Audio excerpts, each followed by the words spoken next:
All right. Pre-show checking, making sure everything's right. So far, everything is right. Okay.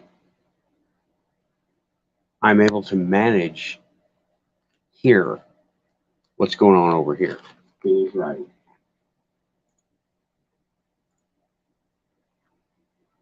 Okay. Grabbing the link on the PC. We're in pre-show. Link is on Twitter. Publicly on Twitter. Now I got me in the chat room. Okay, I'm sending it to you, Amy. You're here. Okay. Kashi Chris, sending it to you if you're here.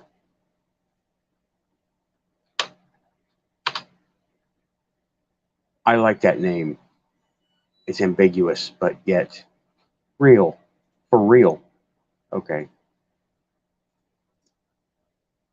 Passing the link out on. I've got somebody out on Facebook. Let's see here. Oh, actually, I need to put the link in here.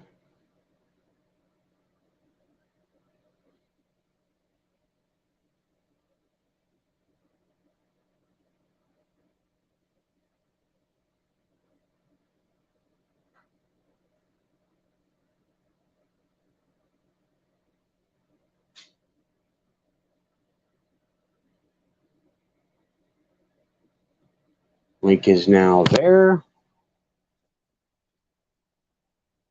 And yeah. I saw your comment. No problem. I'm not ready yet anyway. I'm just kind of here making sure everything's set up right. The book. I read this last night.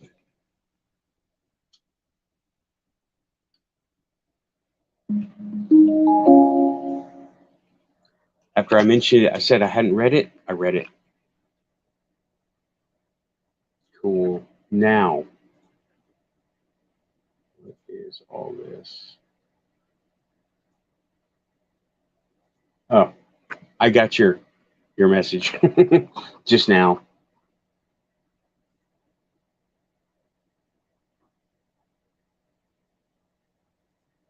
Okay.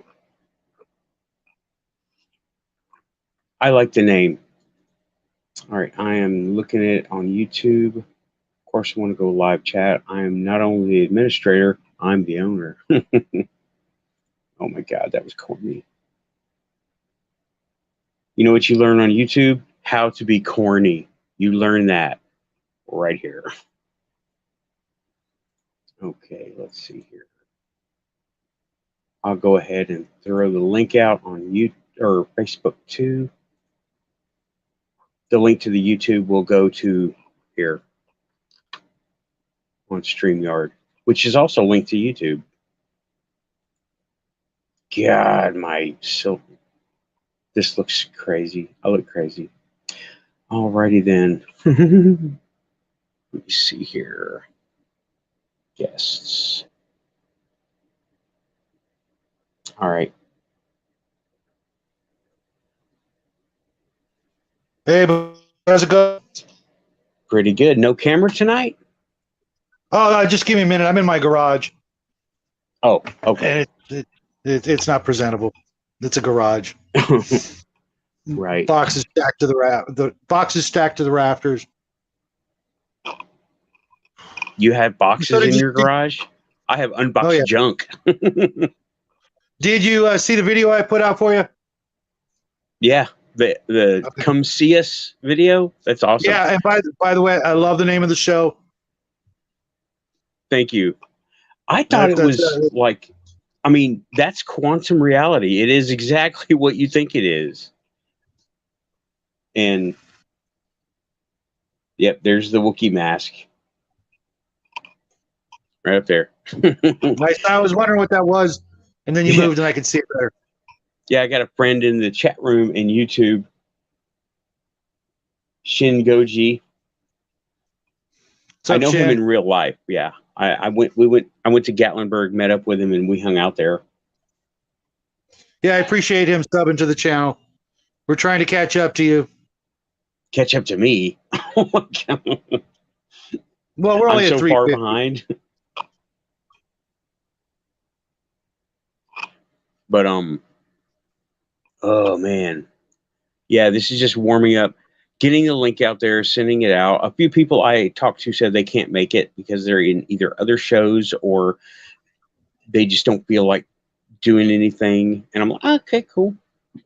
That's Yeah, fine. it'll grow. It'll Yeah, grow. well, You'll see. we shall see. I'm leading off with, I don't know, this is an introductory type thing.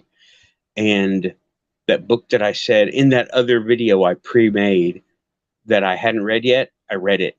It's real small and it's an easy Yeah, read. it looked And it's like it didn't look very big.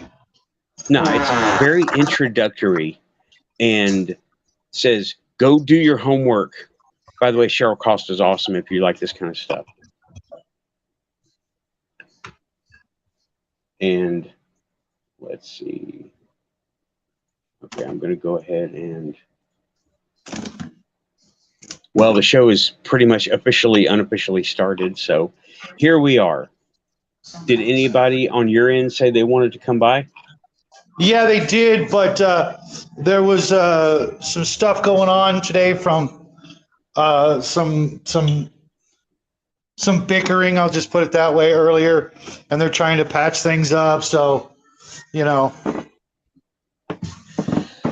Well, more power to them. I hope they can figure out whatever their issue is. Yeah. It seems like it's all good. I don't even know what it was, to be honest. I don't get involved in that. I'm a gamer. That's what my show's all about. Right. That's what I want it to be about. And my son's part of it. So and he's actually over there hanging out with those guys, those old farts, which is kind of funny. Okay. Tell him to stay out of the line of fire. Oh no, they love him. He's a great kid and really, really smart. And this isn't really his thing. He's more into other things, especially politics, if you can believe that. Right. He's going to end up non-metaphysical stuff. Yeah. He's more religious and more. He's going to end up on Ben Shapiro's show before you know it, with his own show.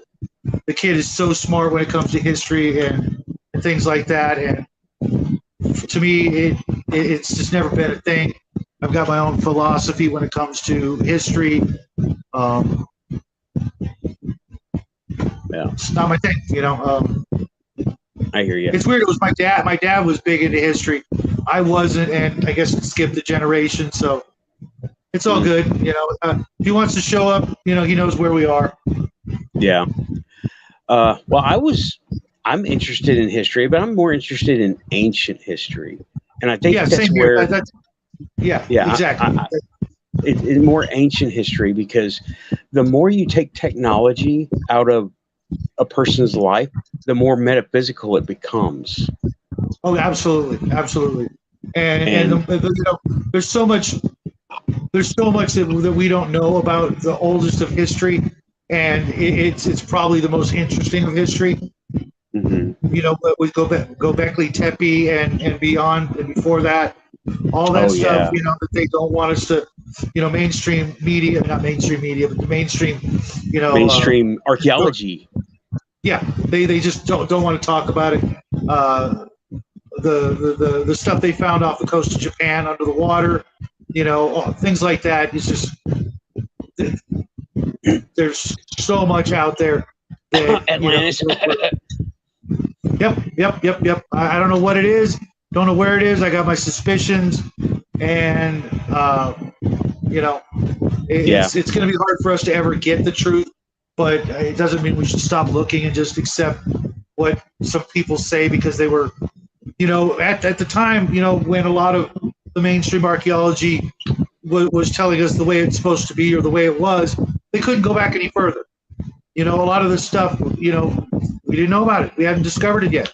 And in the last 75 years, the things we've discovered, people just, you wait, 50 years from now, it'll all get rewritten, and all the stuff that we were, looking into will be, slowly more acceptable, or they'll just try to erase everything and it won't matter.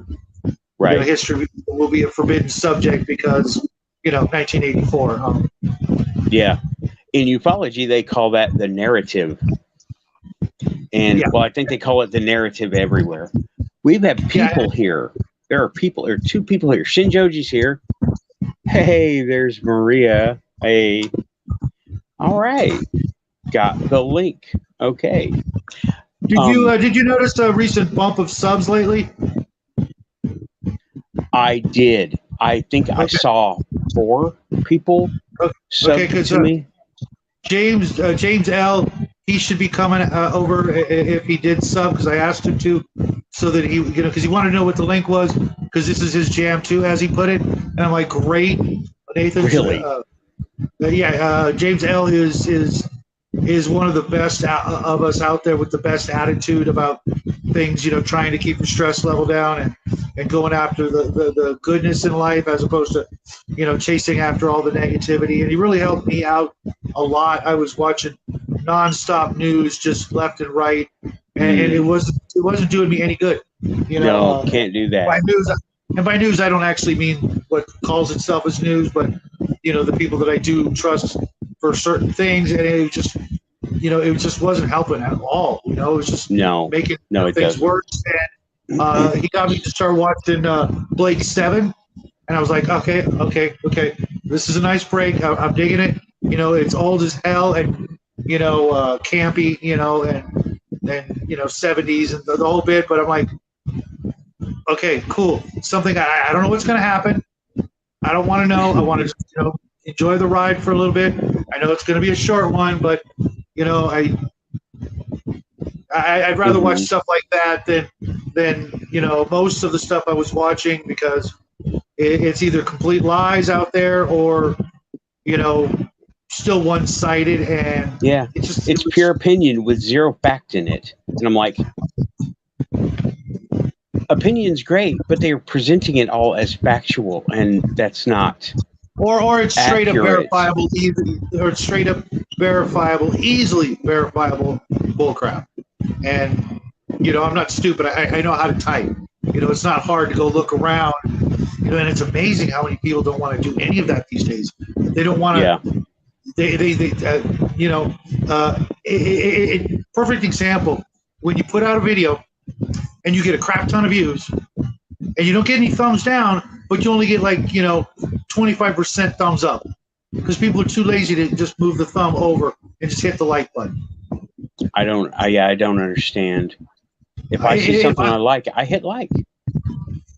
More so than that, as soon as I pop into the video, I hit the like button, just so it's that much easier for me to find it again in my liked videos. I can just go scroll down. Oh, there's that video that I didn't finish watching. Okay, I'm going to watch it now. And people are just getting lazier and lazier, and I hate to say it, but dumber and dumber, because they just don't want to do the simplest amounts of research and looking into things and finding out for themselves. Just do your own research. Yeah, don't let yourself get led by the nose. Figure it out for yourself. Exactly. I don't know why that's so hard for people. Because everything's been made so easy in comparison.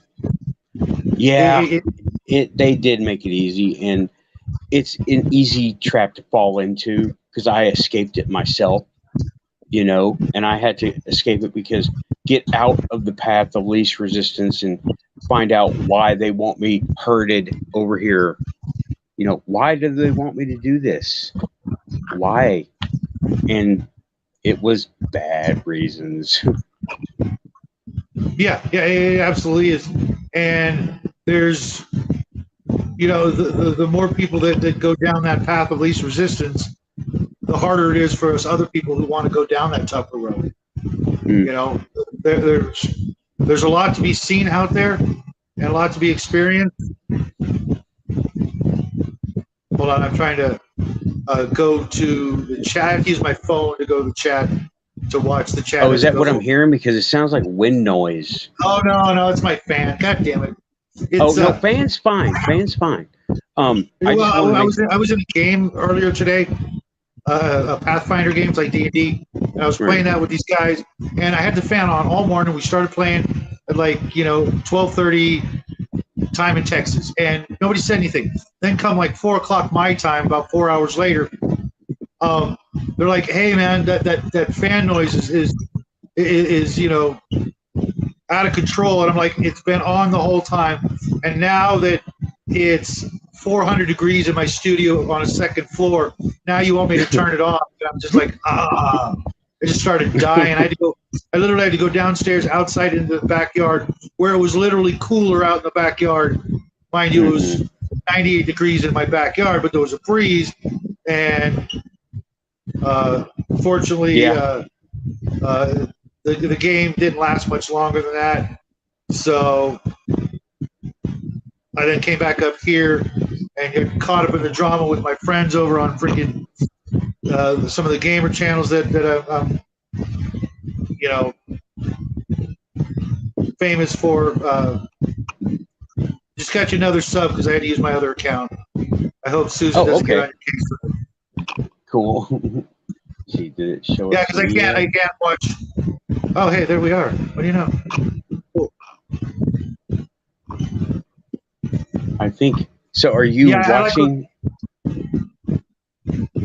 I was just going to say I like what Maria said about rediscovery. Yeah, I've been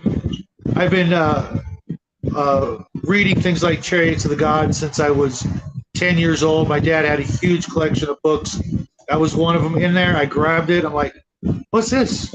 Started reading it, and that was. I mean, you saw my UFO experiences in that one when we were talking a couple of weeks ago.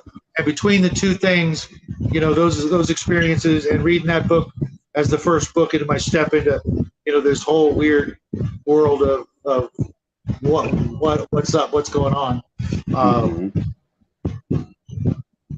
I've been doing this.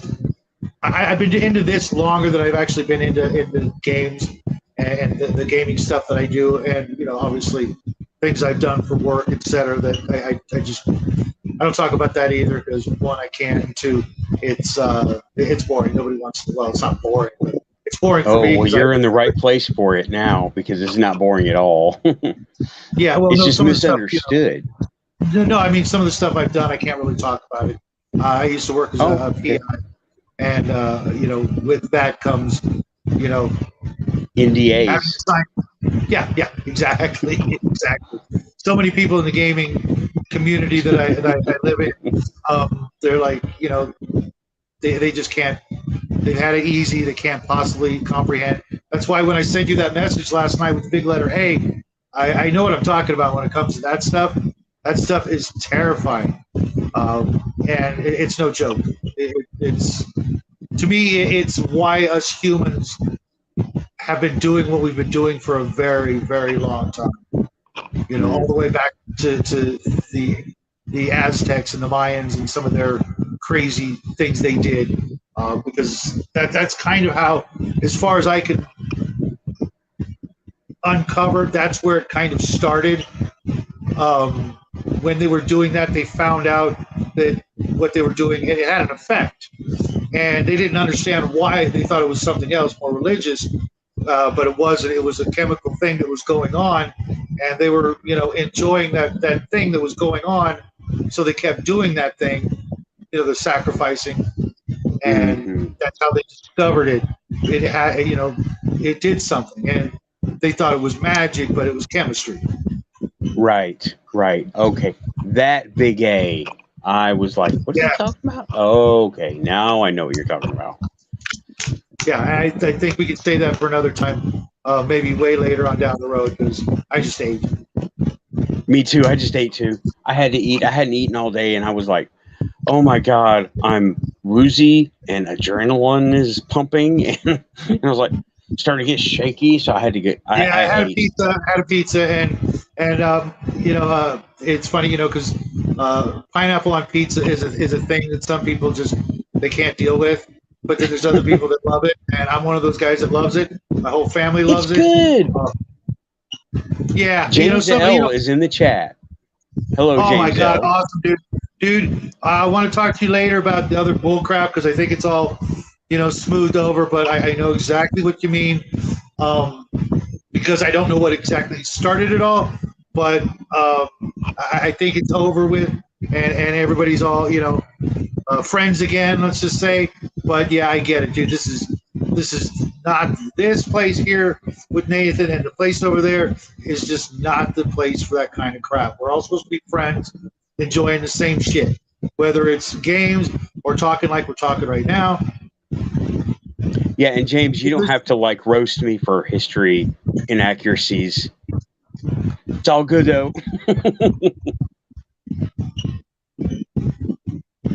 Maria's in the chat saying sci-fi and games stimulate our mind. Huh? Go ahead. I was addressing what James said. Yeah, right now I'm hanging out with two of my favorite people in the whole wide world, and obviously my son's number one, but we'll keep that to ourselves. He doesn't need to get a swollen head. He knows it. He's a good kid. But I hope you're doing good, James. I hope you're doing a lot better. I was kind of worried when you said you were out, and I'm just like, man, I hate hearing that. It just breaks my heart sometimes. I've seen too many good friends just disappear, never to be seen again, and just stupid crap that we should just move on and let's enjoy the night. It's Saturday night. The world is our oyster. Let's see what's inside that shell. Link is at the top of the chat if you want to come in. And let me share it again via YouTube. Sometimes you have to because it disappears if enough people chat and Right. come into the chat. There it is. If anyone wants in, come on in. If Cheryl Again, Costa Maria, comes in, she's coming in. She's spouting some wisdom tonight. We've never met, but I already like her. Because we just don't get enough of that anymore. It's like James was saying about calcification in the brain, and I'm seeing that more and more. So many people are just. You're talking about the pineal gland, right? Oh yeah. I haven't told anybody. I told two people, and they're like, well, one person was like, cool. The other person's like, meh. I got some dicyanin goggles on the way. Cool. What are those? Decalcification. Hold on, I got someone wanting to come in. Yeah, really expensive. Let me see.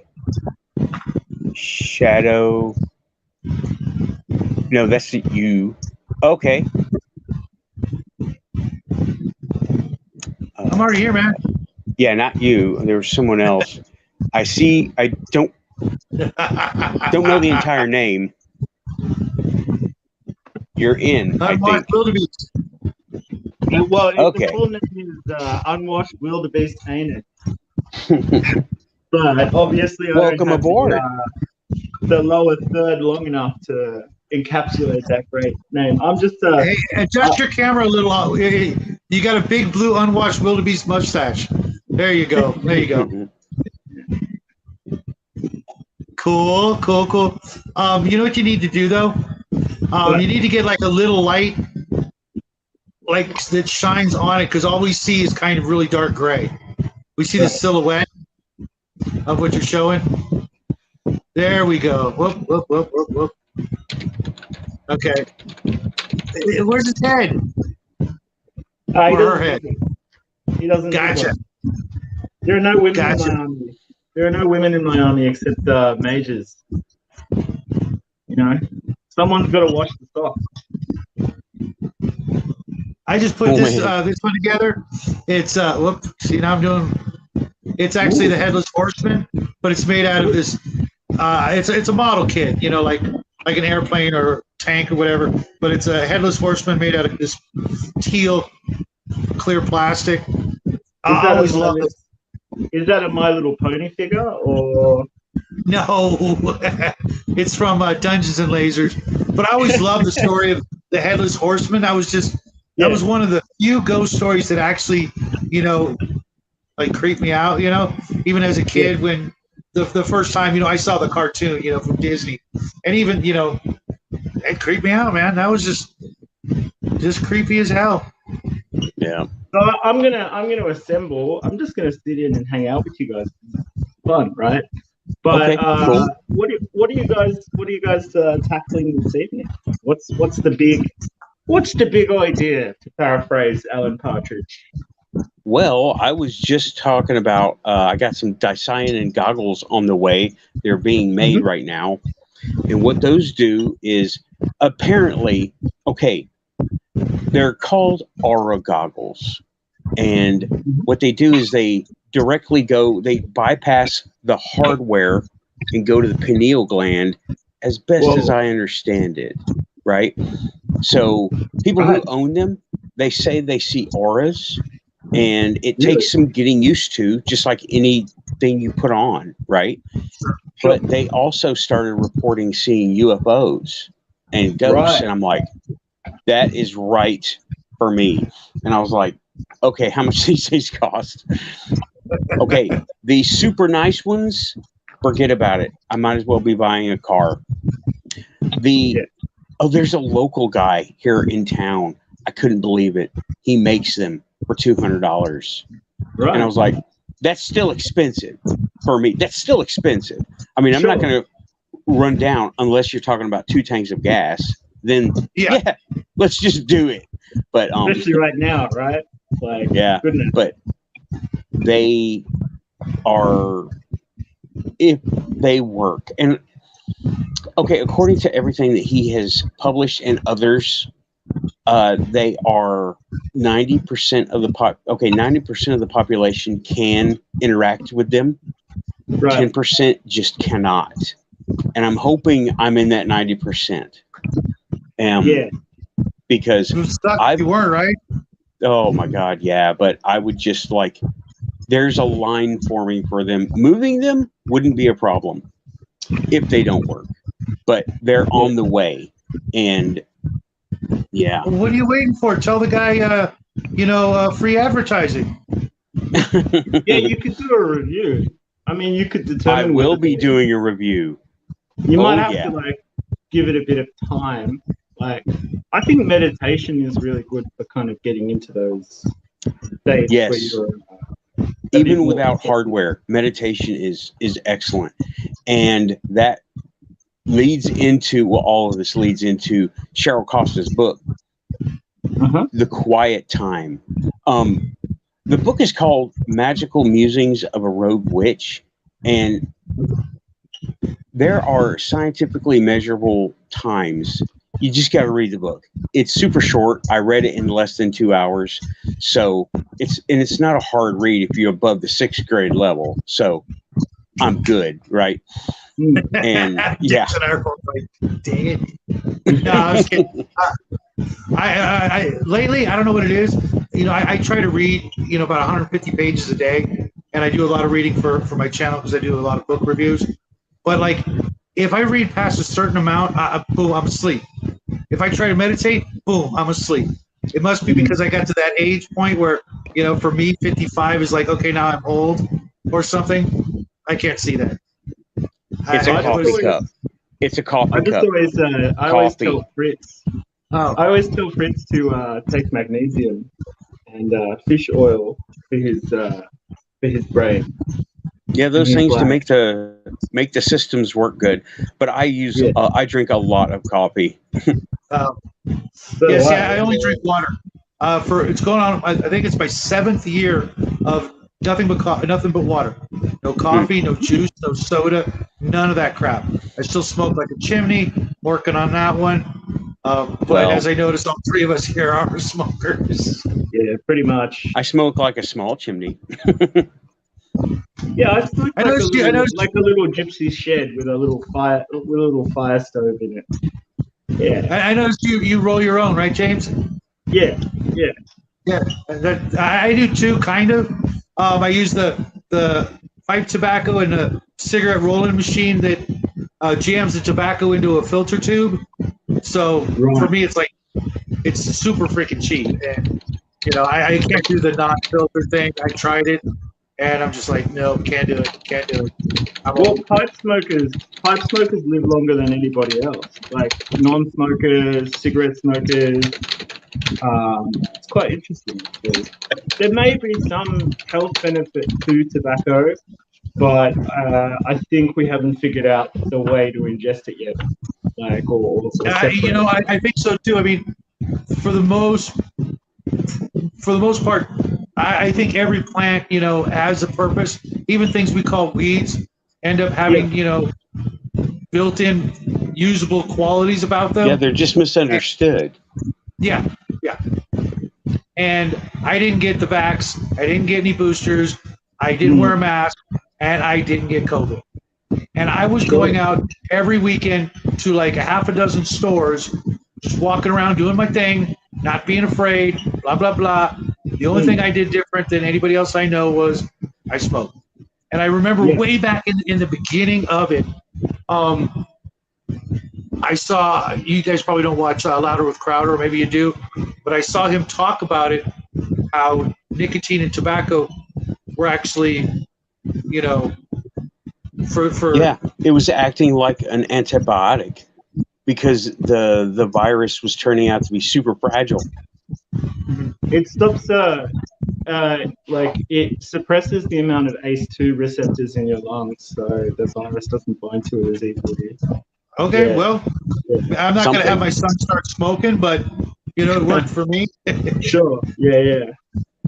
He bums out that I still do it, and that's why I quit drinking back 11 years ago, because it was his birthday, his third birthday, and everybody in his family was drinking. I've never been I used to be a heavy drinker, but now I was having a beer, and he was just freaking out because of the way everybody changed all of a sudden.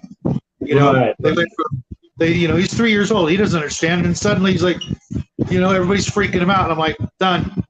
Sorry, yeah, buddy. That's something else that she addresses in this book, is approach things with childlike mindset. Yeah, because when you do that, there's less ego. The ego that we have to deal with in a childlike mindset is, does anything hurt right now? That's it. Not, what do people think of me? What do I think of me? Are their opinions, all that. And it's good that you were able to recognize his reactions. Yeah, and nobody else did, and his mom, she's not a big drinker, never was. Being a parent is very, very instructive, isn't it? Like, it teaches you a lot, I think. Yeah, and there's something to be said about the old trope of little ones and dogs seeing and being aware of things that we're not. Whether it be fairies or UFOs or whatever. There's always been this Kids belief and dogs, or things like that. I always tell my son and myself, when it comes to subjects like we're talking about, I don't know. I don't have the answers, but I want to find the answers. The only way to find them is to keep saying I don't know. Otherwise, if you say you know something, but you might know the wrong cut yourself thing. off from any more. When you say I know, that means you're stopping. Yeah, I don't stop.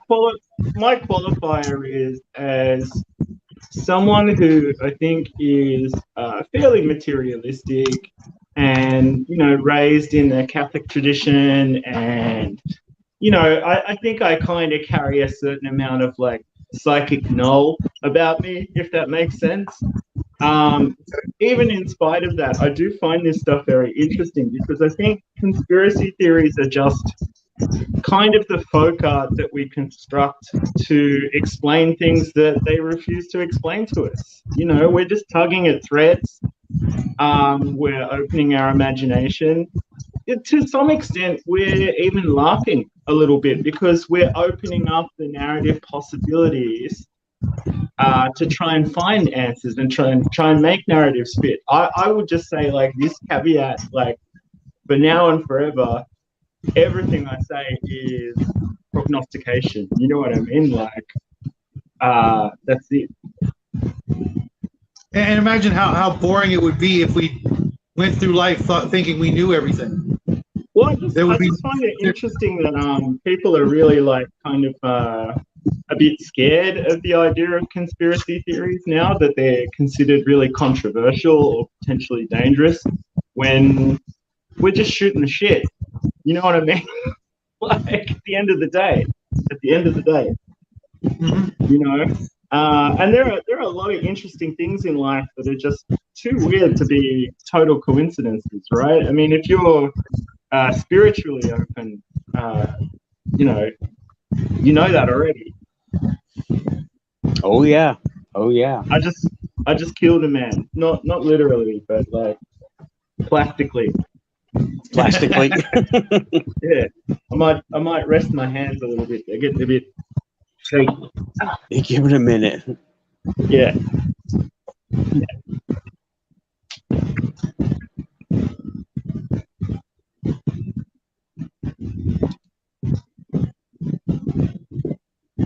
One of the things that I find really then. But oh, sorry. Go ahead. What were you saying? I was just trying to lead into a topic, but you go ahead because I'll roll and you're okay. stream, and I'm really interested to learn from you because I think you're like, okay, some of the things I've seen you post so far, I'm like, that's pretty far out.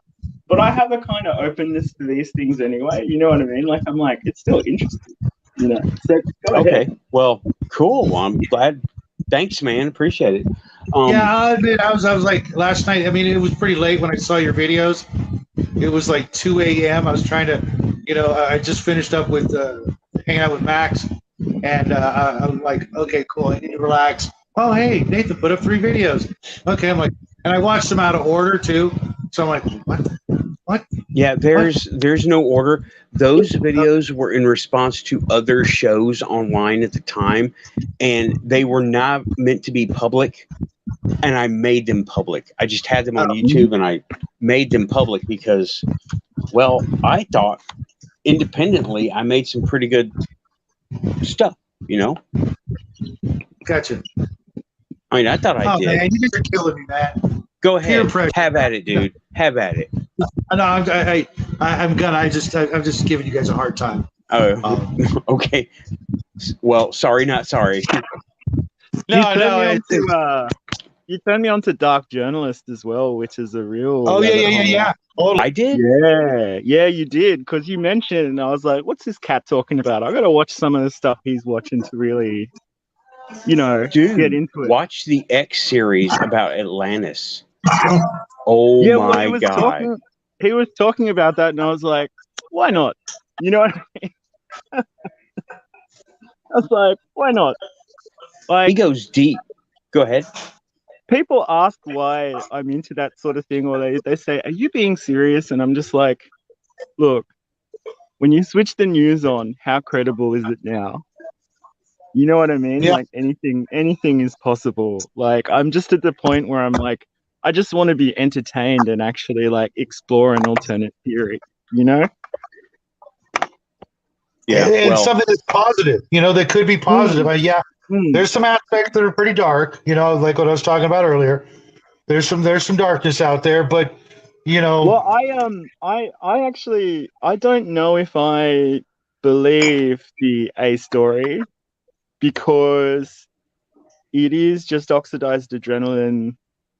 It doesn't have any street value. It's really unpleasant to take. You can kind of synthesize it by breaking open an EpiPen and exposing it to air. But I've heard that. I think that whole story does hint at something else.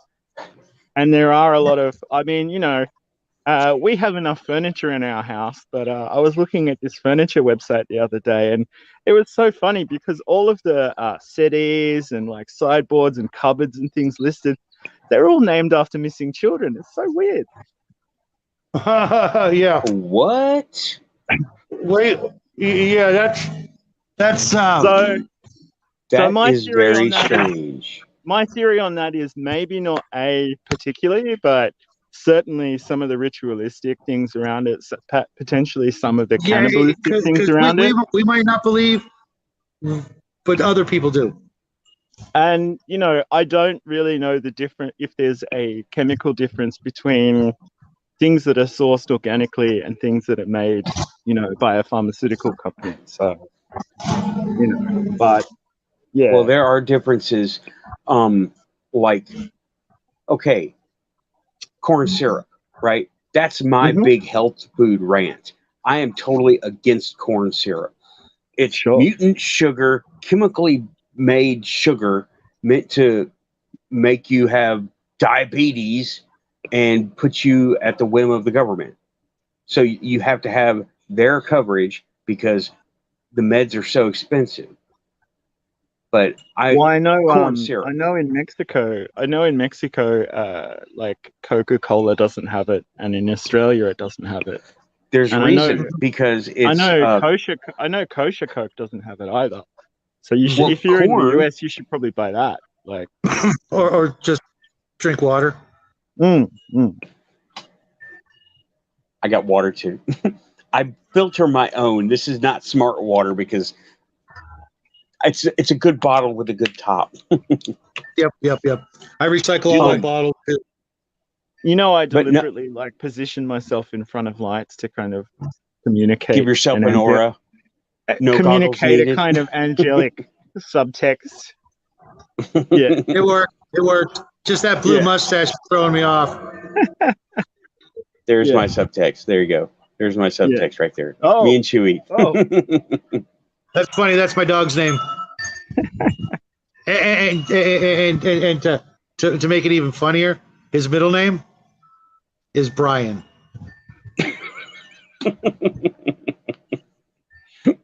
Chewy Brian Chewy. Shadow. Chewy, Brian, and Son. Yeah. So, what do you know about the Finger Lakes? Could you say that again? What? What do you know about the Finger Lakes district in the US? Never heard of it. Finger Lakes? A certain president's troubled son has them tattooed on his back, like the pattern of the lakes. And apparently, they spend a lot of time out there. And I have heard words of, I don't know, will we call it cars and buses moving around, a lot of traffic, let's say.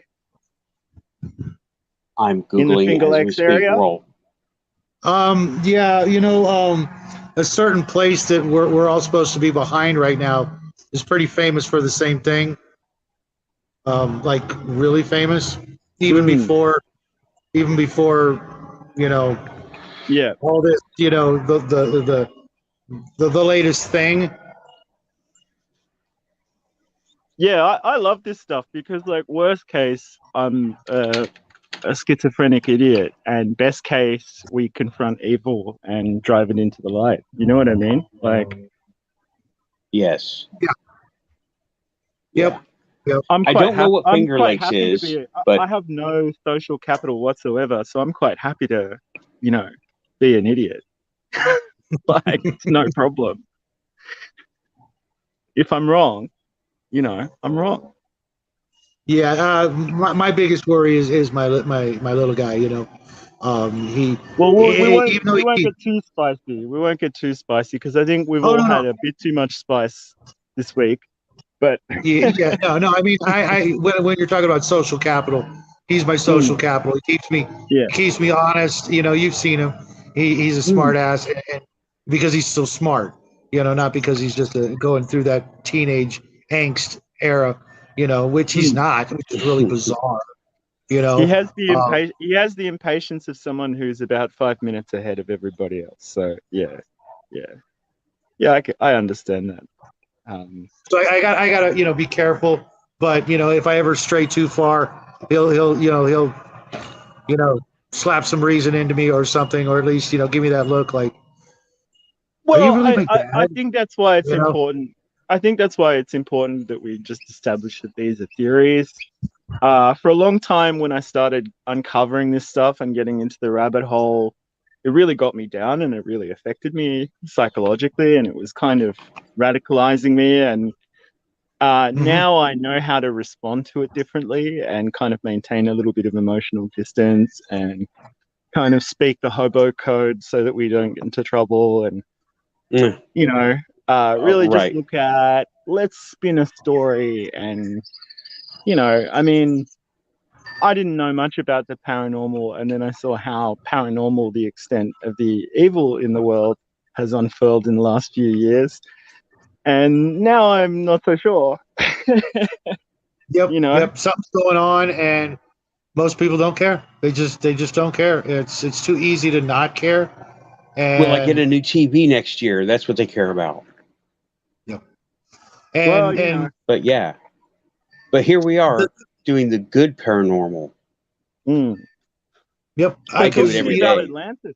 Talk to me about Atlantis. I'd love to hear about like what his, because I always thought, like certainly uh it's very possible that there are ancient cultures that haven't survived. Mhm. um I don't go to the extent of like Tartaria and mud floods and stuff like that, and the Roman Empire is continuing and all that sort of stuff, because like I know enough about history to kind of navigate that, fairly, there aren't that many gaps.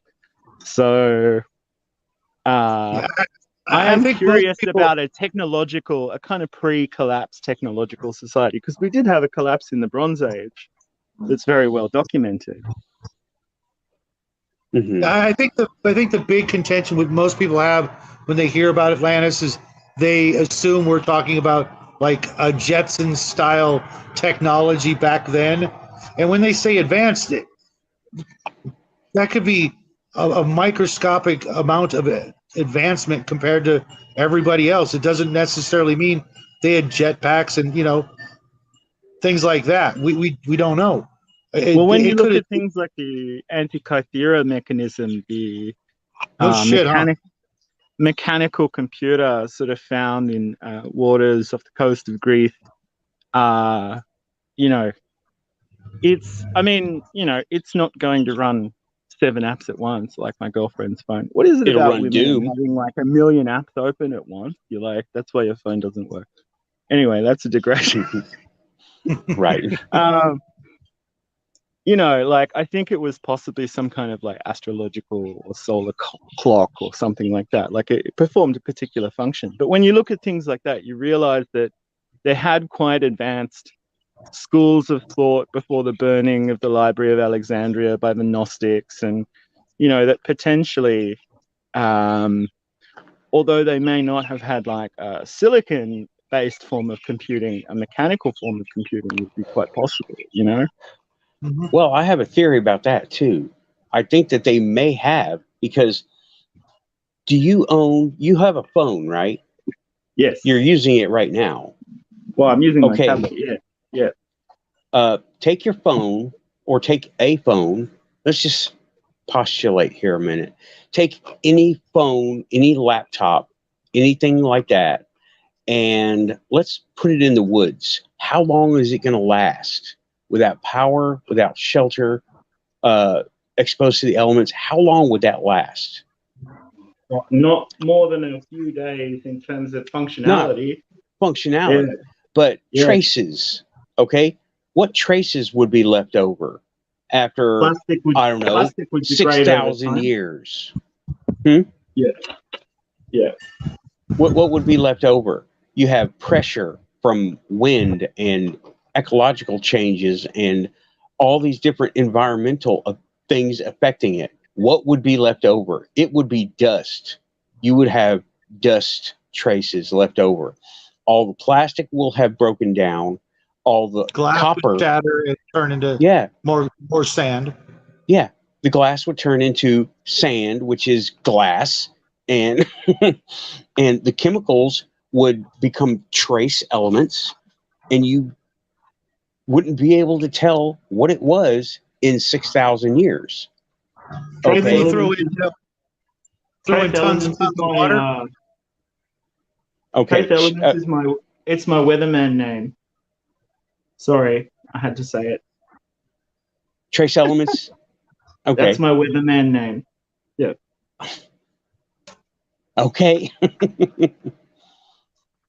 Continue. But what would be left over? Nothing would be left over.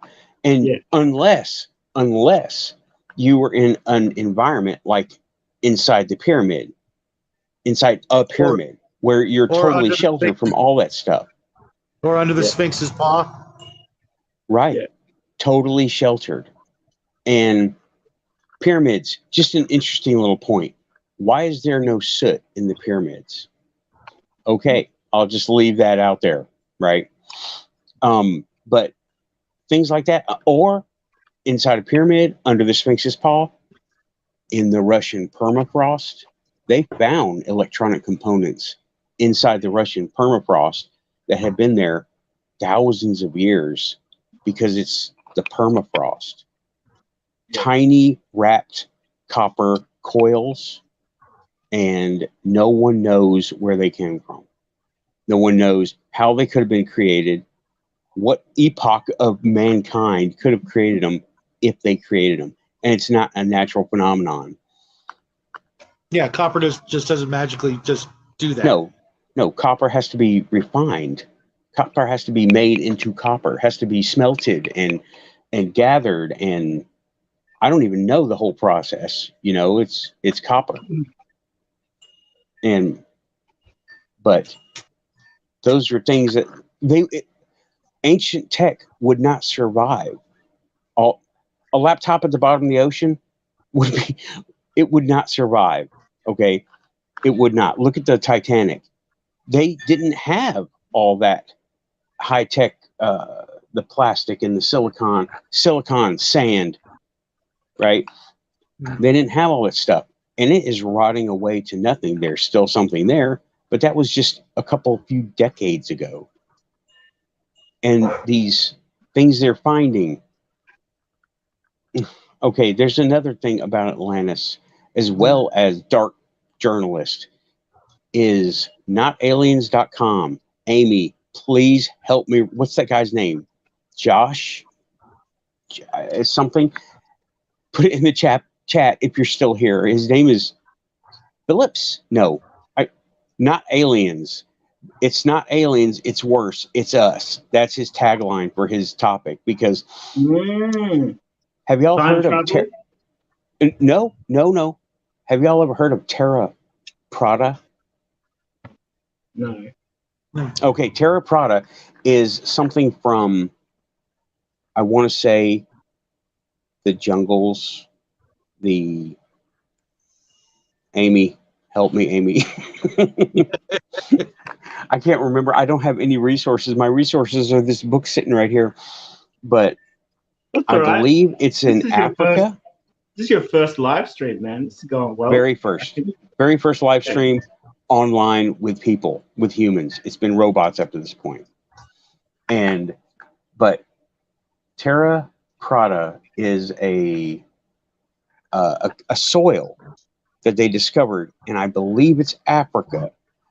And what it does is things grow better in it, and it appears to be geologically engineered, and it's all over the place there.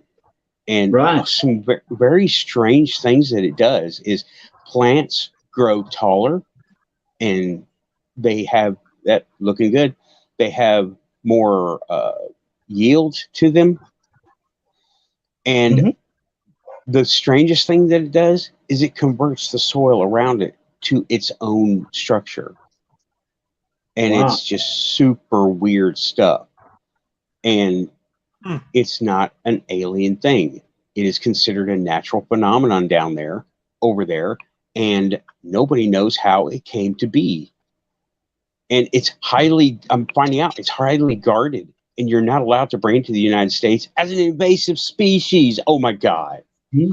And they don't want it leaving their places. And it will help because it makes farmland more arable, more farmable. Arable, I think that's the word, arable. Yep. And it just makes it's resistant to erosion. It's resistant to chemical elements. It's just so weird. It looks alien, but I'm pretty sure it wasn't aliens. It was ancient us doing it. And he's got a lot of good points. Okay. This guy, I'm going to look him up right now. And ignore my typing. It's not aliens.com. I'll get you a name right now. Come on.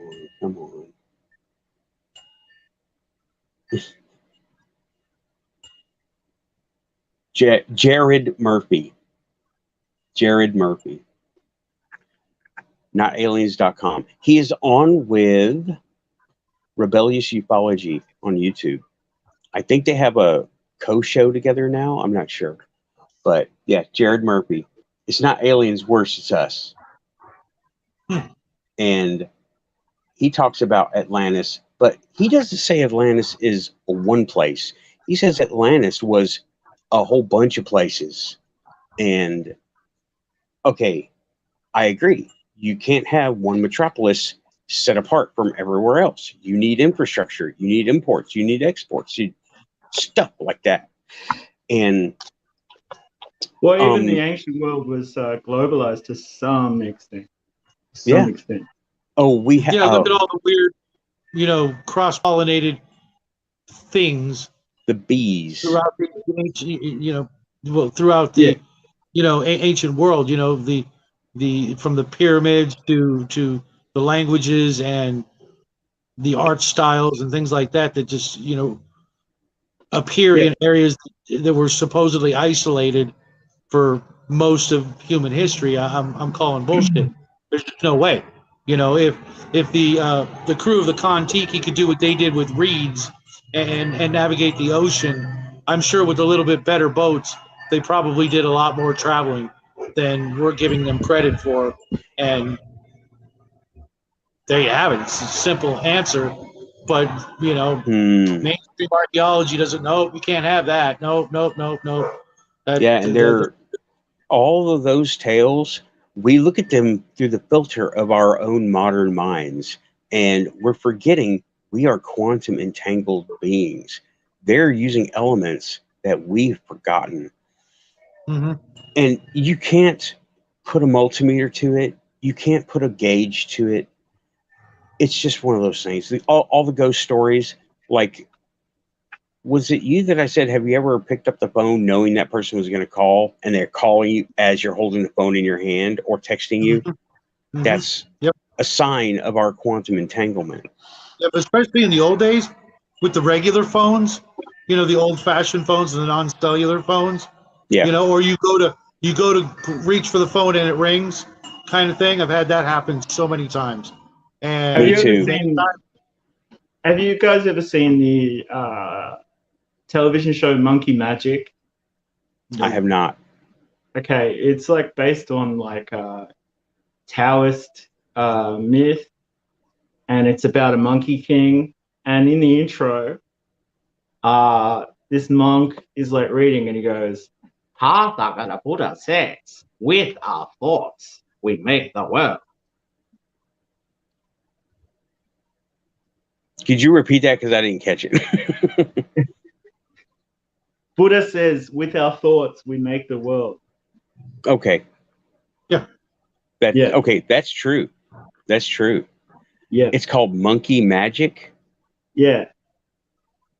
I'll have to check it out. Sounds interesting. Oh, real quick. You might like it. Real quick, I learned this little trick a long time ago. And by a long time ago, I mean like 4 months ago, because I've only been doing this live thing about 4 months. Always have a notepad and pen handy when we do these, because you're going to want to write stuff down.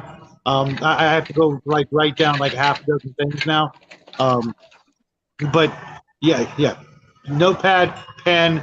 And don't use a pencil because pencils suck. Use a pen. I hate pencils. I absolutely.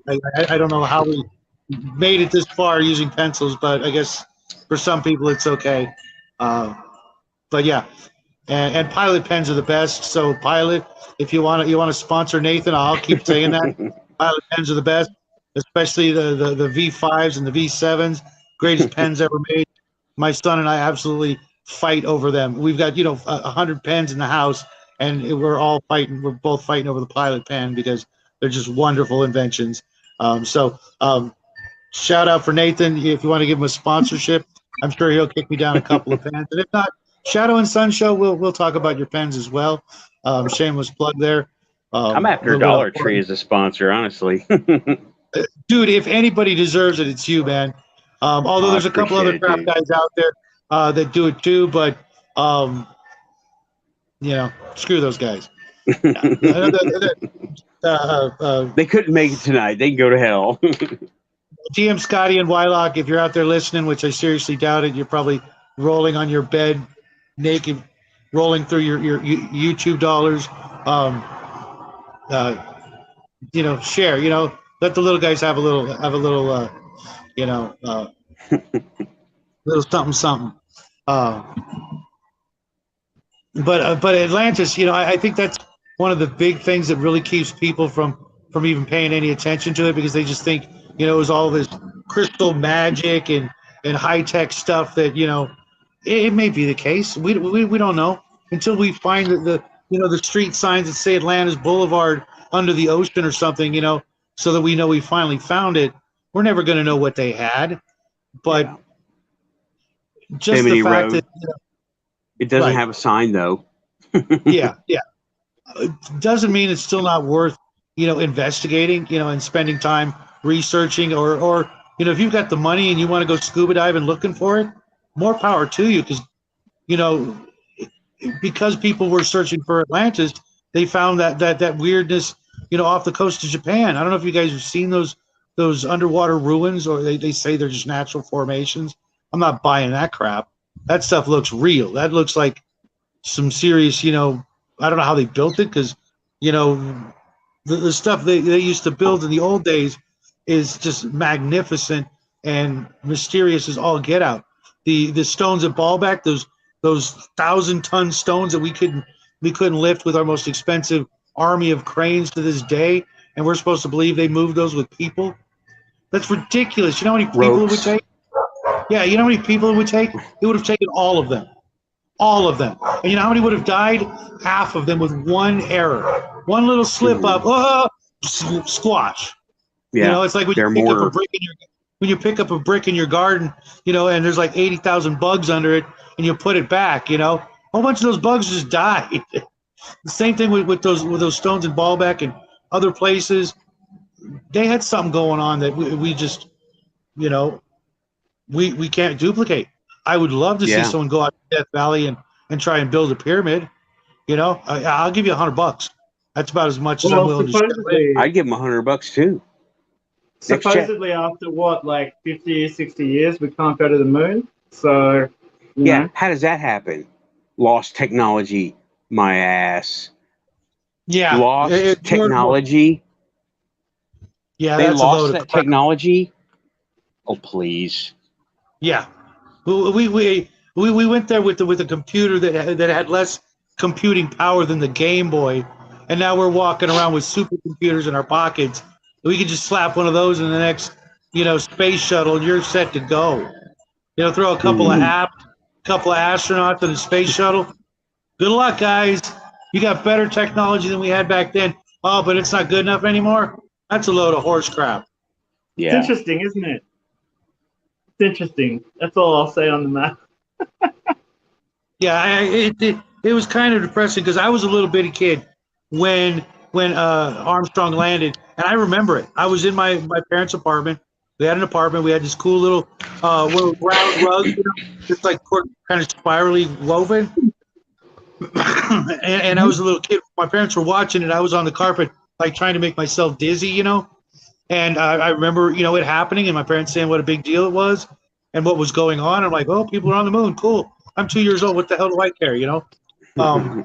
And all the things. What the heck is that? Oh, Chocolate covered honeycomb. Wow. Chocolate Okay, covered honeycomb? Cool. that sounds pretty incredible. Yeah, I have a mega weakness for chocolate, and I'm going to talk about chocolate before we leave because I want to tell you guys something weird that I noticed. Okay. Yeah, chocolate's awesome. Chocolate's like a gift from the gods. But yeah, I think that's such a complete load of absolute garbage. There's so many reasons to go back to the moon since we left. You know, we Yeah, should the have been ones working on the reasons they gave us before were like, well, there's no reason to go back there. What? Who are you talking to? They're talking to the sheep muggles, is who they're talking to. Anyway, Hey. Hey. back to my cup of tea now. You two are very lucky. He's all right.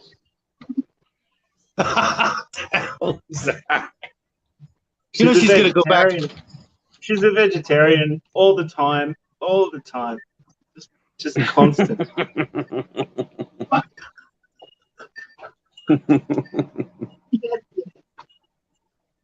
Hey, as long as she doesn't eat the bugs, okay? We're okay. She's not gonna eat the bugs. The bugs will kill you. She won't eat the bugs. Well, they've got chitin in them. That can't be good for you. I've eaten a Oh no! As a matter of fact, it's poisonous. I just watched the show on it later. How absolutely terrible it is for you, and yeah, I'm not doing it. Don't eat the bug. You Not will eating live in what? the pod. What is it? You will eat the bug. You will live in the pod. I am putting you in the pod. You will eat the insect. Gnats. Lice. Ants. These are your meals now. Alrighty then. They are restructuring the world economy for the benefit of all. Now eat this cockroach. Klaus Schwab. Yeah. You have been a very naughty boy. In case Nathan was wondering whose voice you were doing. Klaus Schwab, World Economic Forum. Yes. Eat the bug, live the pods. You know the guy who says you'll own nothing and be happy. Oh, that guy. Yeah. Every time I hear that slogan, I just picture him at home, like surrounded by stuff, eating a big plate of meat, but looking really unhappy for some reason. Like, just feeling kind of empty. I don't think these people are happy, man. They definitely No, had clearly an not. inner missing unit or something. Yeah. They're all young leaders.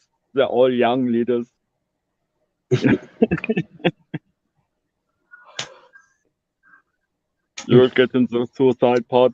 I like Justin the most. Justin's my favorite evil leader because he's so ridiculous. Like he can't Trudeau? resist. You're talking about Trudeau, he right? can't resist. Yeah, he can't resist adopting local costume, correcting people when he says like, excuse me, it's people kind. Like, like it's just like, let your Lord make my enemies ridiculous. Make my Trudeau enemies has- ridiculous. Oh my God. Canada. They're doing this assisted dying thing over there, where basically they're offering euthanasia to people who are too poor to maintain themselves and too sick to be maintained by the health system.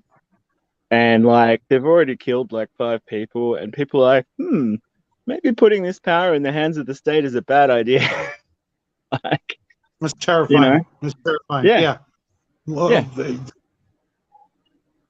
I mean, look, I've seen people with, who are very ill, and maybe, like when my father was very ill, I'm sure that towards the very end, the doctors exercised a certain amount of discretion in terms of making him comfortable. You know what I mean? Like, but it wasn't mandated. Like. You know? Like Soylent Green or something like that. Yeah. It's getting weird out there. And the weird thing is like just how unnecessary a lot of it is. Like, I think the problem is, and this is a very kind of like left view of the world, is that like the pie is only so big, everything is a zero-sum game. You know, you have to kind of cheat your enemies out of it, even an existence kind of thing. You know, it's a very weird way of looking at things because, like, as far as I knew, food was free. It comes out of the ground, like, you know, like it doesn't actually. When you start playing, I'm gonna when my back is a little bit better, I'm gonna work on this garden and get some veggies happening because there's no way that I'm eating the bugs. That's for sure. You know what you could do though? You could grow the bugs. Mm. You can supply Probably the make- bugs. You could probably make a killing. I see what you did there. That's pretty awful. I knew someone who made a really good living out of collecting coffee grounds from cafes and turning them into mulch. Like, Yep. It's excellent. yeah, It's excellent. yeah. I always tip mine out into the garden like when I'm done, you know. But Yeah, I've got I took one of the my trash cans and turned it into a mulcher or whatever they call it, a composter. All it takes is a trash can and a drill. Put it up on a couple of blocks so the juice, the liquid will run off, you know. And if you find some worms, throw them in there. And you know, people like us, when times get tough, you know, I'll at least have maybe some tomatoes and some onions and carrots and better maybe than, if like look at like my grandparents' generation, the World War II generation. They came out the other side of all of that, you know, like Victory Gardens. yeah, man. If 10% of the neighborhood like had a decent veggie patch, it'd probably be enough to feed everyone, like subsistence at least. You know? Yeah. depends on 10% out of how many, but yeah, I see where you're going with that. Yeah. I mean, there's also the whole like libertarian thing of like if you give things for free, they're sometimes not always appreciated. Like, you know. Yeah. And then you're doing the work for nothing. Yeah, that doesn't sound good. You know, I'll trade with you. You know, you got lettuce, I'll trade you a couple of tomatoes. Yeah, in terms of that, that's people are kind of going back to that anyway. I don't have a single day where people don't come past and ask for lemons off the tree. And because there are like just two of us, no problem, you know? Yeah, here in Tennessee, the farmers markets are huge. I mean, I just see it as like restoration for the billowing cloud of tobacco and marijuana smoke that leaves this property every 25 seconds. So, oh no, your secret's out, man. Here I thought you were naturally this upbeat and happy. Oh man. Oh, no, I'm kidding.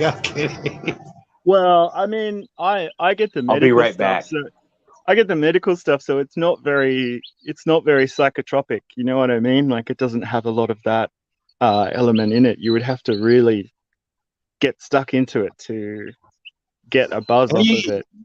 It'll save your seeds. Yeah. Couple of generations down the road, who knows? You know, maybe. I mean, I'm not one of those people who uses it and is like an advocate for it and thinks it can cure, like it's a cure-all for everything. Like I actually think that, like most things, it actually has a cost that is seen and unseen. I've had a lot of friends that took it too far and literally couldn't do anything. You know, their ambition was just completely destroyed. And whereas with me, it's kind of the opposite. Like I have a little bit and I'm like, my spine extends and my hands kind of calm down and I can do stuff. You know what I mean? And I just whip through everything that needs to be done, you know, while I, you know, my back doesn't hurt so badly. So yeah, I used to have huge back issues. And while I didn't go that route, for me, it was, I lost a crap ton of weight, and that that did a lot for me. I dropped down to 45 to 55 pounds, and I'm 5'10", so I was pretty freaking skinny. So my back Yeah. didn't have to carry around a single ounce of extra anything unless I just ate, and that really helped a lot because I Yeah. just wasn't carrying around. I'm not calling you fat or anything at all. That was just me. Oh no, I was, no. I was a lot bigger than I am now.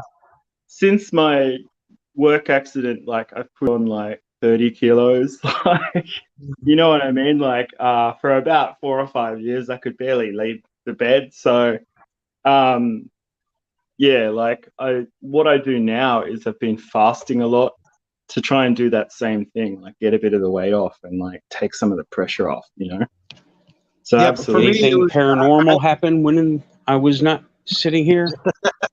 Nothing? No. Oh, Well, I mean, maybe okay. I'm outside, so who knows what I might have missed. Wouldn't that be intense if I'm sitting here and a little light just goes by? You're Not in my talking about backyard. You're talking about onions, and there's like a literal kind of like Bell Beaker, Admiral Byrd type UFO behind you with like swastikas on it, and you're like, oh my god. That's funny because he was just talking about that last night. The whole Operation High Jump. That's a pretty deep rabbit hole. That Yeah. I don't think find it Roswell interesting. yielded very much. I think High Jump did. And that's why they're still down in the region. yeah, It's isn't it interesting. I mean, amazing that that's one of the few places on Earth no one's allowed to go? well, I do have some skepticism about it because as an Australian, like I've met so many people who've worked there because you just do. Like if you're in the sciences or in engineering, you're going to meet someone who has worked there and like, but they're in our patch of it. You know what I mean? And it's almost illegal. Like there's so many treaties controlling different sections of it. And our approach to it has always been keep it pristine and use it for research. Whereas China's like, there's gold in them there hills. Yeah. There's oil under there. You know what I Lithium. mean? So, yeah. So there's a lot of tension over that particular area. But I did kind of write it off prematurely, I think, because I didn't take into account how small our patch of it is compared to how big the rest of it is. You know what I mean? Like our Dominion there is just like a tiny chunk. We get on the radio to the Brits who have their tiny chunk, who get onto the radio to the French who have their tiny chunk. And there's still this massive, like, continent-sized bit in the middle that, like, I mean, my girlfriend's parents flew over it for a holiday. You can book a flight and you look out the window, you see the glaciers, and you fly back, kind of thing. But there is a lot of it that we can't look into. We just not can't know. allowed to look into. Right. Yeah. It's not just Yeah. there on that. Go ahead. I was just saying, try to Google Earth it. Google Earth it, see what happens. I did the other It's day, blanked and that's out. what made me kind of go. It's copy pasted. You can Yeah. tell. Yeah. Why? Why would they do that? Why? Good question. Why would they do that? But then They're- it's redacted. I mean, I can go out in my backyard, and if I gave you my address, you could see me waving. You know what I mean? Mm-hmm. Yeah. But we can't look at snow. That time I Right. peed on my door drunk because I couldn't find my keys. But we can't just. Just want to look at the snow, please. Yeah. Yeah. Yeah. Yeah, I mean, but Antarctica is not the only area that is under tight supervision like that. Everywhere from Antarctica all the way to Florida is under, like, you can't go there. NDAs and strict control, because that's the corridor where To and from. like to and from. That's how they get there and back. Well, that was the corridor that they used to use because, okay, even South America, or not South America, but Southern United States, India, the Seminole, they talked about their ancestors being from the other land, the sunken land, or something like that. And like, okay, here's something: Skinwalker Ranch. I'm going to tie Skinwalker into Atlantis, and here's how. And of course, none of this is provable. Will the Beast, you know about Skinwalker Ranch? Yeah. Okay. Bigelow, the guy Bigelow Aerospace. Yeah. He owned Skinwalker Ranch for many years, having his people doing research there. Okay. It was something like 8 years. If anybody wants to correct me, go ahead. Something like 8 years. And he said everything is inconclusive. Okay. You don't research something for 8 years to come up short, right? But he did, and yet he did. But yet he didn't either. He took his business to Florida, and it surprised everyone in the community, like $10 million to the Republicans of Florida. Now, why would anyone do that? But why would anyone do that in Florida, right? Because Florida is like a rock throw away from the area that links to Atlantis in Antarctica. Oh man, I've been following Bigelow But and all his public not shit. not on a conventional world map as we know it, right? No. Wait a minute. Yeah. You mean Florida? No, I mean those lanes, those kind of currents that you can take, and those pathways you can take. Right. No, they're not shown conventionally. They're not represented on a globe topology, are they? They're kind of, there's like that whole ice fall theory and stuff like that, right? Like, right. It kind of works better. It works better on a flat model, which I've always enjoyed that theory. Like, just as a fun thing, but I can't really wrap my head around it fully. I don't feel ready. You know what I mean? Wait a minute. Okay, you're talking about something I'm not. What are you talking about? Well, the theory just with of. Like, oh, sorry. I'll clarify. So we were talking about Admiral Byrd, right? Initially, right. And then we moved on to Atlantis, and you were talking about how accessing Atlantis is very difficult because you can't gain access to the pathways, right? Right. And I said I tied that back into Admiral Byrd because I imagine that if you follow the path you would take to get from Peru to Antarctica, normally that kind of just follows a kind of curve, right? Like it's like the tip of Peru right down to the continent. But if you're talking about accessing Antarctica via Florida and the kind of West Indies kind of sea, then you're talking about like a pathway where the continents kind of spiral out from each other on a flat plane rather than on a globe, if you know what I mean. Oh, no, that's not what I'm talking. I know what you're talking about. Right. I know what you're talking about. That is not what I'm talking about. Yeah. Because sorry, I okay, got the wrong end of the stick there. So carry on. It's all good. Yeah, no one believes me. Everybody thinks I'm crazy anyway. So, but Dark Journalist, the stuff that the X series. Not Antarctica, but the Atlantic Ocean, right? You look at that area, you can't go there. And they say, oh, well, it's private oil drilling. And oh, please, whatever. I don't believe that. Well, they're not supposed to. There's a UN treaty saying that you're not supposed to exploit the mineral wealth. But some countries do it in secret. So that wouldn't be an American reason, because I know the Americans. Oh no, it's totally international. Yeah, because the Americans are there primarily for research and communications. Like I know they run a lot of surveillance from, like, you know, they have radar stations and stuff there. But Right. And the Stargate. You've heard of that, right? Saddam, The TV show? yeah. No, that's interesting because apparently they uncovered one when Yep, I was waiting for that. yeah, I heard that my boy had uncovered one, and that's why we invaded.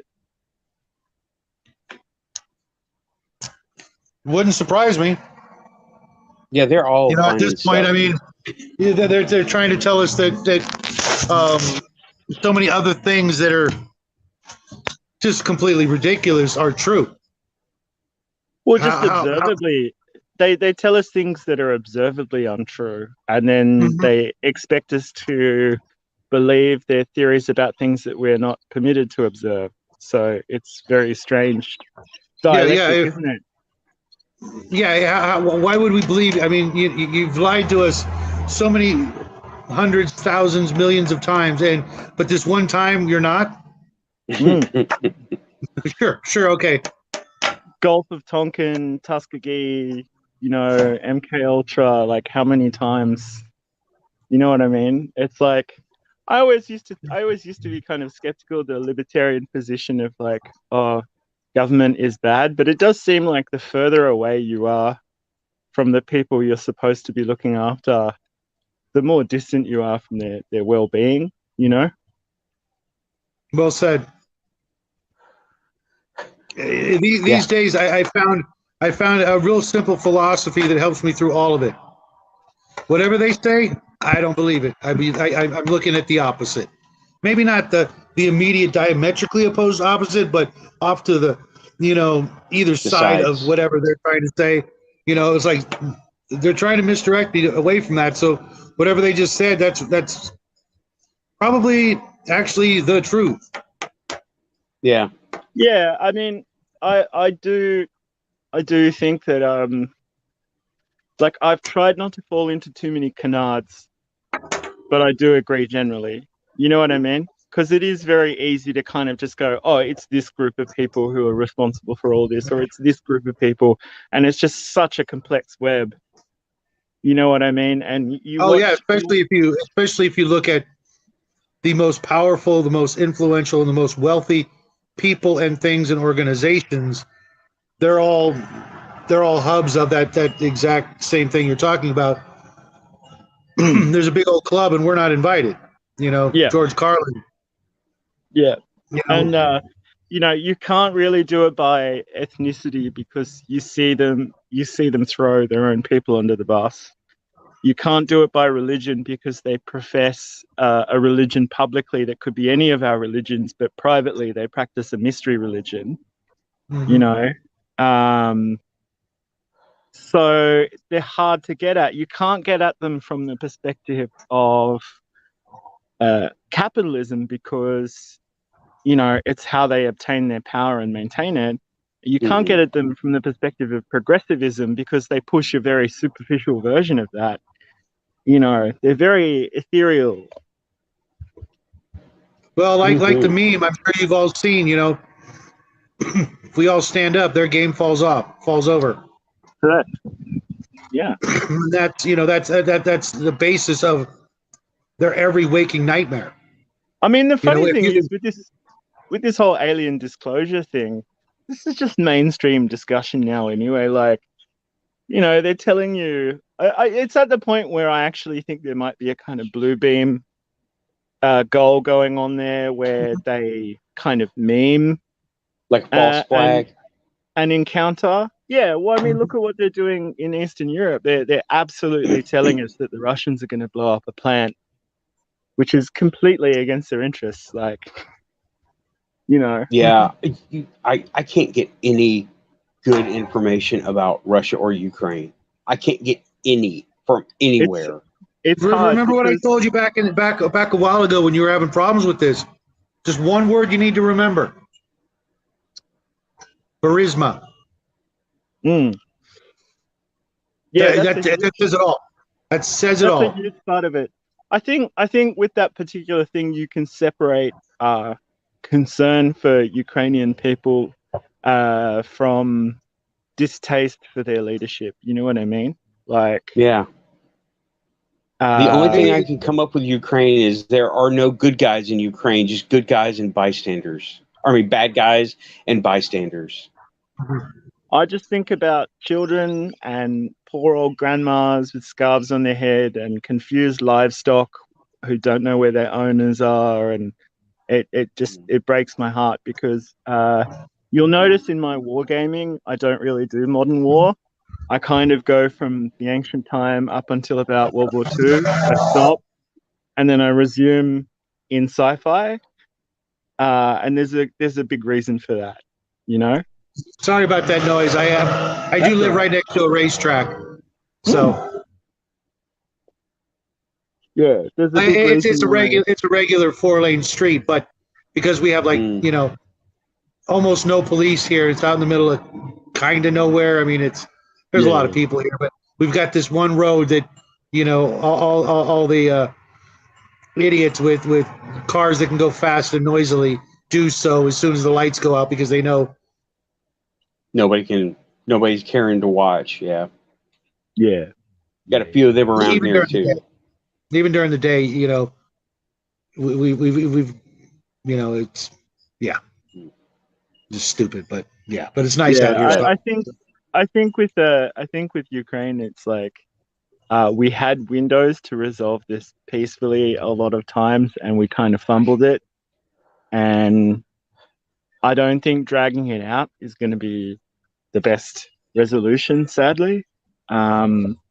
I don't know what that means for Ukraine as an entity, but I know they're losing up to 1,000 people a day on bad days. So I think it's terrible, and when you lose a generation like that, or you're in danger of it, it's maybe time to sort of for everybody to get to the table. And I think, like, even though Mr. Putin probably appeals to our values on some level, maybe aesthetically, maybe superficially, a lot of sources that kind of tell stories from their perspective, they have their bias as well, and they're a bit starry-eyed, and they tend to kind of overlook, that for every dollar he puts in a Russian pocket, he'll keep two, kind of thing. But I still go with I still go with my main thing. If I've learned anything over the last decade, that if the news tells me one thing, that's not it. Yeah, sure, absolutely. I just think that looking for a simple narrative is like maybe the conservative man's biggest weak spot. You know what I mean? Oh yeah, it's definitely something insidious and multi-leveled and multi-tiered. Yeah. Whatever it is, it's pretty complex, and it's not just the simple thing they're trying to feed to everybody. Yeah, but whatever they're telling me, I can't get to grips with it either. I mean, they're talking about Crimea as contested territory now, which was, under the Russian Empire for a long time. And before that, it was Turkish. You know what I mean? So it's just like, I'm just disappointed that we're in another brother war. Europeans are killing Europeans. I thought they'd done that for hundreds of years and resolved their borders, and apparently not. And I don't want to interfere with it. I'm disappointed that my country sent lethal aid when it could have just sent humanitarian aid. But there's no profit in that. Yeah. Do you guys remember? I think it was either The Outer Limits or Tales from the Dark Side. The actor John Q. Delancey, who played Q in Star Trek. He was in John an episode of. He was in an episode called "A Small Town for War." You guys remember that one? No. I will okay. have to go look it up. It's incredible. These aliens come to Earth, and they tell humanity that we've been watching you for some time, and accuse the leader of the aliens or the one they send down, and they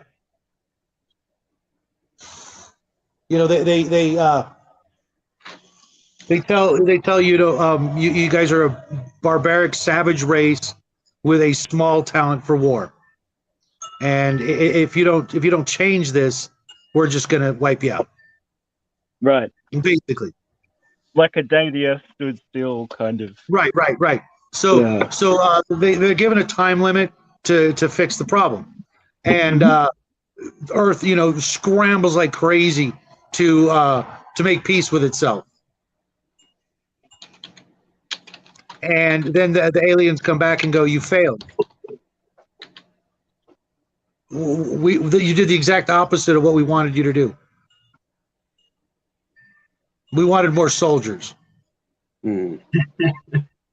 Yeah. And Oh, I we got some don't see, people. so I kind of see everything like that in a way that Yeah.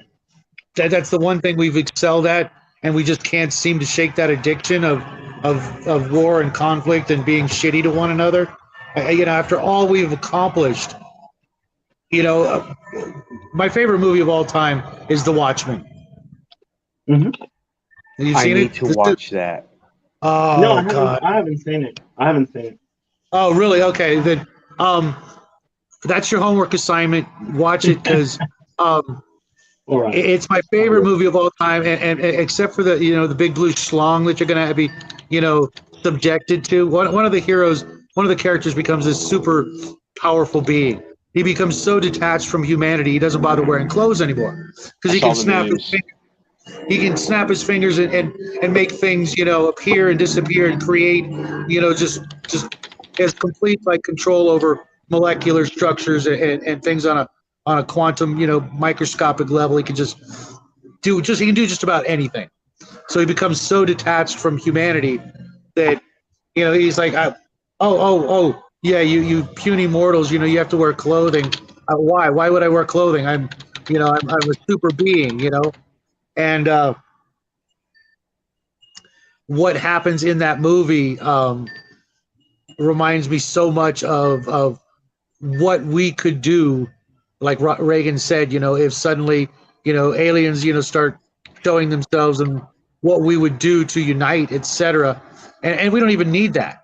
We don't need a reason like that. We have the ability to make and create so many fantastic things and help people and do all this crap.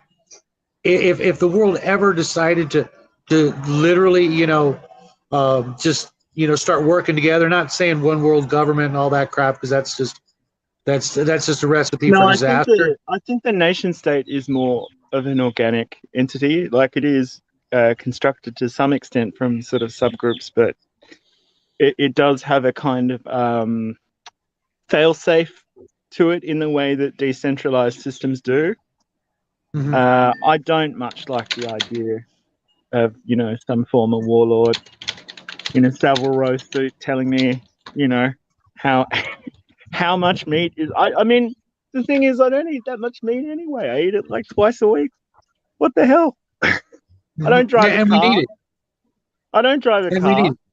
Yeah, we need. Well, yeah. I mean, unless you're going to have a really scientific vegetarian diet where you really count every bean, yeah, absolutely. Mhm. I mean, I kind of do that for my girlfriend, but like I make sure that she gets like plenty of eggs and cheese and stuff like that. Mhm. I don't want her head to fall off and roll down the street. Yeah, you have to catch it or yeah. Well, I'm just not Chase that down. athletic, man. I'm not. Just couldn't be bothered chasing after it. But yeah, like I think that it's very hard to get to grips with what's happening. The big thing is like there's no trust between the kind of burgeoning Eurasian bloc and the kind of Anglocentric kind of thalassocracy. The kind of it's sea power versus land power. It's Airstrip One versus East Asia. You know, there's an element of 1984 to it.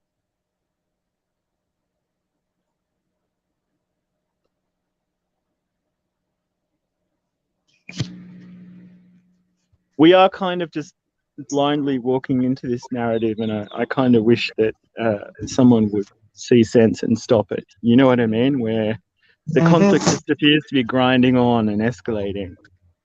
Well, You know, keep your head about you, and your quantum self, higher self, will follow you. Save your mind, It your ass will doesn't- follow. it doesn't penetrate, honestly. Like I said, I'm a psychic null. Like, I kind of figured out a way of just passing this information and not taking it seriously. Like, because like China makes overtures against Australia every single week. Like, they threaten us. They did the ambassador did a press club address recently, and he threatened us, and then all the journalists got stuck into him, which was impressive, actually. I was like, oh, doing your job for one, you know.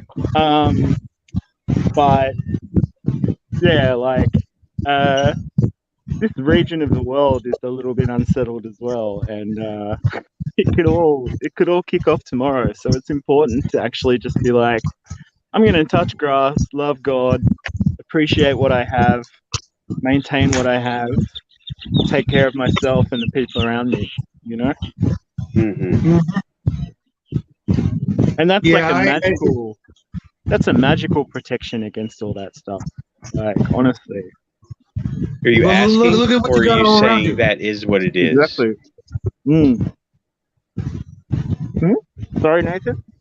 Were you asking, what is that the magical protection against it, or you're saying that is the magical protection? Well, for me, I mean, it's worked so far. It's just kind of going, actually, I don't want to really take the negative emotion of what I'm reading in front of me, and I don't want to expose myself to it like 8 hours a day, every day, kind of thing, you know? Right. I'll just dip into the world of geopolitics and news and review it and kind of go, okay, but I still have this beautiful garden. Yeah, I'm looking around. You know, I live in the desert, so That's it. you know, there's nothing. You know, but I'm just looking around. It's beautiful there, and you got yourself just all kinds of green and trees and blue sky, and that's got to be a really incredibly peaceful place to be. You know. Exactly. For me, I go outside and it doesn't get pretty until the sun starts going down. Then we get, amazing sunset. But during the day, we're a mile from the sun. So, everything is yellow or brown grass. It's all died off. It's it's terrible. And then the sun goes down and I'm like, yep, it'll be better tomorrow. Just like Fritz is always telling us, it's only going to get better. Right. He's right. Yeah. He is right. And you'll notice he never reflects that kind of static ever. He just politely shuts it down every time. Like, love it. I must have missed something, but that's okay. That's okay. Oh, it's a guy we know. He's a gamer guy, and he has a live stream just about every day during the week, and he just doesn't let any of that negativity come in. We just go, we talk about games and painting, and we just relax during the day. And he ends the show every day with it's only going to get better. He's just super positive, super optimistic, and just shuts out that crap. When his show's over, God only knows what he's going through, himself, like us. He just doesn't. He's not showing it to anybody. He's just force fields up, impenetrable fortress of solitude, and he's eking out his life as a painter, which is not easy. Like, it's definitely important to support what he does, I think, but he just sets a good tone for the rest of that little group of gamers. Like, he doesn't really. His streams are a politics and drama-free zone, and I really appreciate it. Yeah. Yeah. It's really important to take time out from the rabbit hole, Yeah. Unlike now, because that's what we're here for. Let's go deep dive, folks. Here we're like, all right, get me a wetsuit, like I'm going into the sewer, you know. But it's all for. I'm not going to say for the sake of entertainment, but for the sake of curiosity. You Yeah. know, we've got that thing in us that, you know, it's just kind of like that itch you just can't scratch. There's just something there, and you know. Well, I watch a guy who does games that do reflect what is going on in the world. Like he did a Riot game that was set in a kind of quasi Australia where everybody was locked down, and he did a similar game with like Antifa and Feds and Boogaloo Boys and all Wow. of that, and it was very amusing, and you know, he kind of changed the terms of it all so that, you know, he didn't get bananated. But there, to some extent, I do just want to defend the Shire. You know what I mean? Like, yeah. Yeah, but for me, I've always had this, you know, unquenchable thirst for certain kinds of information, and you know, it's gotten me in a lot of trouble. Yeah. And I feel like, you know, my mom used to always say this thing to me, and I know you've all heard it before. She used to say the truth will set you free. And well, I'm like, but what is the truth, Mom? And she never had an answer for me, of course. You know, Well, she would just tell you to eat peas. yeah, we didn't do peas, but yeah. My dad didn't like peas, so we didn't like peas. It's weird. He didn't like fish, so I didn't grow up liking fish. But he didn't like chicken. But I'll eat chicken every day. I got absolutely no problem with that. But yeah, he didn't like chicken. Weirdo, right? That's weird, right? Especially like fried chicken. Have you ever had fried chicken? Jesus Christ, that's like, you should have fried chicken at least once a week. I mean, that should be like a law, you know. Fried chicken is freaking good, but that's just, you know, me being goofy. But yeah, I'm never gonna stop looking for answers to these questions. There's just so many weird things that people just don't even care. Don't even care. Hey, it's weird. As long as we're free to, absolutely. As long as we have the freedom to do so, I'll do it. Like, well, even if I did, I'd be that, you know, one of those people from the movie, you know, V for Vendetta. You know, I'd still, you know, I'd end up in jail or something for looking at the wrong book or something. Yeah, Check this out. Last year and the last couple of years, ever since my son was in school, his first year of school, we rode bikes to school. First, I'd ride him in one of those little things you carry the kid, and then he got his training wheels, and then we'd ride. He's the only kid rode his bike to his school for 9 years, from kindergarten to 8th grade. The only kid. And so I'd ride him to school, drop him off, ride home, ride back, pick him up. When I would go to pick him up, there was a street I had to ride down, and all the parents were sitting there parked in their car, waiting for their kids to come out because, you know, we live in a desert, so it was blazing hot, so they'd get out of the sun by sitting in their car. And I would drive by 20 cars from the corner to where the gate was to pick them up. Every single car had 1, 2, 3, sometimes even 4 people doing this. I don't carry my phone with me. I don't normally use a phone. I didn't even have a phone until about 6 months ago, and that was just because of my son, you know, needing, you know, to be able to communicate with me from school sometimes, and silly things like that. Yeah. And everywhere I go, people are just. Yeah, I find it infuriating. tonight. I hear you. Tonight, I went to go get food, right? Before the show, I went to go get food, and I intentionally left my phone in the car so I wouldn't have it to distract me from what's going on around me. And, well, I took it all in. I mean, I don't go too many places. This place is right down the street. and Yeah. called a brew house. They make good burgers. So I went there and I got a to-go order, but I just observed and used my little spidey sense to feel what's going on around me, and it was quite interesting. Well, you also appreciate things more, don't you? I mean, you know, you're taking into your surroundings more. You're actually stopping to connect with the environment you're in. Mm. Everyone's Mhm. disconnected. They're somewhere else. Yeah. Yeah. Like me What- trying to get this head on. It's always about the phone, and I hate that. I don't like that. But I couldn't date nowadays because of how people are. Like, I'm glad that I settled down like 8 years ago. You know what I mean? Like, because people just scroll. You see them like sitting at tables in restaurants and stuff. They don't talk to each other. yeah. Yeah, I don't do that. I don't do that. No. Okay, that was a bad join. Another casualty. It happens. I'm not very good at this, but I'm getting there. It just takes patience, practice, and commitment. You know, you want to do Yeah. it, do it. You want to do it Yeah. good, don't rush it. You want to, you know, have it look good. You just gotta, with anything in life, you've got to, you got to be a little patient. You got to pay attention to what you're doing.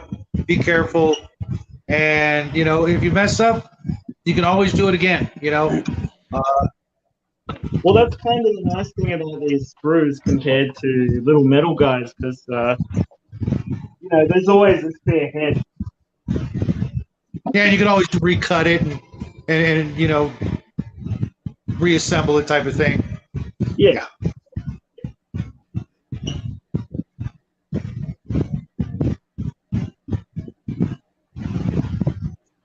So, friends of yours in the chat there, Nathan? Yes. Joseph and No, no, no. Lamblin. Unfortunately, I'm them not in real life, recognizing I'm not recognizing any names. No offense, guys. It's really nice to meet you.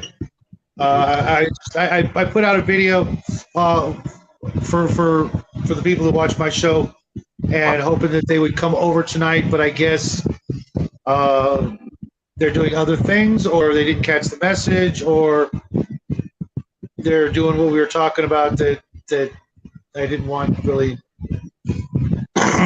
any real part of. And Topic was not for them. No, I don't think that's it at all, to be honest. But then again, it could be because my channel is mostly about games and stuff like that, and I was just like, there's got to be a couple of inquiring minds out there that just want to shoot the shit and talk about other stuff, and maybe they didn't see the video, or they got distracted with something else, and it wasn't all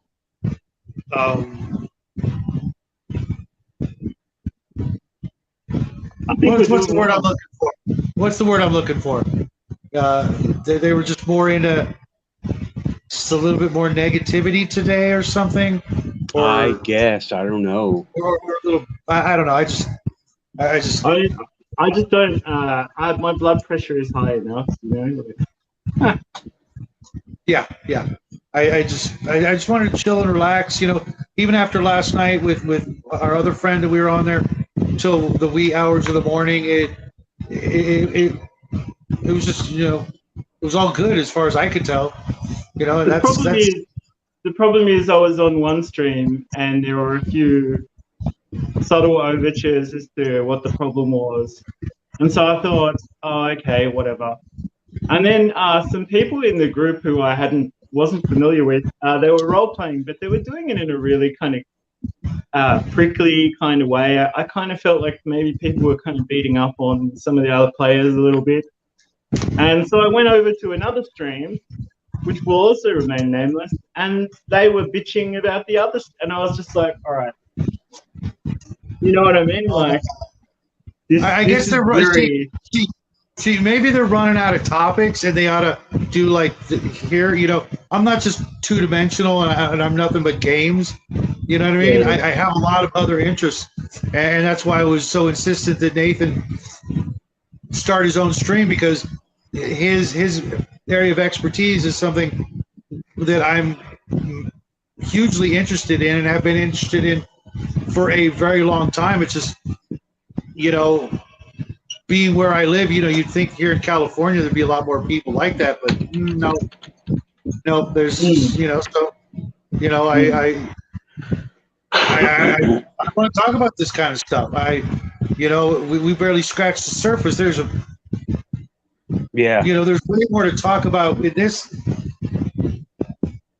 I mean, we've hit two. Discussion. Yeah, we've hit two things on the list of stuff that I had. Atlantis and aliens, and that's it. That's what we've done. Really, because I told everybody else when we were talking the other day, you said you wanted to talk about the Mandela effect and cryptids. Yeah. And I did my homework, damn it. Yeah, talk to me about the Mandela effect, because I hear a lot of people. I kind of see a lot of people sort of spiral with it a little bit, like they kind of see it everywhere. Well, the Mandela effect. Okay, have you heard the pop culture things about it? Have you heard let's just go over the basic definition. Like the cornucopia, the cornucopia on the Fruit of the Loom logo. Yeah, well, that's one. One that I did recognize is the girl in Moonraker who hooked up the Jaws, not having braces in the final version of the film, but I remember her having braces, and everyone else does as well, which is very strange. Okay, real quick, before we go into it deeper, let's tell everybody for posterity what the Mandela effect is. Yeah. Okay. The Mandela effect is it is a phenomenon that seems to affect lots of people and then not a lot of people. Some people over here remember a certain thing, and it comes from Nelson Mandela. Nelson Mandela was jailed in, I believe it was South Africa, year in the 80s, and he was a government dissident, and he was a rebel, right? And he spoke out against the government, so they put him in jail for sedition, which was whatever.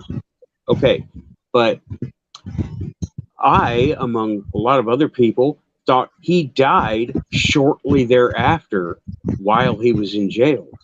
I thought he had died. And then he got out in 2014, and everybody was like, whoa, didn't he die? And no one could remember. I think it was 94. 94? Yeah, I think was the year. When he got out? Yeah, because he got out. Oh, right. He passed away. He'd been active since like the 50s. You know what I mean? Like, he was he got busted for they prosecuted him for sedition, and I do remember studying that in school. And well, that's what they told us, and that's what I remember. And I think I looked that up. Mm-hmm. But then people thought he died, so that when he was released, everybody's like, "I thought he died. Why do I remember he died?" But now he's being released from jail. So basically, in a nutshell, it's something happens and then something else happens, and we all remember the original thing as being the thing and not the other thing. Right. That's what my buddy Rich says. He says it's just bad memory, but I don't know. It's a collectively shared false memory that gives the impression that something has been altered, basically. Yeah. Well, because I too remember when he was released that didn't he die? Yeah, I thought he died. And that's the basis for it, right? Yeah, that's the basis for it. And a lot of people think it's bad memory, but I have experienced it several times, and it is the weirdest. I can't. I mean, it's beyond anything. Aliens, Antarctica, Egypt. This is weirder, okay, than all of that, because I was there. It was in my face. Just last week something happened. Wow. And Really? oh yeah, check it out. I did a little video on TikTok, so I don't know if anybody saw that, but I was No, on my TikTok. way to work. Yeah. I was on my way to work, and I used my phone because I'm lazy. Say, hey, Google, take me to work, right? And I was like, and it gives me directions and it figures out the traffic, best route. Okay. I went, and it says, take the bypass. And I was like, oh, okay, must be traffic ahead. I get on the bypass. I'm on this big, giant bypass interstate, and all of a sudden, I'm not. I'm on the original route. And I remember taking the route. I remember taking the bypass. And I remember being on it. And it was oh, that's me. Okay. It was confusing because I was like, I mean, you're driving on one road, and all of a sudden, like in a video game, you're on a different road. If something glitches, you don't know what you're doing. Well, I luckily thought on my feet, and I was like, okay, I'm not on that piece of road. I have a turn coming up. The other one was straight. So that happened. And it's confusing. And I kept trying to think, did I fall asleep at the wheel or something? But no, I didn't. And I was like, could I have imagined it? I don't think so. Because, yeah, I had taken that bit You're of in a moving energy. freaking car. Your body's kind of, on high alert, you would think. Yeah. At some level, you're in a freaking moving car. You're at the wheel. You need to kind I of, hope so. yeah. I mean, you weren't drinking, you weren't driving. You weren't drinking. I was and on my driving. way to work. Right, Yeah. right. So you were pretty awake. Yeah, Unless I you was were awake, and I was aware, and it said, take the exit, go over here. And I'm like, okay, no problem. And when I got there, I remember, why isn't it telling me continue 7 miles? Because that's the length of the bypass. And I look up, and it came up with the other direction, prepared to go over here because you're on the original route. And I was like, oh, what? Whoa, what? Where am I? Where am I? And I was okay. I mean, I don't want to say I saved it because it was never gone. I was never like in a bad way. It's just I wasn't expecting to be in that particular way. I was expecting to be on the other road. I'm reading the chat. Yeah. Slipping between them. Yeah, that's what I was thinking for a moment there. That maybe you were also maybe doing a little bit of alternate reality, traveling or something like that. But that's a weird one. Did It you is a ever- weird one. I can't dream- explain how weird it was because Do you you ever had have to dreams about your morning routine? say again. Do you ever have dreams about your morning routine? No, not that I Okay. can recall. Dreams. Interesting. Because I would But- think that if you had dreamt taking a particular route and then taken another one, and you were sort of still in that kind of delta state, maybe you would remember the dream. You know what I mean? Yeah, One but second. we videotaped it. Yeah, I have the videotape of me going the original route, and I was like, how did this happen? The camera went that way, I went that way. How? It was so confusing. I don't even want to believe it happened, but I can't not remember being on that road that day. There was a car with a weird rack on the back of it, and I remember that car with a rack, but it wasn't there when I went to that other road, and I was like, oh my god. When I suddenly appeared on the other road. That's the most recent one. I've lived through others, and it's been just as trippy, and this was the tamest one of all, even though I was in a moving car. The other ones were more He's trippy. making tea. What's up? He's making tea. He's making tea. Oh, okay. I need to make coffee. Have tripod will travel. It's coffee time.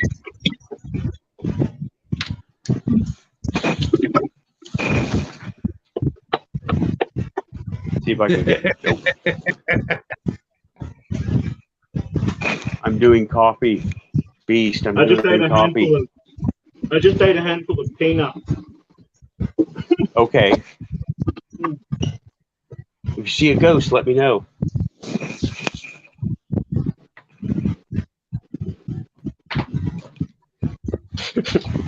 This is crazy. I'm a nut. Alrighty then. Everybody just, hey, check I this have a out. giant tripod. Stage Forsaken is in the audience. Hey, buddy. Long time no see. Yeah, he came in a little while ago. Okay. He We all said have people remembering pictures. things differently from history, like misquoted movies. People think Vader said, Luke, I am your father. But the real line is Vader, no, I am your father. He never said Luke. That's a good But example. we all remember it. We all remember it. Luke, I am your father.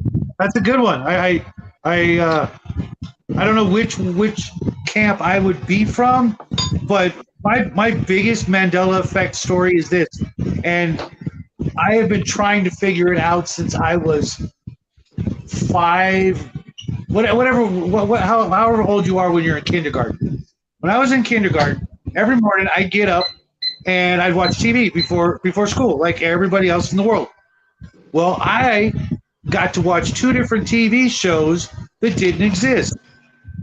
I have looked high and low for these TV shows. I have gone to the absolute experts to find them. One is a Tarzan cartoon in black and white. Can't find it. Maybe it wasn't called Tarzan, but I can't find it. Nathan, you're from, okay, there you are. The other one is a cartoon. Both were, Japanese animation, not like, Warner Brothers or something like that. I don't know what company. I just know that there was. More like Astro Boy. Yeah. Yeah, exactly. But it was Yeah. Tarzan. I mean, I could have been watching Astro Boy and not realized it. You know what I Yeah. mean? Because of the way he dressed, But I remember it being Tarzan. Okay. I'm willing to accept that maybe I was watching Astro Boy. But then there was another cartoon called The Amazing Seven. Okay, Shawners helped me try to find it, and he said he found it, but it was the Amazing 3 or something like that. And I was like, no, that is definitely not the show I watched. I looked at the cartoon. It was The Amazing Seven. There were these like anthropomorphic animals, and one character was Bugs Bunny, the rabbit, the leader, and they all wore like these space suits, and they drove around in a vehicle that wasn't a car or a plane or an airplane. It was a ball.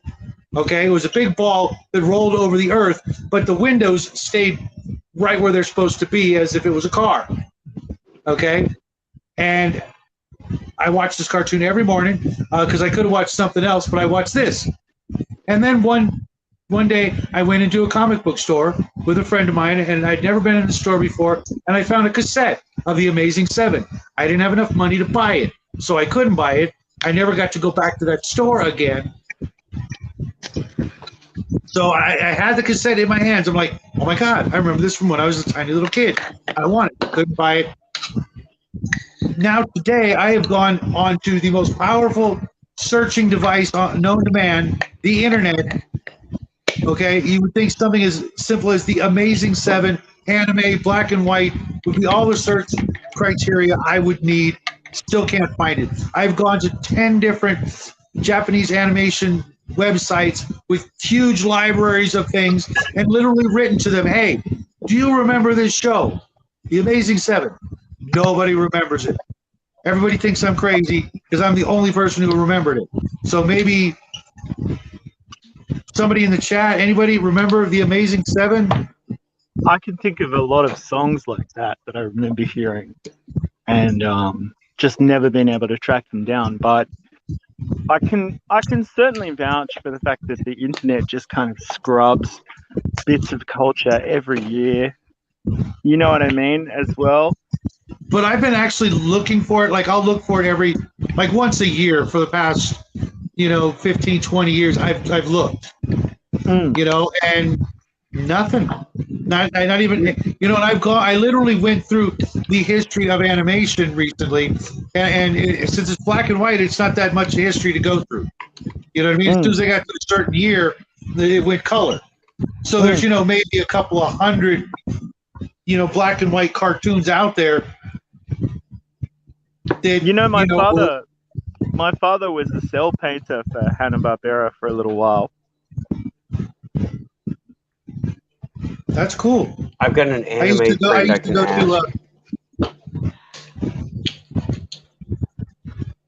Apparently, they had an office in Sydney, and he said that it was mostly Korean ladies working there.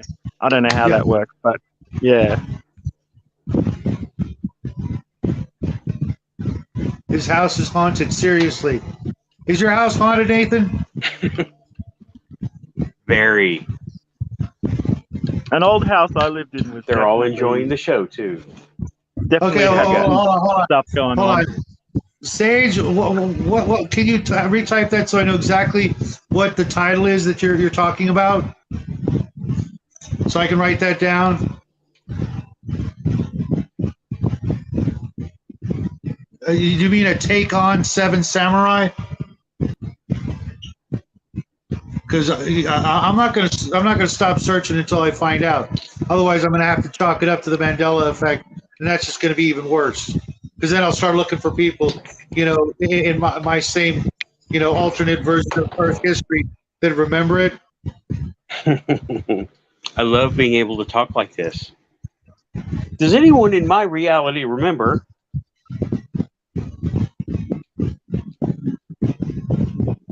Nope, I'm alone. I'm the only one. I'm older than most of you guys, so it's okay. Well, I'm only 55, so it's not like I'm, you know. You're not much older than me, so No, but do you remember Captain Kangaroo? yeah.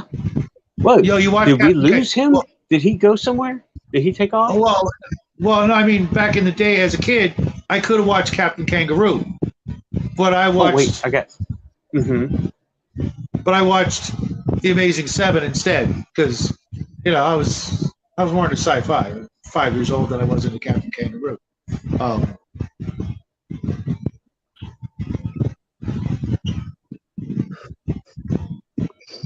Okay, you're back.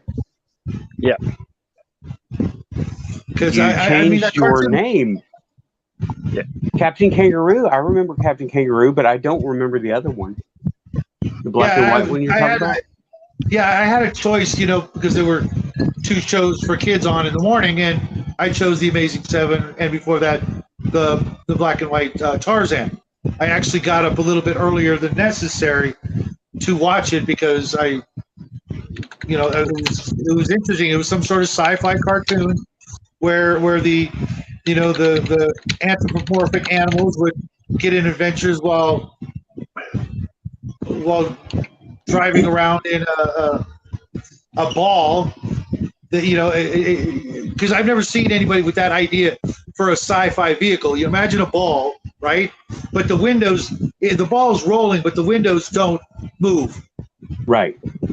Kind of like a BB-88 kind of a thing, you know? BB-8. BB-8. Not BB-88. No. Okay, see? Mandela effect. See? In my universe, it's 88. But that kind of idea where, you know, it's rolling, but something that should be moving isn't. Right. Yeah.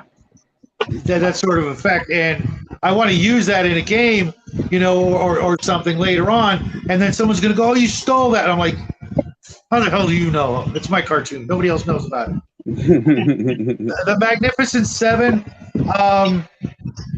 You mean the Western? Yeah, I'm pretty certain I got the title right, and that would kick my ass if I find out. Oh, I just had the wrong title the whole time. Is that coffee or tea? Coffee. The good stuff. You know, of all the things I've quit and should miss, that's the one that bugs me the most. I smell coffee all the time, and I'm just like, oh. but I'm not gonna. I'm not gonna. I'm gonna be good. It made me a much worse person, I think, probably. Like Coffee? Yeah, for sure. I'm like a junkie. Like, you know, I get up in the morning, I'm like, don't look at me, don't talk to me, you're thinking too loud. You know, it's funny. When I was telling you about my diet, that's what I use. What I would do is I would make a blender full of mocha frappuccinos. Okay, a blender full. That would be my breakfast and lunch. Mhm. Okay, and I dropped like 50 pounds like it was nothing. Okay, When but it had when I consequences. fast, I do drink a lot of this. A lot of it. Yeah, but after a while, too much coffee, just like anything, too much of any one thing is bad for you. And I really pushed it to the extreme. You know, a blender full of mocha Well, it's like, frappuccino. it's like any stimulant. Like, look at Hitler and meth. Like, one year he's like building roads, the next year he's killing people. Like, it's just too much, you know. Like, and that's the amount of coffee that I drink. Really, I'm on the way. I've already passed the autobahn. I don't use a blender. I guess I'm not hardcore like that. One time somebody brought some of that Black Rifle Coffee Company coffee to work. Oh my God. I will stick to my low to mid grade Folgers. It made me a paranoid, gibbering mess. Yeah. Death Wish. And It's mind you, called Death Wish.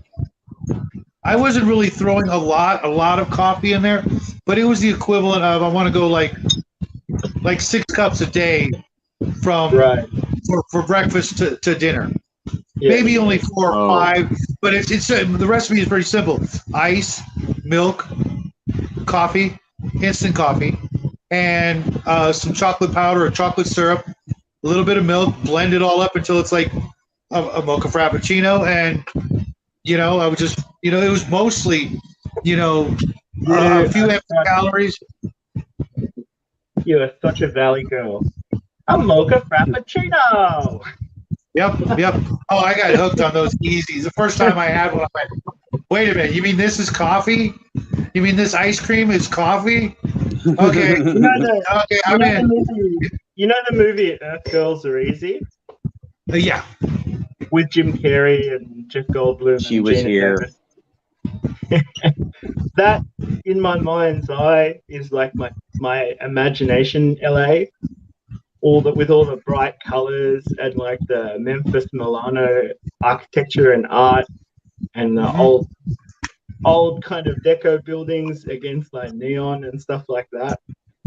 That's my mental picture of LA. It's probably way off, but Yeah, no, now it looks like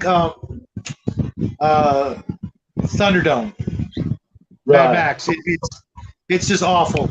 It's awful. My son and I went to Hollywood because he got his school had this movie project, and he made a movie, and it got invited to a film festival in Hollywood. So he got to go to the film festival and show off his film and do a workshop for young filmmakers. And LA and Hollywood was just god awful. It was homeless camps on every single spare I've piece been of hearing that land. for years. And it was just god awful, just dirty, filthy, the ugliest place I've ever been. And it was just we're very terrible. we're very lucky boys, aren't we? Really, at the end of the day, like Yeah, there but for the grace of God go I. You know what I mean? Like, absolutely.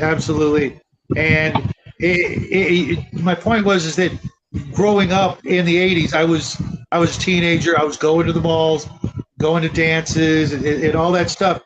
And everywhere we went, it was beautiful. You know, it had this optimistic. We're almost at the Jetsons age. We're almost there. We're just this far away. We just need those flying cars, and then we'll start building the buildings differently. And then the 90s hit.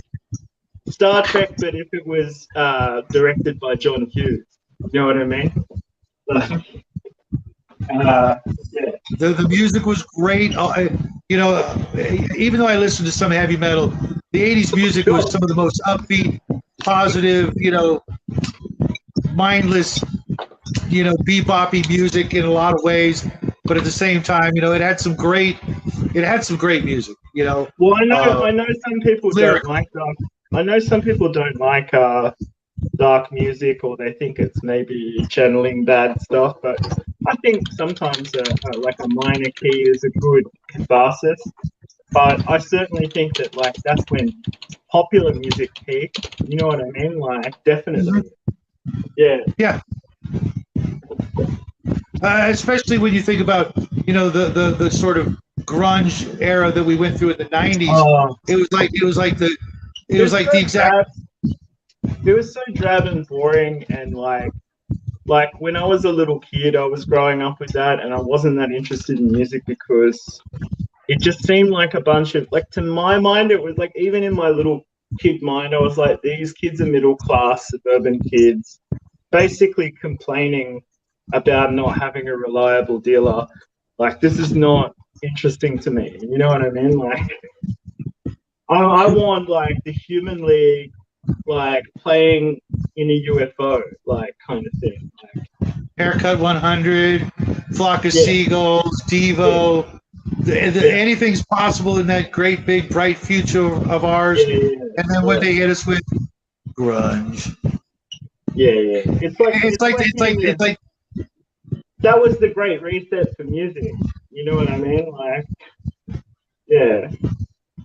And then a lot of alternative stuff came after that, but it was very corporate. You know what I mean? Like, I didn't really trust it. yeah. It lost that soul that it had. Like your Marilyn Mansons and your Nine Inch Nails is like everyone I knew was listening to that, and I was just like, dude, just go back to like Ministry Johnny Cash. in the 80s. Yeah, or even go back to the source and like listen to Johnny Cash. Like, why not? Like, you know what I mean? That's where the pain started. Like, that's where the pain really comes from. So, Johnny Cash took a Trent Reznor song and made it his. It was good. Oh, absolutely. That was good. Absolutely. You know the one I'm talking about? Yeah, I was just Dirt. like, I want like a glamorous, futuristic kind of. I want like babes like in the Robert Palmer video, and like a wall of synthesizers and a spacesuit. You know, that was.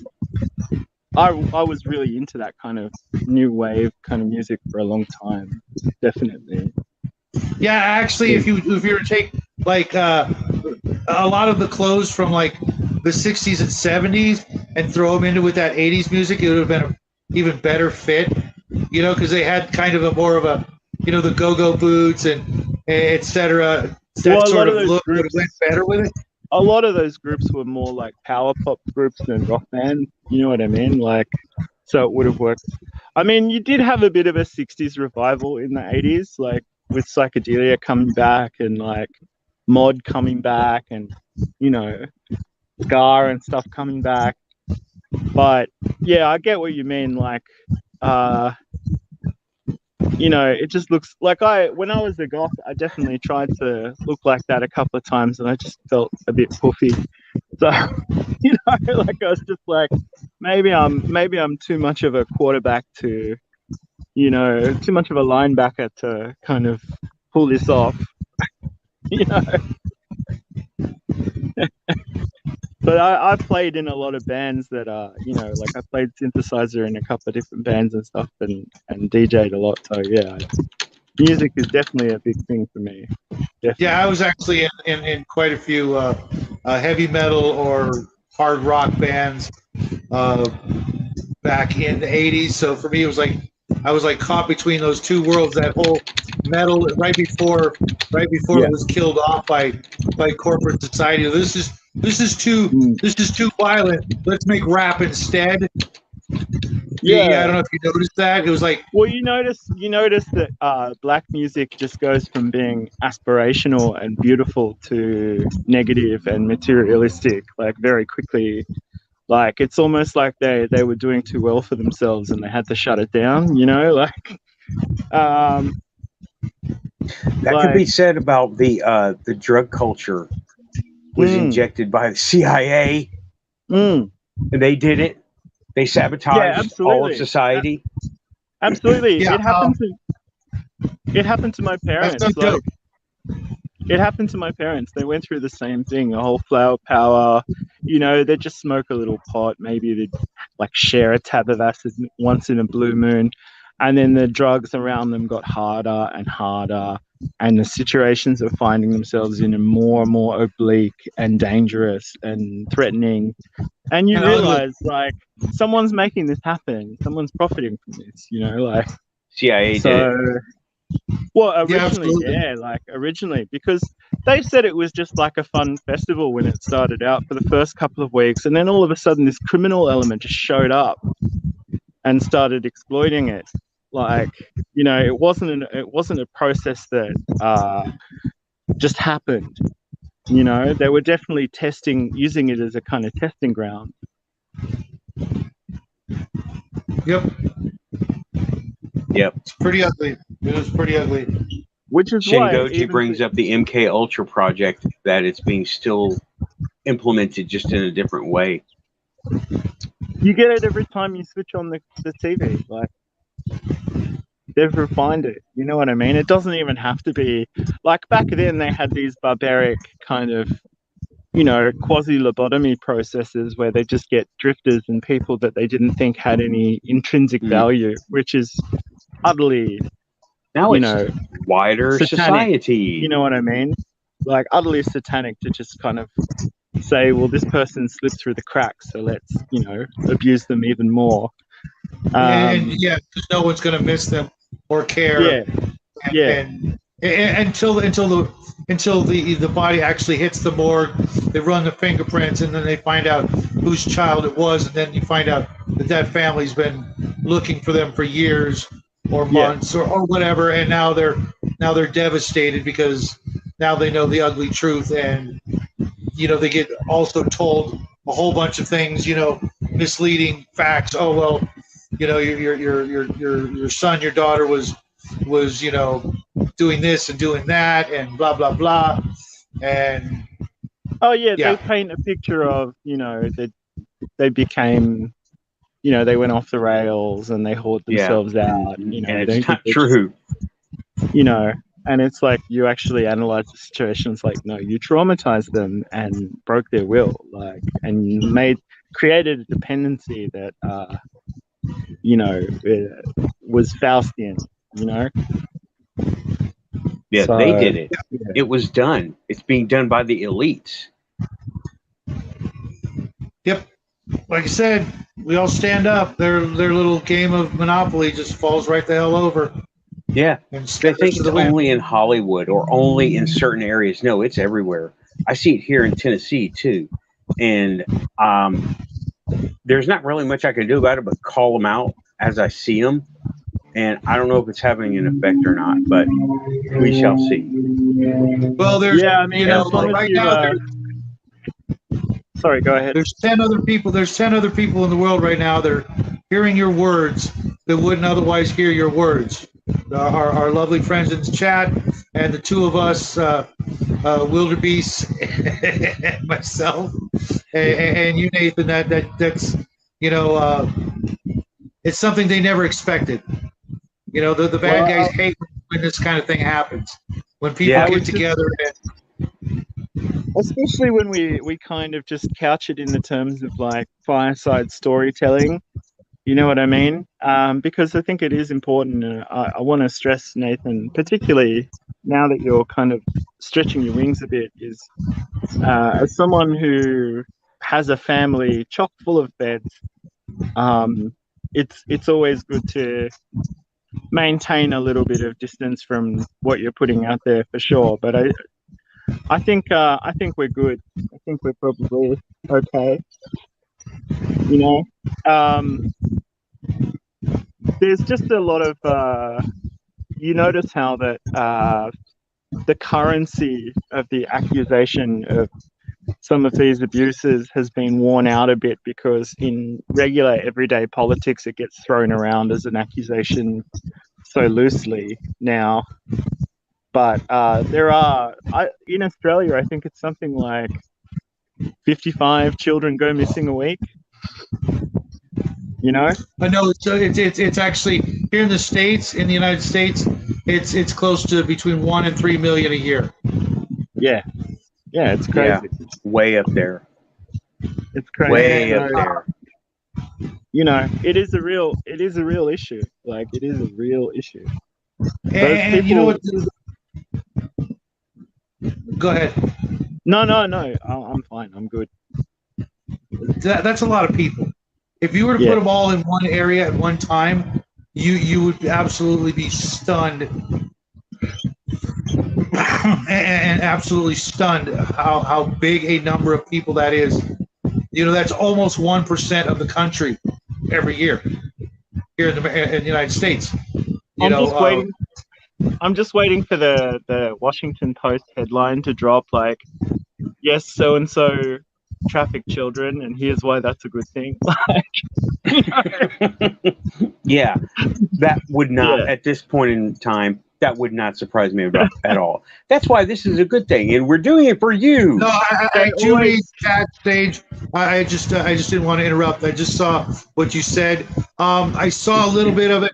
I'm gonna go back and look at a little bit more of it, and maybe that'll jog memories. But I have this memory of it. Speaking of Mandela effect, of it being like better quality anime than what you're talking about from Wonder 3. I just picture it just a little bit better drawing style than that. And as soon as I saw it, I'm like, it didn't ring any bells. But I'll go back and I'll watch a little bit more and see if that's it. But you know how these conversations go. You know, all it takes is one sentence to just veer off into left field. It's all good. It's the quantum effect. That's it. Speaking of, James, have you ever had any one of those weird kind of memories that you remember something one way? Just one. Actually, two. Yeah, there are lots of times where I remember dialogue very clearly, and I go back and watch it, and it's completely different. But one of the ones that resonates in popular culture is the James Bond film Moonraker, where Jaws gets a girlfriend, and I remember her having braces, and I remember them locking with Jaws's braces. But that isn't in the movie for some reason, and a lot of people remember this. I have to go back and when they first kiss, their accoutrement become entangled, and it's a moment of levity, and then it's not in the movie. What the hell? You know, I seem to remember that myself, but it's been so long since I saw Moonraker. Mm-hmm. Yeah. Not my favorite Bond actor, unfortunately. Why don't you like Roger Moore? He's perfectly agreeable. He was just a little bit too stiff, and I always wondered about whether or not he was enjoying the part or not. If you know what I'm saying. I was having a terrible time, but I needed to build a conservatorium. Yeah, other actors seem to just enjoy it more. He's so wooden. You know what I mean? Just so stiff. Yeah. And I always just pictured. He's also probably older than any of us. Oh, sure. You know. In like even the early ones, I think Lazenby's film is quite underrated actually. Although it's quite jarring because he doesn't do a British accent at all. You know, he sounds like he comes from Perth.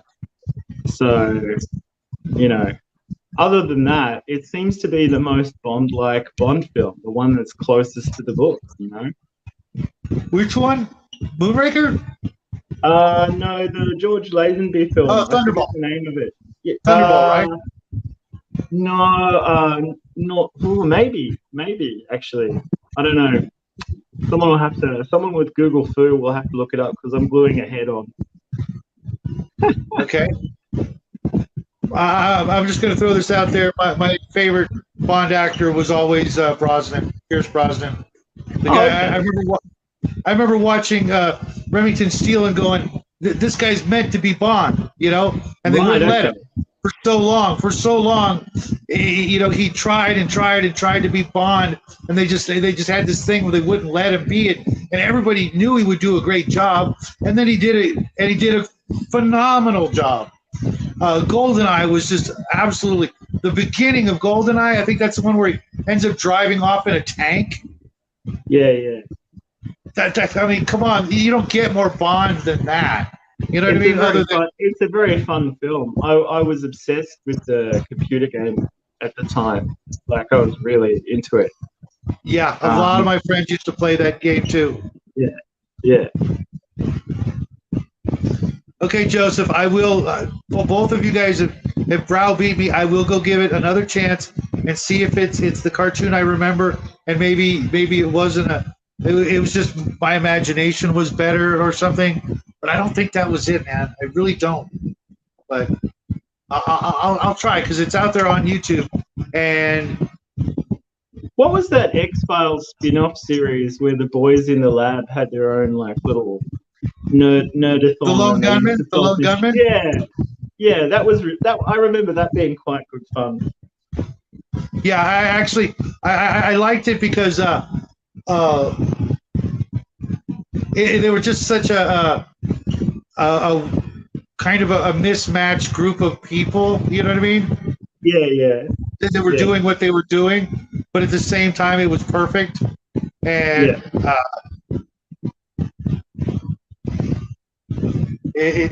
they were actually probably some of my favorite characters in the X-Files. Because after a while, it just I hate when they do that. When they do that whole, sexual tension between the stars from the very beginning. Well, And it doesn't really go anywhere with them for too long, and I'm probably like alone in the world of like hetero nerd males in that I just find her a bit like I don't know, phlegmatic. You know what I mean? Like a bit cool for my liking. So yeah, well, she was too cool to like men to begin with. That was part of it. Yeah. And I don't know if you've ever noticed that, but a while ago that was kind of a thing. Certain people they wouldn't get together because they couldn't act that way. You know what I mean? Yeah. And it was kind of difficult, if you're not into dudes and you're supposed to act like you're into dudes. That's one of the hardest things to fake. You know what I mean? Well, I didn't know whether or not the subtext was that she was gay or anything. I just found her a bit hard to like. And going back, like the show hasn't aged terribly well. Like, you know what I mean? I feel like we've got a better X-Files happening here tonight. Like, honestly. But, so we're the new Lone Gunman? Is that what you're saying? yeah, we're the new Lone Gunman. Like, we're kind of nerdy. We can pull that off. Yeah, I think we could. We all have our own version of internet kung fu. To be honest, different areas of expertise. That's pretty good, man. I like that. Yeah. That works for me. Well, I have one of those. The name is hysterical too because there's three of them. They're not lone, and the Lone Gunman, harkens back to the original conspiracy theory of pop culture at least. I'm sure you could maybe find some other stuff if you dig back, but it's the one that everybody knows about. And to this day, I've heard half a dozen theories that I could easily buy, but my favorite one, what the best one is? To who killed JFK? He killed himself. Interesting. Okay. Why? Red Dwarf, guys. You guys don't remember that? Right. He killed himself because the crew of Red Dwarf go back in time somehow and get him to kill himself, because if he didn't kill himself, he would end up becoming a major douchebag had he not died. Right. I Yeah. missed that. I didn't watch Red Dwarf. It was out of my, I don't know. I don't know why. I have Okay. one of them. I have one of them Mandela effects in movies myself. I've got one of those, Okay, and go ahead. nobody remembers this, but I remember it perfectly. In Stargate, the movie with Kurt Uh-huh. Russell, Yep. they get to the planet and they meet the people, and they're like, "Hey, how you doing?" And they just found out they can't get home, and Uh-huh. Kurt Russell is in there, and he lights up a cigarette, and the kid Skara was there, and he goes, let me try it. That right there, I remember the scene as he gives him the cigarette, he takes a puff and he stomps it out, but right before he stomps it out, Kurt Russell goes, he's getting another cigarette and says, I can't believe it. No matter what galaxy you're in, there's always a cigarette bum. And he gets ready to do this, and then he stomps it out. And it was like nobody remembers that line. I remember that line. I'm seeing it in my head right now. It's not in the movie. Yeah, I don't remember that one. I remember everything Nobody except that does. part. And that's that. Yeah, I wonder.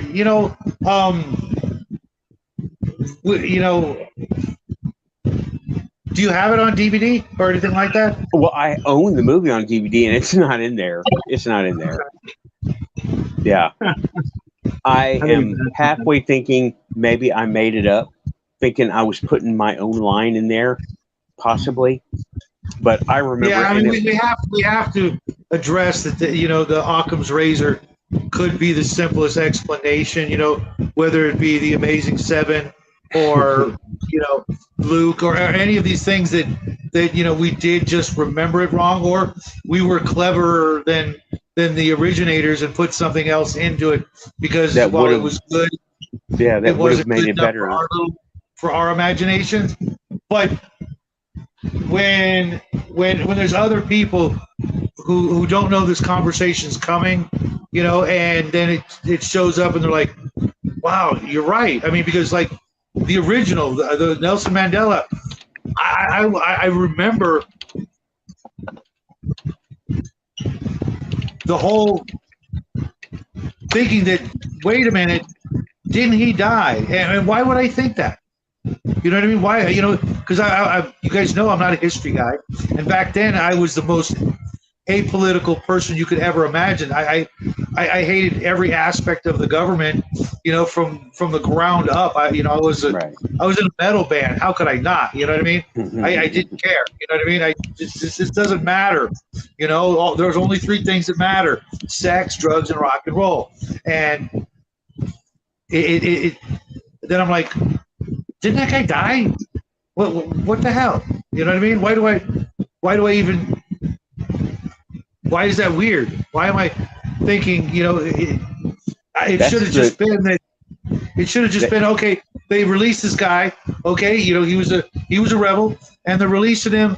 The end. But no, I remember did he die? Because had he died, that would have been a news thing that we would have heard. That's how we would have known how this guy a million miles away actually died. Because something would have informed us, the TV or the radio, and we would have heard it, and it would have went in one ear and out the other, but it would still be, some residual parts of that information in our head.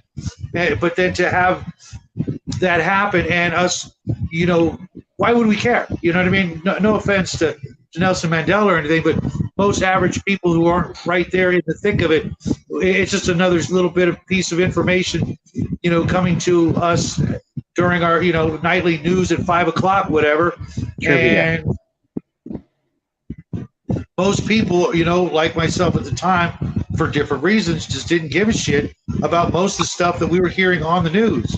They felt it was important enough to put it on the news, so we digested it, crapped it out, and went about our day, but yet some part of it stayed with us became part of us, and then suddenly, you know, we're having the reaction that started the whole Mandela effect. That's kind of, That's important. It's important. yeah. It's like the argument against that we just remembered it wrong. I realize and I know that most of our experiences is from memory, okay, and a lot of our memory is highly jacked up, highly messed up. Yeah. Yeah. No it matter is. who you are, you've got a lot of stuff in your head that you know it didn't happen that way. You know, you Right. think Another it did, big but one for people was Tiananmen Square. What do you remember, Shadow? What do you remember? What happened in Tiananmen Square? The dude with the tank. All I remember is the guy, you know, standing in front of the tank, and then it tries to go around him, and he moves over to step in front of it, and I don't know how many times he did that, but he did it a number of times, and then I think they dragged his ass away with actual dudes. Right. That's what I don't remember. I remember he getting run over. I remember he got run over on camera, on TV. But then, Really? now that's what I remember happening. And I was a lot younger then. But that's what I remember. But now I go back and look at the historical TV documents and stuff and the old broadcast. His buddies dragged him away before the tank ran him over. But that's not what I remember on TV. You know what, though? Something like that unfortunately, I hate to go all conspiracy, but I can easily see China just running his ass over. Yeah. You know what I mean? And going, guess what, everybody? You ever breathe another word of this? Mm-hmm. Hey, Grim. Awesome to see you here tonight, buddy. I wasn't sure if you'd make it tonight.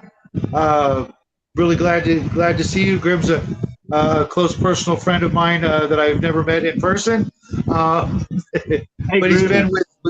he's been with my channel since the very, very beginning, and he's a great guy. And I hope he's going to enjoy the show we've got. We've been doing this, guys. Can you believe we've been doing this for 2.5 hours, almost 3 hours? It doesn't feel like that at all. Mm-hmm. It does not feel like that. Love it. You know what? I just thought of something. Okay, that's the way you need to show them off. That's much brighter. We can see the detail. Well, what brand? What company are those? It's a mix. That's why I like this scale now. You know, like it's Fireforge and some Frostgrave.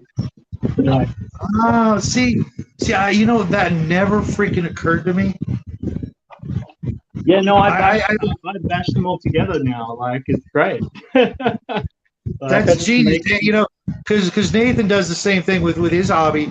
He just grabs pieces and parts from wherever, right? And you just slap shit together. Well, I'm trying to give him a flavor. Like, I am trying to give them a sort of semi-historical flavor. And I do have, like, different tribes, as it were, that I'm, like, drawing on. But, yeah, like, basically. I've been working on this is box 2 of 3. Okay, and I'm doing them all exactly by the instructions. But you just made me think of something, guys. I just came up with a new weird theory. Okay, we've all been in one of these chats together for a while, right? Not just tonight, but we've done them before, right? Yeah. And every time it ends up being the 3 of us. Have you noticed? Yeah. Okay. I noticed it a couple times up to now. Yeah. Okay, because I've done it with other people, but ever since Nathan came in, it's Nathan, James, and myself ended up closing out the show. But you know what else I noticed? And we've talked about it before. And I'm not the only one either, because with James and I being other streams before we brought you in, we've created like a time warp bubble. Yeah. You know, and I'm not the only one to notice this. And not only did we find a way to create some sort of weird time warp bubble, but we created a time warp bubble that seems to invigorate us. Maybe you guys got the coffee, but I'm not. I'm just pure water. Okay, just drinking water. You know, I'm not doing bumps off to the side when I blank the screen, nothing like that. You know, You're not looking for why would you parmesan in might the hurt my carpet. son? You're not looking for parmesan in the carpet. No. And Shin just reminded us of one of the biggest Mandela effects ever, the Beam Me Up Scotty. Right? Well, time is dilated because it's 3:40 Sunday afternoon here.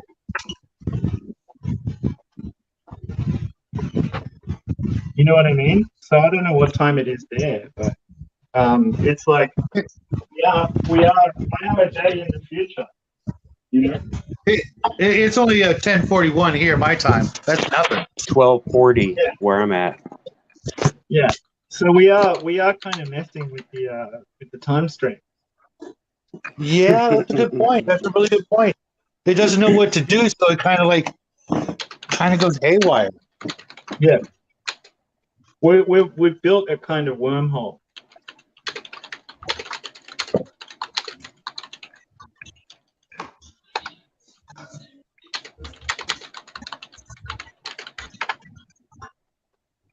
That's me typing. Sorry. Oh, I know.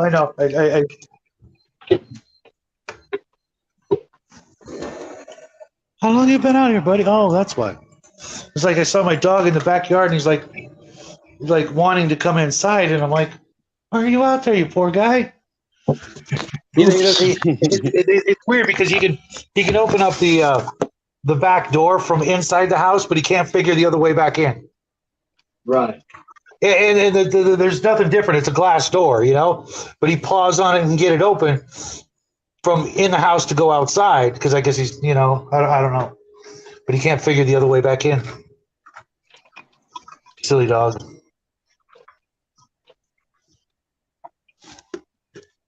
Joseph is asking, does the past still exist? That's a That's good a good one. question.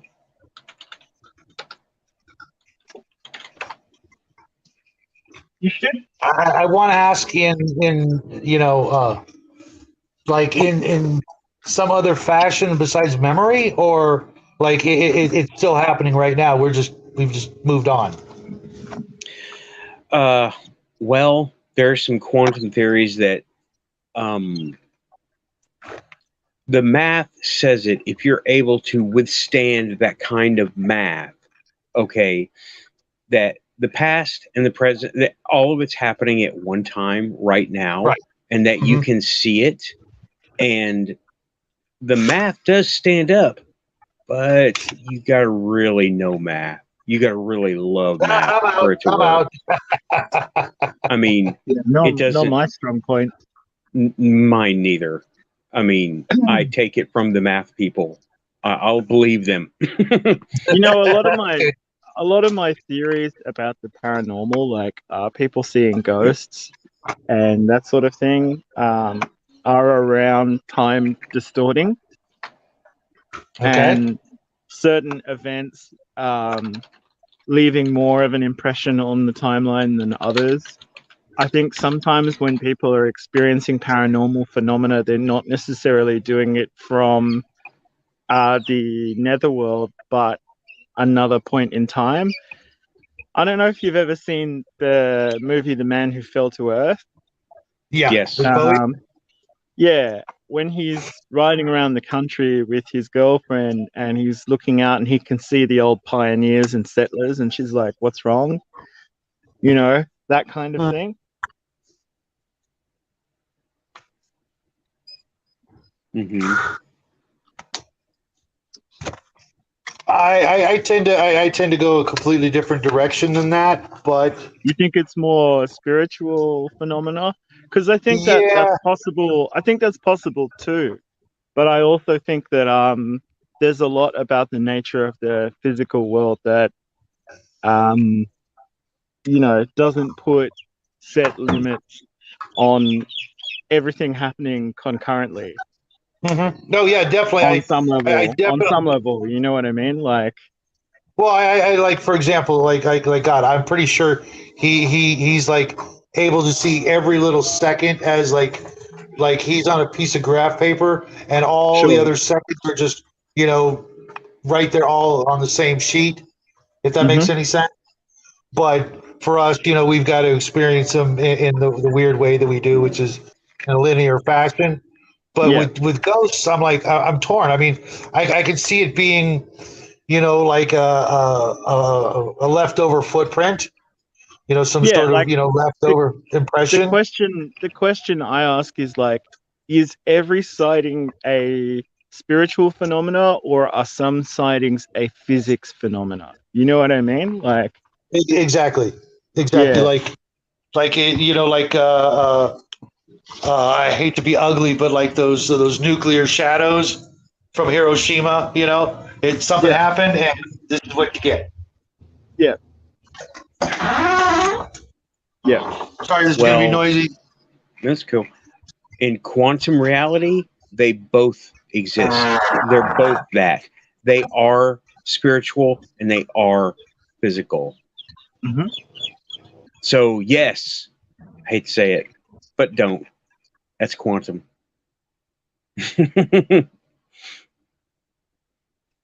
That's the quantum reality of everything. Yes, whatever you say, yes. That's why I named the stream. It is what you think it is. That's why I read this book last night. She touches on Shadow. You're muted. I was talking to my son to get him to come on over and sub to you so he could watch us if he was interested. Okay. Well, he's invited. He can come on. Yeah, he's just gonna think we're a bunch of old weirdos. He's not But gonna be wrong, but no, he's right because he says it is right. That's quantum. That's the quantum show. The quantum show. It This is is. the Yes. this is the most handy piece of any RPG model ever. It's like a hand holding a lamp. You can't really see it, but I would think that that's pretty good for dungeon delving. Is like a good gas lamp that you can carry, or a paraffin one of some kind. Thank you, Grim. I'm reading oh, the chat. I can't, sorry, Grim. I can't see the chat right now because I was going to have a smoke, but someone's out on my patio and going to give me a hard time. Smoke. Yeah, I know. I'm a bastard, but what are you going to do? But she covered this book covers that the spiritual realms. So Mhm. what exactly are we doing? And oh, y'all, I really like this. I heard her on a couple of interviews, and she's really cool. She says she's been doing this for 44 years as of the last time I heard. And I was like, cool, I've been doing it for 25. I can't believe it's been 25 years. I cannot believe it. I remember, Joe, you're still in the chat. I remember walking in your bookstore like it was yesterday on Dyer Street. Yeah, in the middle of the night. And you walking up to me and says, can I help you?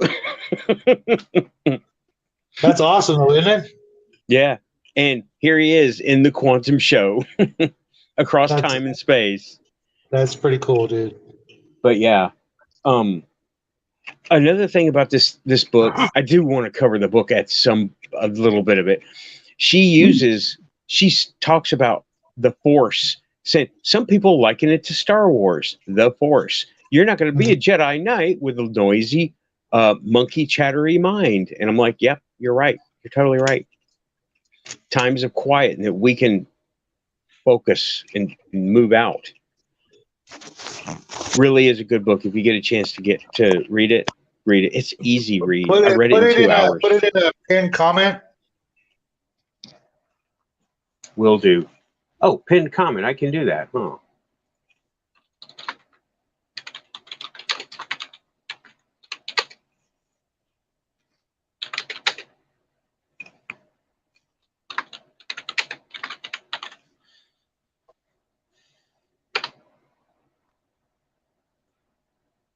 I forgot I could do that. Okay. Yeah. Oh, maybe I should edit it to have the name.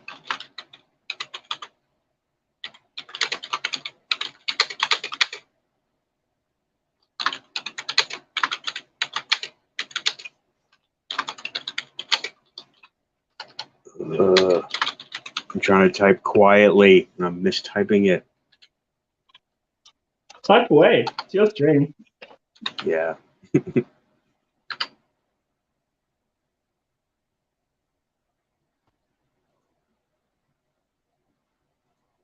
There we go.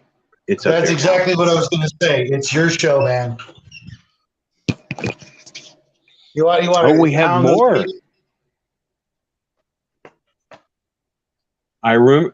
Okay, Joe just brought up a good.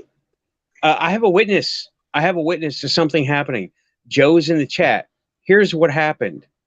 I was at my house. I was not going to work that day, or if I was, I don't remember. I wasn't at work, and this is in the days of flip phones, right? Nokia. Okay.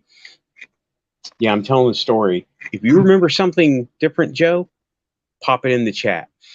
But I get a call, and Joe calls me from the bookstore. I see the number on the screen. It's Joe, right? And in a very upbeat, positive, energy-having tone, he goes, "I'm trapped under a bookshelf." And I was like, "Oh shit! Okay, I'm on my way." Click, pocket, take off. Right? It takes me a few minutes to get down there, but when I get down there, Joe is sitting on a bench or a box or something, and he's like catching his breath. And he's bent over, and I'm like, "Joe, are you okay? I got your call." He goes, "What? What?" I'm like, "Yeah, you're okay now, right?" And he goes, "Yeah." What do you, what? I'm like, "Yeah, you called me." And he's still recovering, right? He's recovering because he had this, Joe's bookstore was packed with books. Okay. Now, when I say a bookshelf fell on him, it was a full 7-foot tall bookshelf full of hardbacks. It fell on him, and he has a bad shoulder from an injury he got, nerve damage and joint damage and all kinds of mean, nasty, ugly stuff in his shoulder. And when he got his wits about him finally, I go, "Yeah, Joe, I got your call. I got here as quick as I could. I'm glad you're okay." He goes, "What are you talking about? I didn't call you." I'm like, "Yes, you did. I got your call." He goes, "The phone's over there." And I'm like, looking, and he goes, "I was under a bookshelf and the phone was over there. I couldn't get to the phone." And I was like, "Oh yeah, landline only, right? No cell phones. The phone was over there." And I was like, "Look, Joe." And I showed him the call on my phone that showed he called me from that number. It never happened, but it did. And there was no caller ID or call history on his line because it was a landline. There was no way to look that up. But That's pretty weird. I had it on, well, I had a digital record and that phone died a long time ago. So, but I got my witness. He's in the chat. I would never,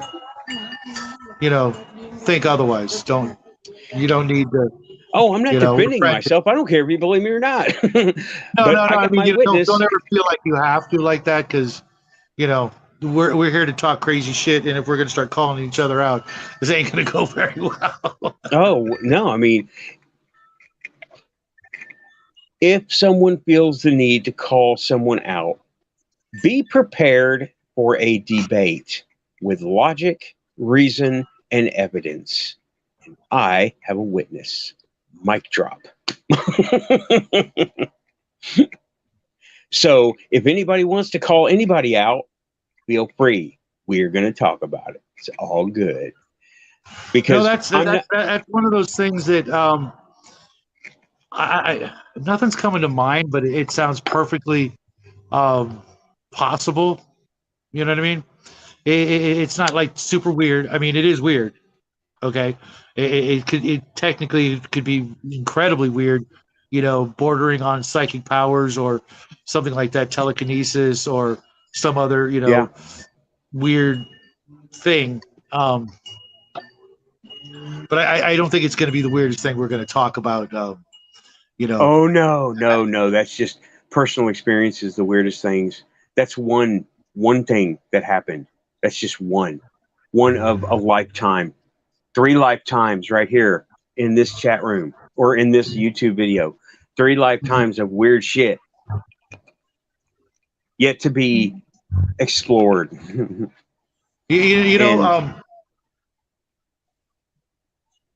Go ahead. I want to formulate my thoughts. About that store. The store, not now. I will let Joe tell his own stories, but the store. This was a funny one. Okay, he moved into a new store, bookstore, and moved his stuff over there, and it had been Casa de Luna Bakery, right? Okay. Casa de Luna Bakery, and we found this out by we painted one of the walls, and you know how you sometimes when you paint over something and strip paint, the first paint job will come out, and you'll see it. Yeah. On okay, well that happened, and we were like, "Huh, that's cool. That's very telling." House of the Moon Bakery, awesome. And so he went along, and one day, Joe found, and he showed it to me, a little wooden figurine of a baker, like Mexican style, big belly with a big hat and white, so little figurine made of wood of a baker. It just materialized on his table one day. And he goes, huh, look at that, a baker. And that kind of old school magic, Harry Potter shit magic would always happen. Okay. And it appeared. And then he left it there, said, oh, well, that's awesome. That's nice. That's cool. It disappeared. Shortly thereafter, it disappeared. And no one took it. No one moved it. It was in his personal AO, and no one bothered it, but it just disappeared. It was like the place was still inhabited by the baker of Casa de Luna. That's kind of charming. It's a shame. That's not the weirdest thing ever. Oh God, no! I'm certain that's not even close. No. I mean, most of it's funny, cool stuff, but that was a very noteworthy little thing. Tell me the weirdness that is in the Shadow and Sun household. Your ghosts. Yeah, I'm gonna go with my son. I wish he would get on here because his shadow people, where I used to live when I experienced that the first time, that was completely, obviously a different house and long time ago, but it had a pretty troubled past. It used to be the home of a biker gang that trafficked in drugs and all kinds of ugliness. And while I managed to,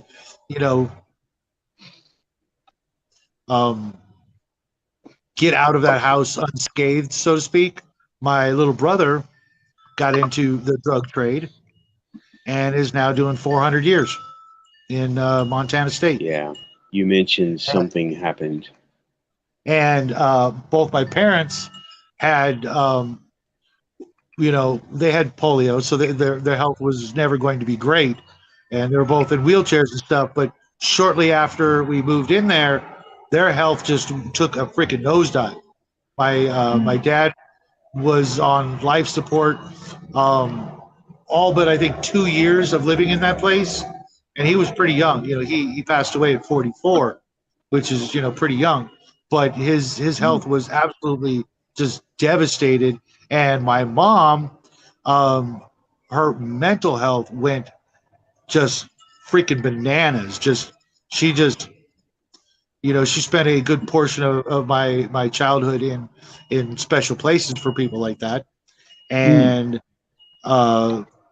had, all kinds of issues that they could never figure out where they came from, including, her seeing freaking UFOs like all the freaking time, to the point where she stopped going outside for pretty much almost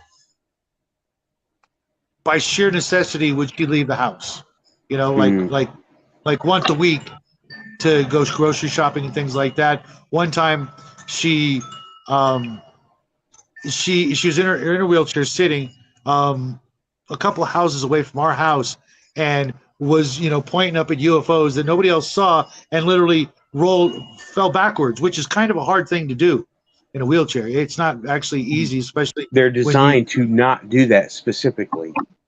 Mm-hmm. And she fell over backwards, which they're, like you said, they're designed not to do that, and that spurred another long stay in a facility. Eventually she got a lot better, but that was coupled with getting the hell out of that house. Right. We moved into a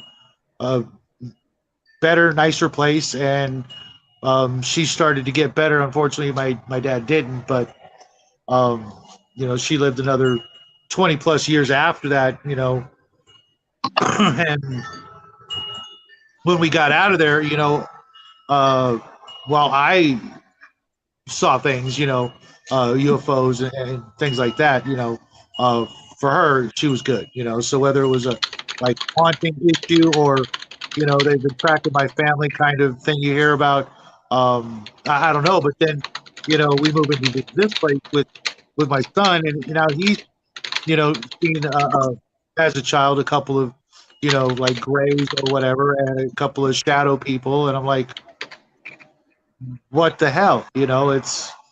I wish you would get on the chat. I think he's probably listening. I don't know if you see Lava Lord in the chat, that's him. Well, I don't, but let's see. If he wants to jump on, I can jump off. I don't mind. No, I got room still. Yeah, we can have up to 6 people. Six people, right? Yeah. Yeah, and if you pay for the subscription, you get more hours and you get more people. But I might do that. I thought about it if I need too. to. Yeah, that's why I wanted you to do this, selfish reason, so we can chat without me having to pay. And I wanted to make sure you got, you have your own show, because you're a natural at this. You've got, the time to do a lot more research than I do, because I'm doing other crap.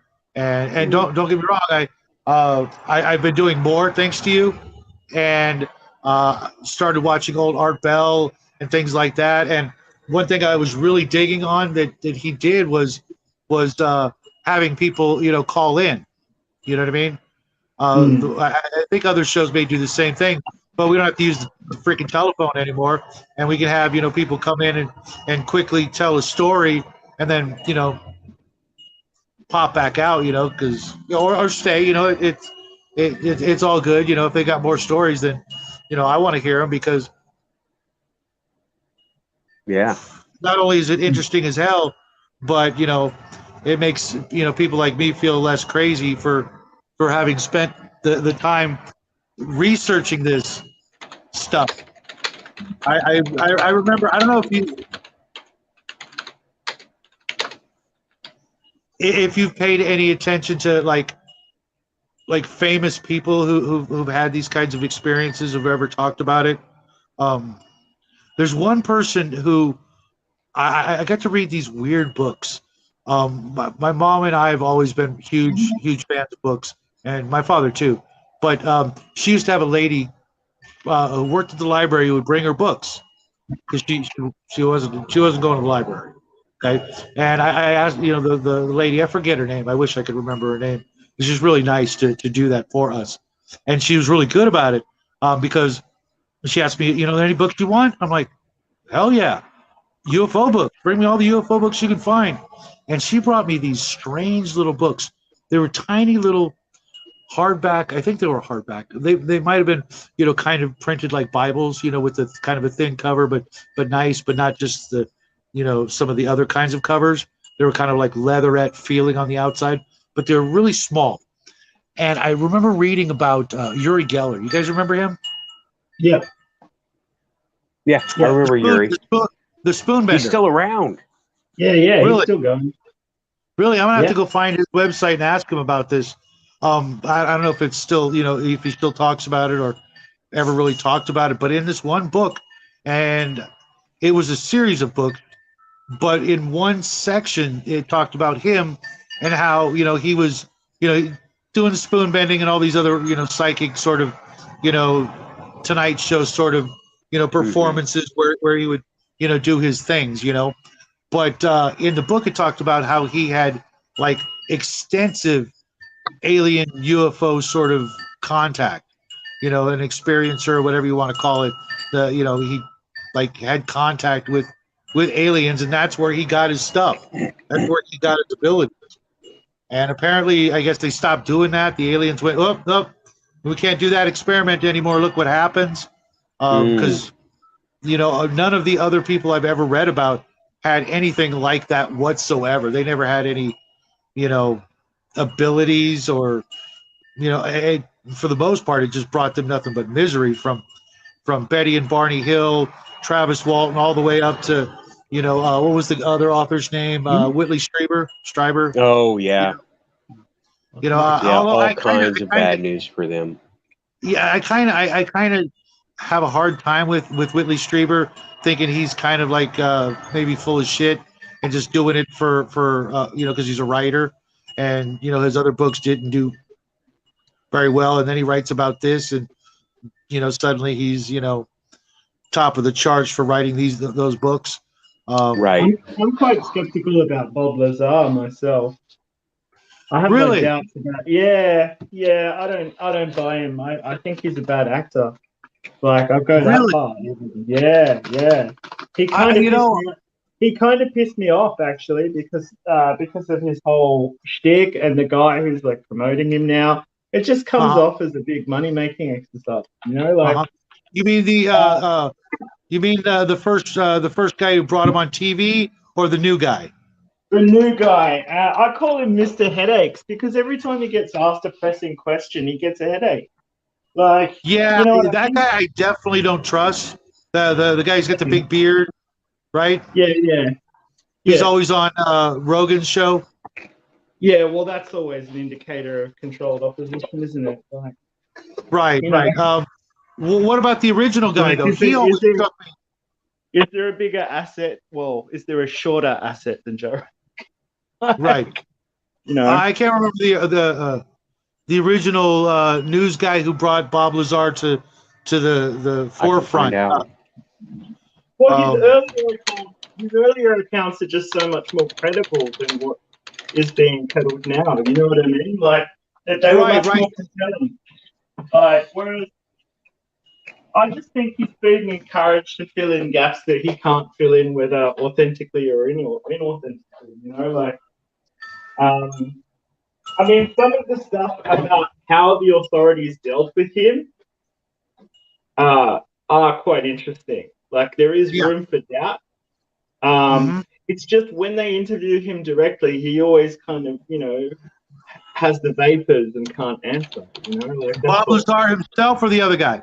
Bob Lazar himself. He does it a lot. Oh, really? He's like, yeah. Okay, because I've watched a few, not recent, but relatively recent, the last 15 years or so accounts, and from the very beginning, he knew a lot of shit.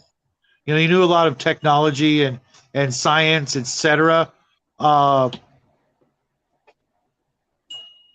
And to me, I always got to look at, what would the government do if somebody like that got out? Well, they didn't treat him very well. I know that much. I know they messed with him, and that's why I think there's a margin for error. But I just don't find his personal account very compelling. You know what I mean? Do you think any of it could just be the stress of, not just having been through it, but with, you know, the stress of having seen what he saw, the stress of what the government was doing, and then the stress of everybody who ever meets him, you My know, in- just my intuition tingles a little bit, to be honest. okay. Spidey sense. Yeah, a little, but I could be way off. Like my instincts have been busted before, you know. Like, Yeah, I can see where you're coming from. Because you know, again, my answer is I don't know. I'm not him, wasn't there, I also etc. feel like a lot of these narratives are misdirection. You know what I mean? Like a lot of these Yeah. public Oh. figures are really just kind of more about let's give you a bit of slop to consume while we do some really next level shit. You know what I mean? Like Yeah, Nathan was I think talking about. I think we're all on board with the sort of slow dribs and drab leaking, intentional leaking of this stuff to get us ready for that, you know, that blue beam experience. Hmm. The blue light disco, yeah. You know, because you know, I've heard the term blue beam for going on 30 years. Yeah. Okay, and Yep. nothing's happened. Nothing's happened. Yeah. Okay. Yeah. Probably because, you know, if guys like me have heard of it and have heard about it for this long, that they've kind of had to change their strategy or release date, if you will.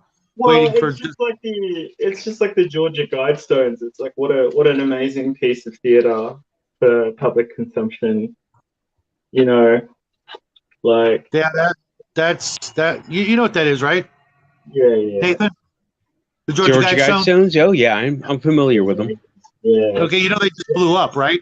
Yeah, somebody went and blew them up. And I kind of feel like a lot of these stochastic events are really kind of preempted by federal involvement and influence and resourcing. I think it's very easy to find people on the fringes and encourage them to do things that they shouldn't do. You know what I mean? Well, like put them up or blow them up. Like both. blow 'em up. I mean, the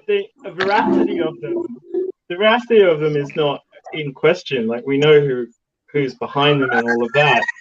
But I just looked at, even to begin with, like I just looked at these big tacky concrete things where you can see the seam of the mold, and I'm like, are we really that threatened by, you know, this bunch of nerds, basically these dweebs with their bizarre kind of Mendelian theories about how society should be structured? You know, like they were like the kind of thing you see in a concreter's backyard, you know, like just I find it hard to take them seriously sometimes because they're so cartoonishly ridiculous. The way No. you're describing them makes me think of those monoliths that started popping up in Yeah, unlikely places. Like The Utah, What's up? like the one in Utah. The one in Utah, there were several. There were a lot of them. That was about promoting chicken, though, wasn't it? Wasn't Was that it? a I chicken don't think chain? so. I think I it was a don't- chicken chain. I'm pretty sure it was. Chicken? I'm not even joking. I'm fairly sure it was revealed to be like This the is one for Sun Zinger Groupon. burger or something. Yeah, because they were putting them up everywhere. I don't Well, remember it being about chicken. They were harnessing the conspiratorial zeitgeist to sell chicken. I'm not joking. That's freaking hysterical. For me, though, with Yeah. the Guidestones, one, I take into account how long ago they were put up, which is like in the Yeah. 80s. Yeah. Okay. Not saying like, you know, they didn't have the technology to build better, but the fact that they were up at all is goes along with a certain group of people thinking that the bad guys kind of have to like sort of flaunt it and put it out there as part of their cult mentality. They have to like have that sort I've of, you know, always- twist in the mustache. I've always hated that assertion. I've always really rankled at that assertion, and it's not for any other reason than it's just to. That's not to Stupid. say that. Well, it's not to say that you can't see symbology in events that take place, but it's more that they're evil. They'll do whatever the hell they want. Like, Mm. you know Yeah, what I why would mean? they? At the Why end would of they the day. stick to a code of conduct? Have a Yeah, mission yeah. statement? Yeah, it's like, well, I'm union confirmed evil, so you know I have to operate within these hours, and on a Sunday I Post have to post the pay requirements, time and a etc. half, and yeah, like you know, like all of my employees have a great healthcare plan, you know, like Doctor know. Evil, that sort of thing. yeah, You know, yeah. from Like Austin Powers. Yeah, I always hated that assertion, but I do think that like on a certain level, yeah, like you can see that they sometimes test the boundaries of what we told you anyway, so what are you going to do about it? You know what I Right. mean? right. And Well, when the you only can thing that- change when you can change key information on things like public health websites every 2 weeks without any announcement, like, you know, Mhm. Yep. Yeah. What got me the most about the whole Guidestone thing was not what was printed on it, not the fact that it was there, the fact that two things: the fact that it was under constant surveillance by the local police department or sheriff's department for Mhm. well over like 40 years. That's a lot of money, okay? To put up a system. Who's paying the bills for you know that, because you know someone had to pay ahead of time or whatever, or you well, know work out. the answer is behind me. It's in the shape of the apex of my roof. Okay. As above, And so below. Like, uh-huh. you know, they work with stone, and they're very good at it. Right. The other thing was though, normally when something blows up, you know, from let's say a bomb or whatever in the public spaces or what have you, they cordon that area off and they investigate for many hours. They do all kinds of tests, they take all kinds of photographs, they do all kinds of measurements, and in this case it was cleaned up in 4 hours. Yeah, well, just just like certain schools. You know what I mean? Yeah. But Yeah. we won't go there. Like that's red hot. But you know, yeah. Normally the law enforcement agencies involved would be there for, you know, a good day or two, and instead they just like it never happened, like it was never even there. Yeah, I I think found it's that also very I think strange. it's also Yeah. really I think it's also really important to remember that these people are so disconnected from what constitutes a daily life for most people on this planet that they have really weird instincts about what to emphasize and what to cover up. You know what I mean? Like someone posted this thing online that I saw was like all the elites and the celebrities are actually aliens in skin suits driving them around, and I was like, you know, at first I thought that theory was a little bit schizo, but it kind of makes sense why their behavior is so beyond the pale and why they're so sensation seeking and, you know, all of that. And I think there's an element of that where it's just like, these guys they're such oddbods that they're like, oh, we better cover that up. Yeah, that's definitely going to cause a fuss. But this big mess over here, let's ignore it completely because of our deep autism. You know, like, yeah. Yeah, it's weird because with the whole lizard people thing, I look at it as you know, from a lot of different views. I don't have one that you know is just stuck. Okay, this is the one I'm going with. You know, because the jury's still out and they're not coming back apparently. However, if I was, you know, like bad guy aliens, you know, and I was walking around in a skin suit, you know, I would be doing a lot of things that the bad guys are doing. I mean, Yeah. playbook. I mean, they're like, this is like the most logical bad guy stuff to do when they're doing it. You know what I mean? Yeah. They've actually put some heavy thinking into it. You know, starting with the division, the constant division of everybody from every Mm. possible connection with other people. And now they've decided, Well, you know, even just okay, to themselves, even just to their own bodies. Like, there are people walking around who hate the body they're born in, even though it's the only one they're ever going to have. Like, you know what I mean? Right. Like, That one's kind of a more recent form of division, but we started with nations and races and Yeah. religion, and then we went to more recently we've got the Medical. let's just say that, yeah, you know, Yeah. like kind of like what James was just talking about. The next one is going to be men and women, men versus women. What better way Yeah. to you know make the most complete divisive society we can, so that none of people like us can ever, you know, come together and talk about these things, you know, I think there's so a they, certain amount of humiliation ritual as well. Like, I'm just putting on my wizard's robe. It is an actual wizard's robe, by the way. But yeah, it's the wizard's conclave. But yeah, like I think there's an element of the humiliation ritual to it as well. You know, Mhm. about really possessing your enemies and, you know, kind of having dominion over them.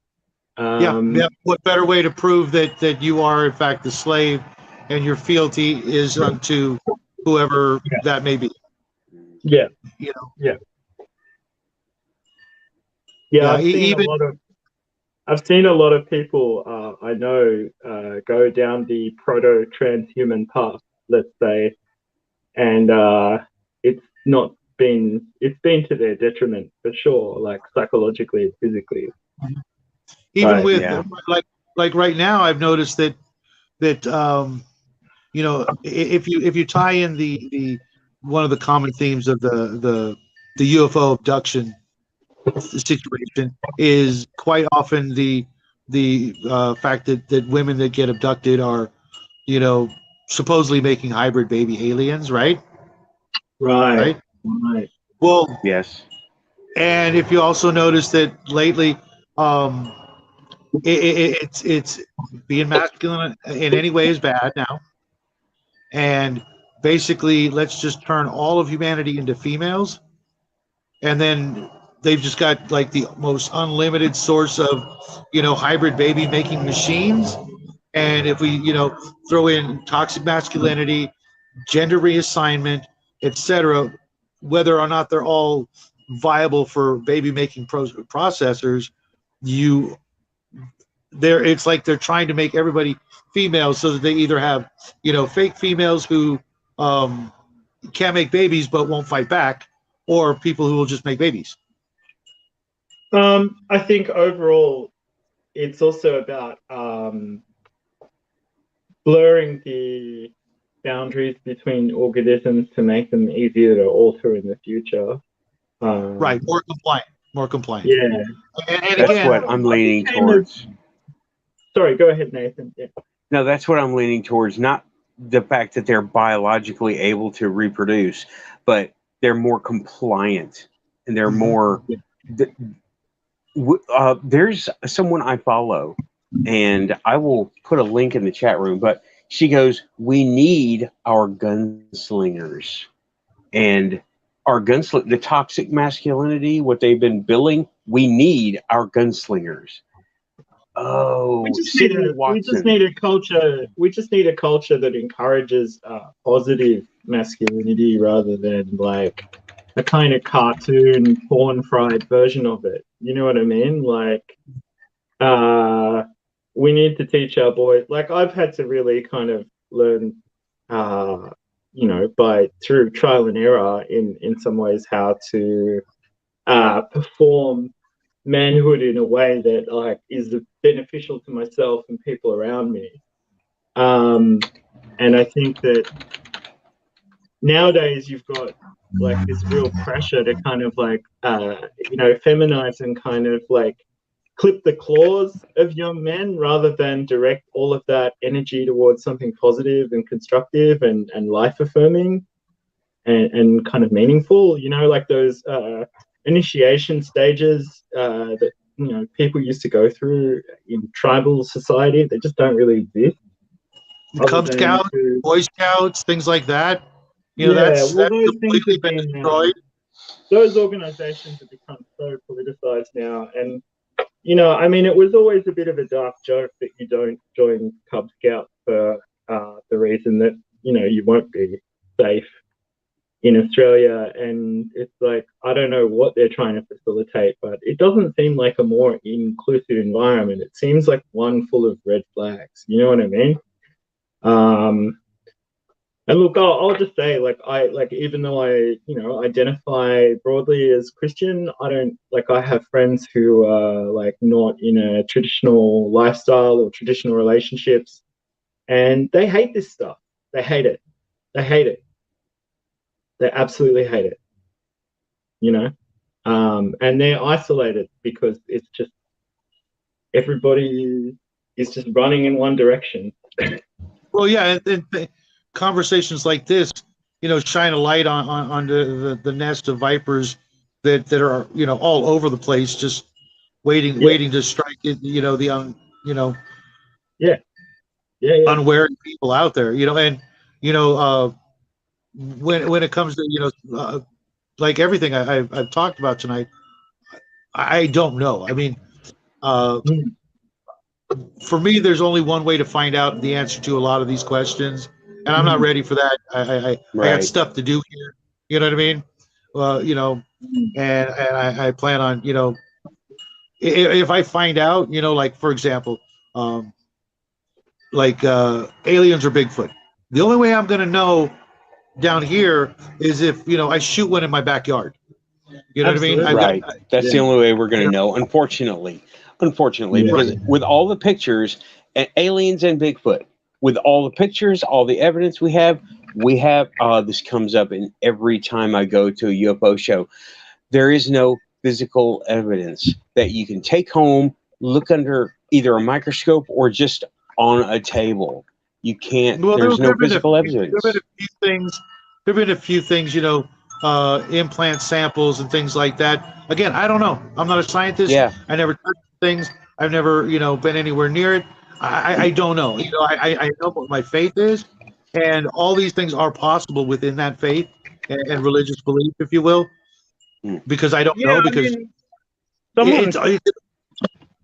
someone once said to me that the revelation of aliens would be the end of religious belief, and I was like, no, you know, that's kind of retarded.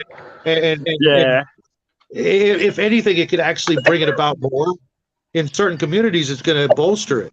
In other communities, there are going to be groups of people that just go, oh, I guess, you know, we can burn all the churches down. No, you can't, because I'll be standing in front of one of them at least, and you won't be burning it down on my watch. But there are people who are going to be on both sides. There'll be a wide range of reactions to it. You know what I mean? Yeah, exactly. Yeah, exactly. And until I think the powers that be that could keep us from that information, because, you know, I'll get to that in a minute. You know, I think they monitor the situation, and if they are in contact with aliens, you know, they've made some sort of deal to make sure that they don't show up on the White House lawn until they say we're all ready, and they're never going to say we're all ready. They're never going to do that. Right. I have a feeling. They're never going to do that. I have a feeling that we are the outback. Okay, we are the wildlife preservation. This is the wildlife preservation Earth, and we are the endangered species. However, how do we treat people? How do we treat animals in our own reservations? How do we do that? What we do? Say we need a sample of something. We go, let's say lions. Okay, I know they're not endangered, or are they? I don't know. I'm not up on that. But if you need a sample of a lion, you go in a helicopter, you shoot one with a tranquilizer dart. The rest of them, if there are any, they scatter. You go get your sample or your lion, and you take it back wherever or not. And if you take it back, they release it to the wild, it has what? Missing time. It has missing time. And if it could tell its other lion buddies what happened to it, what would it say? I saw a light in the sky. I heard big noises. And then I woke up here. That sounds like an alien abduction to me. That's exactly what people are reporting. Some of them are reporting that. And Nathan, I meant to ask you, what happened to Umama, the large sort of cigar-shaped asteroid that was entering Earth's out of Oumuamua. orbit? Yeah. Oumuamua. Okay. Yeah, that's how you say it. Well, everybody says it differently. I think that's why they named it that way, so that way we couldn't talk about it. I think Nathan's got it. I think I'm just a knobhead. No. Well, they saw it come through, and they said it changed course. And there have been nothing of evidence, right? They said that it was pancake shaped. They said it was cigar shaped, different perspectives. And I'm like, we have 2 gigantic telescopes. Let's look at it. But no one is. All the vision was CGI. Like, yeah, you know what I mean? Yeah. What they were extrapolating from was data points on charts and radio waves and things generated like by a computer. There were no pictures. But behold, we have Hubble and James Webb. Let's fucking use them. Oh my God, seriously. I mean, and it ain't that far away. Oh, it's long gone by now. James Webb. We have James Webb. We're able to see the beginning of the universe. We can't see Oumuamua. Oh my God, I can't believe they would go with that and people would buy that. I just love how they. They say, "Oh well, we don't know where it is now." Bullshit. We can extrapolate all this data of celestial bodies in 1 million computers. James Webb, they just bounce standard radio waves on it, don't they? Like they. Yeah, that's what they do. They were using they were using the Arecibo at the time, right? And they were using other small places, smaller than Arecibo, to link it back to GoldenEye. Right. But they were taking data plots. They were plotting the data to make the picture. And they never, the problem with data, stuff like that, I've done it. And you only get a 2-dimensional perspective, and you are told that is the object. And But Nathan, data runs everything now, and it decides everything, and the algorithm has decided you're a naughty boy. Like, you know? Yeah. But don't believe your lying eyes. That is the weakest horseshit they've tried to pass off in a good long time. That is so anemic. That thing would have to be going. That thing would have to be going so fast we would have never noticed it in the first place. Yeah, and yet we did. Yeah, and yet we did. So, and they're saying that we can't look at it now. Everybody has said we can't look at it now. We don't have the ability to look at James fucking Webb and Hubble. Even Hubble can do it. That really is a sore spot with me, because everyone I asked that could do anything about it, or I thought could do anything about it, was like, oh, well, we can't retune the satellite that quick. Then let it take a day or so. Just do it. Calibrate it.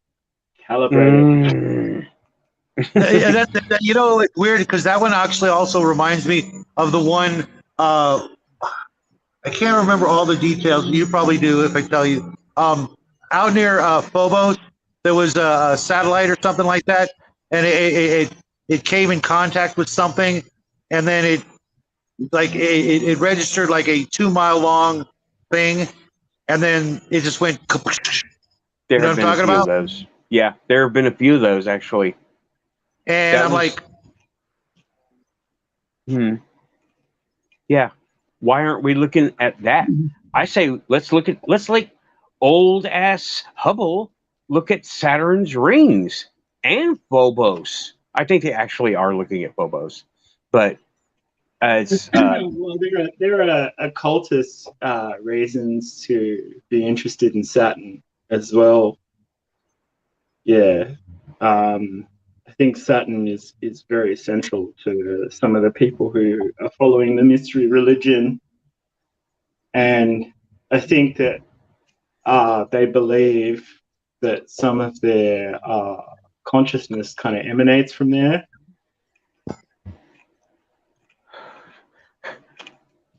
what do you mean? They have- Consciousness emanates from where? Like if the people who follow the mystery religion are human or non-human, it doesn't really matter because they believe they originated on Saturn, or that they have some interdimensional connection to Saturn, or that the consciousness that kind of gave them the animus that they have comes from Saturn. Okay. I am that's familiar new with one a on little me. bit of this. I've never heard that Yeah. before, but that's interesting as Yeah. hell. Yeah, they're I'm quite familiar- into it. I'm familiar with a little bit of that from the Yeah. pagan standpoint of things. Right over my Saturnalia. head. Sorry, dude. No, Yeah. it's okay. I mean, that's why we're here. We're all hearing stuff we've never heard before, or different perspectives on things we've heard before. You know, and again, that's why I'm so glad that you're picking up that torch, and join the people Saturn out has there that are doing connection- exactly what they don't want us to do, which is have a sort of for lack of a better word, Saturn- fellowship with other like-minded thinkers. Saturn regardless has of the connection distance with on Saturn has connection with Babylonian cults. Hmm. And yeah, it's believed that some of the people who circulate at the top of the foam are very into the Saturnine cult. Yeah. Okay, I can see that. I can see that. I've heard a little bit of this. Yeah, I've heard a little Yeah. bit, and I've heard a little bit of this. Oh boy. Black Cube. The You know what? the security. You know the security company Black Cube. I've heard of them. Yeah. No, Okay. I thought you were well, talking about something totally different. That's weird. there's an international security company called Black Cube, and they do cleanup work around the world in various theaters of war, and that's the Saturn alien reference. Huh. Yeah. Okay, that I'm glad, is news I'm to glad me. you didn't go the direction I thought you were going, but that's still Yeah. pretty weird. Yeah, they you keep seeing, like, you'll see references to Saturn, Saturnalia, Saturnine cults, like all throughout popular culture, but also strangely a lot in areas like private security, overseas energy, that kind of stuff. Really? Yeah, and like they're all owned by the same like very small group of people. It's quite interesting. Aerospace, although we won't go there, Nathan, for obvious reasons. But you know, Go there. It's okay. yeah, like a lot of those captains of industry kind of, work in those mean- circles as well, They're put there, supposedly. and they come from a certain place, and they're put where they're meant to be, Yeah. according to some elitists. Well, look at Macron. I mean, that was just, in France, like, had virtually no political history beforehand, was banker, created a supposed centrist party because the left and the right parties, the authentic left and authentic right parties were duking it out, and suddenly gets all of the votes, starts driving Click France into the at your ground. own risk. Has a wife who's like, 1,000,000 years old. Like, lots of weird stuff going on. You're muted, Shadow. And has a certain resemblance to another famous figure in history. Well, Eddie, the trooper on the Iron Maiden album. No. His wife no, the guy. his wife looks like Eddie. No, the woman who looks like she's descended from the guy with the worst mustache in human history. Oh, right, yeah. I mean, you know, people get very into him these days. I think it's just because they made him forbidden. You know what I mean? Like, misled people think they're tapping into some sort of esoteric power there, but they're not. There is an interesting theory about him and the Holy Grail, though, which is maybe for another time. You know, was he? You know, and also Hinduism. You know, his whole story arc ties in quite a bit with like mythic cycles of destruction. Well, mythic cycles of destruction in like the Hindutva's, yeah. But yeah, he's an interesting character. I'm not a fan, but yeah, I like. I don't think you needed to say that, but yeah, well, I'm glad you did. You do these days. You do these days. I mean, I will laugh. I will laugh as a fan to like annoy people, but like no, he's yeah. There's some dark stuff going on with that guy. Like again, you know, trying to find the spear of destiny, sending people to Tibet. There's a lot of weird stuff going on with that.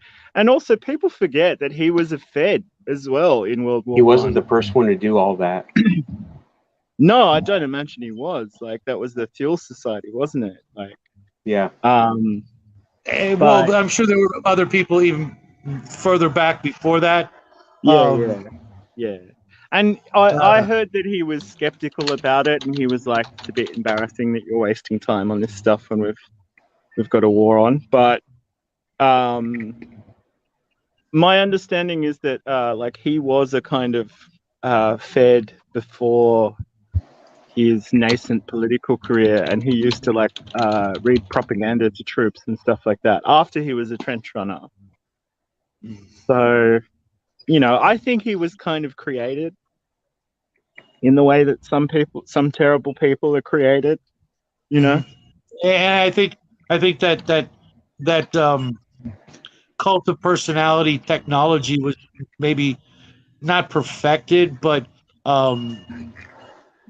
more fine-tuned through his ascension, and they've begun using it more and more all over the world to sow dissension and mistrust and one of the biggest conspiracies is that not that they lost, but that they were just kind of integrated. You know what I mean? Like at the end. Antarctica, right back to Antarctica. Operation Paperclip. Anyone? Yeah. And I mean, to some extent, maybe with people who didn't have blood on their hands, like sure, they've got to return to reconstructing life, but some of the other people really got a free pass for some pretty woeful behavior. So, yeah. Absolutely.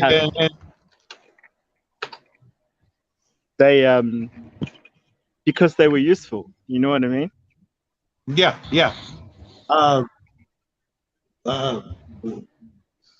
Unfortunately, yeah. Especially, in and around the higher tech fields, let's just say that if you think about it, it's only been a couple of 100 years that things really, pardon the pun, took off technologically. Yeah. We had the same technological level for 99% of human history, and then out of nowhere, boom, we're doing things that just don't really add up to me. Yeah, I agree. How we succeeded in doing certain things when two things happened at that point. It was Roswell and Operation High Jump. Well, even actually before that, if you go back and look at things like that happened in the Americas in the early colonization of this country, the things that were seen, in places. Tenochtitlan. Look at Tenochtitlan. It's like a city built on a reclaimed marsh that must weigh tons in stone, right? And all those Aztecs pounding those reeds and stuff into the earth and underneath the water to kind of build it up and build it up and build it up, and packing it with lime and making cement. These are people who didn't have a wheel, no use for it really in Right. like high mountains, like it's just more of a hindrance than anything else. But Exactly. I mean, so many of these ancient structures really, came about with no actual logical reason for There putting was all no that effort in. progression. and There I didn't seem believe to there be are a links. progression. They just poop out of nowhere. I believe there are Callback. links between all of the pyramidical structures on Earth. Yeah, it's kind of a weird coincidence, and you think about it, that people are going to argue that the exact shape is a huge issue. These ones are triangular and these ones are stepped, etc. I'm like, I'm not buying that. What I have developed over the years, though, is this idea. Okay, bringing big ass machines from far away to here is kind of like a pain in the ass, and the heavier the things get, the harder they are to move, right? Yeah. Now, what if you were smart enough to create or discover a science that allowed you to make these big machines with simple ingredients? Coral Castle. Well, they have that in 40K with the standard template construct, right? Like, Right. Because that's the only way they can really transfer technology between planets that are like stuck in the Middle Ages or the Bronze Age or Well, whatever. what if like the some of the buildings themselves are the machines, and they may look really complex, but they only serve a simple function, but that function is important enough to do something for them that's really important, like the theory that the pyramids are actually projecting a microwave beam because of the vibrations of the earth and the way they're built, etc. So that straight up right through the top of the pyramid, it's actually producing an invisible energy beam up into the sky, that they figured out a way to, instead of bring these factories, these power plants, and these giant machines, they figured out a simple way to make them out of natural crystalline type ingredients, the rock and things like that. They could very well They're made be up. they could very well have been our first entrance exams into the galactic community. And they could very well have been markers for looking at a distance. They could very well have just been, look, we put these primitive people through their paces. This is what we found. They could be it could be all those things at once. If you're advanced enough, you could come up with a program, using massive whips to get the indigenous to do all those things at once. There's a film you should see if you haven't, called Fitzcarraldo, by Werner Herzog, and it's got Klaus Kinski in it, and it's about a guy who he's in the Peruvian jungle, I think, and he wants to have like hold an opera on the river, like in the basin there. So he can. It's like it's like a pulp adventure. It's like set in the early 19th century. So he conscripts an Amazon tribe to drag his steam paddler up a mountain. And obviously, like, to make this happen in the film, they virtually had to do that. Like, obviously not over the peak of the mountain, but they all nearly murdered each other. In fact, the tribe were going to murder the director because they were getting sick and tired of being told what to do. They didn't What's bring the name big of enough this one weapons. again? Fitzcarraldo. Fitzcarraldo. Fitzcarraldo.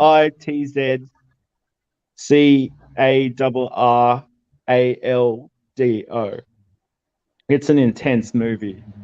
Okay, I'll check it Yeah. out. Yeah.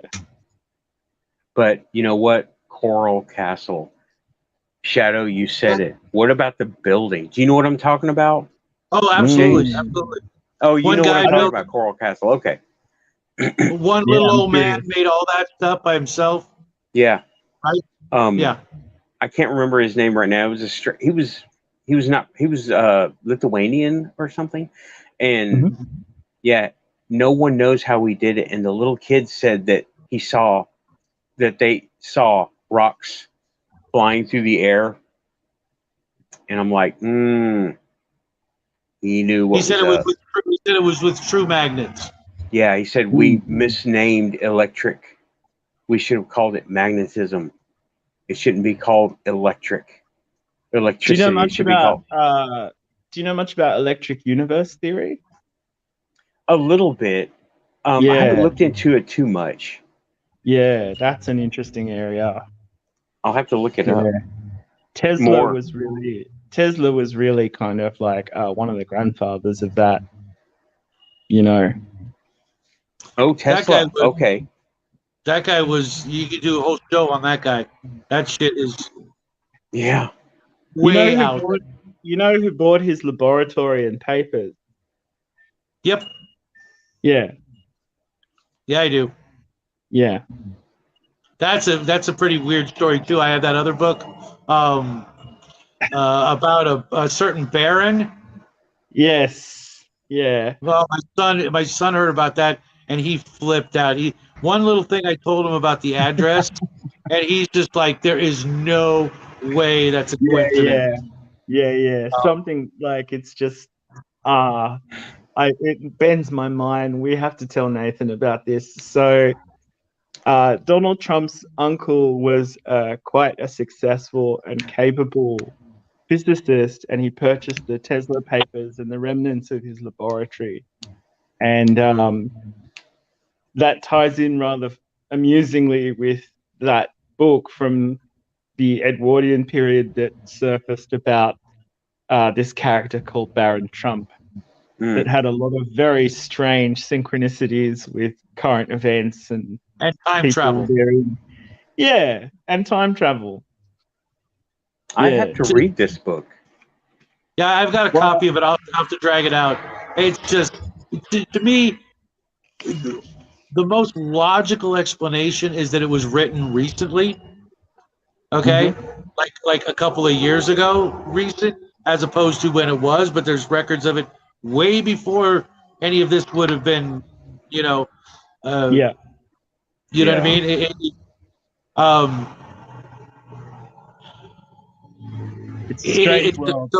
It's so weird.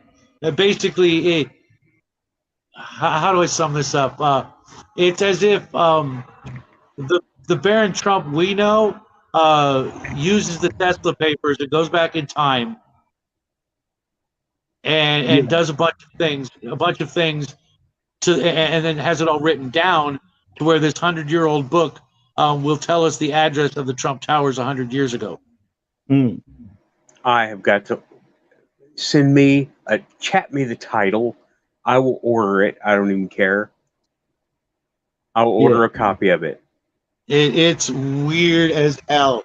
I haven't finished reading it because I'm reading like 20 other books, and it just started making my head spin at the kind of just weirdness. You know what? If you guys give me like, you got it. You got it. 5 minutes. Put the title in there. All right. I'm surprised somebody in the chat hasn't told the title, but I'm then surprised again, too. I'm like, where is everybody? This never happens to Amy or Rich. Everybody has an answer. all right, I'll be right back, guys. I haven't been keeping abreast of the chat, so apologies if anything pertinent has been said. We're trying to figure it out right now. He has the book. He's going to go look for it. They're in the chat. They're talking in the chat. Oh, we got somebody wanting to come in. Yeah. Cool. So I thought, no, there's nobody here. Okay, it says guess. Oh, maybe it's because you went and came back out, Shadow. He stepped away from the keyboard. Okay.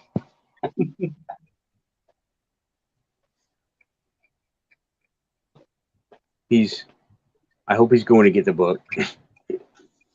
He'll I find will it. buy me a copy of that book. Yeah, well, I'm sure it's been reprinted because it would be out of circulation, so someone would have grabbed it and just thrown it up there. On I'm Amazon. sure it's very relevant now with all that's been going on here in the United States. Well, A17 was quite an interesting revelation. I have to go back and listen to that properly. I need to look. Me too. Same here. Yeah, there's so much. Oh, right back to Atlantis. Right back to Atlantis. Because A17, there was an interesting little thing about that. Ghislaine Maxwell had an imaginary friend because she was going crazy. So they tell us, or so people interpret it. I don't know. And she called it A17. Very interesting. And then the box with the UFO file, according to Dark Journalist, is in Trump's seized box A17. According to rumor, but we don't know yet. Yeah, I mean, look, I was always very optimistic about the whole Trump saga. I try not to be too rusted on because he has made mistakes and missteps, and he's far from perfect as a human being. But some part of me does hope that he'll go full Caesar. Well, okay. I'm there with you, buddy. Before I drop this on you, can you do me a small favor? And every once in a while, pull up the new chats because I can't see them. And my friend Grimm's in there, and I know he came here to hang out with us because of my request, etc. I saw your. Yeah, Grimm's he's a big gamer friend of mine. Grimm, and I don't want him to feel left out. The chat's there. Bring him in.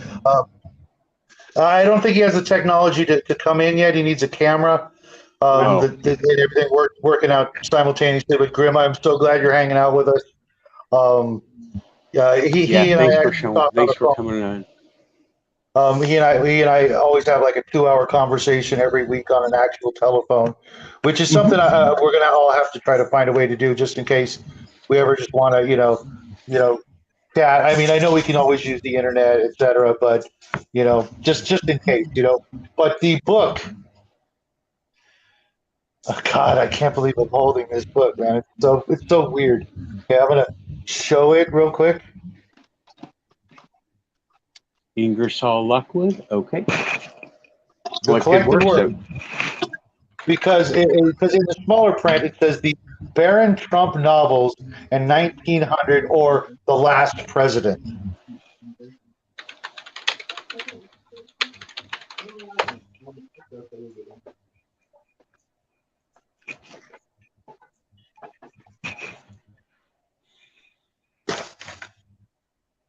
You've got an actual peanut gallery here. You're making me hungry. Ingersoll Lockwood. Collected works. That book's kind of cheap. Yeah. And just for the record, I can't find a print date. That's weird. It has definitely been reprinted. Right. And my copy is definitely a reprint.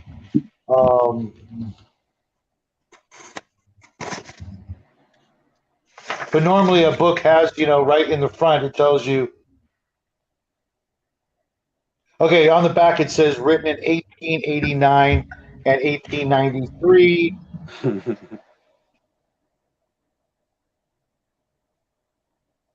But yeah, it's just weird. It's one of them weird things that if I found out later that it was written, in 2016, 2017, 2019, or something like that. No, because Joe in the chat, he's the bookstore guy, and he probably had several copies over the years. And okay. He's saying that it was in 1893. It was 1893. You can take that to the bank. Damn. Okay. Not that I was hoping that it was fake, not at all, but that just my Occam's razor instinct is just telling me, yeah, come on, we're being trolled.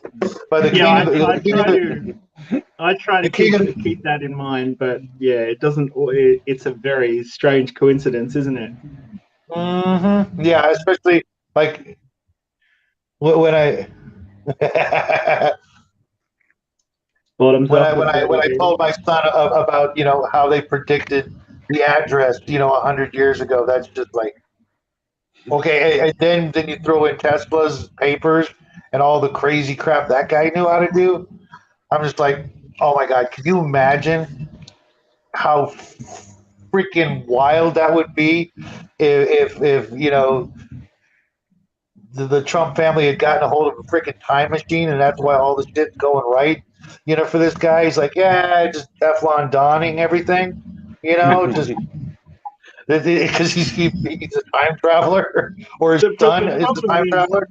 The problem is he did turn up the heat. He turned up the heat too much with the press. Like he didn't know how to. Like he was spinning too many plates with like.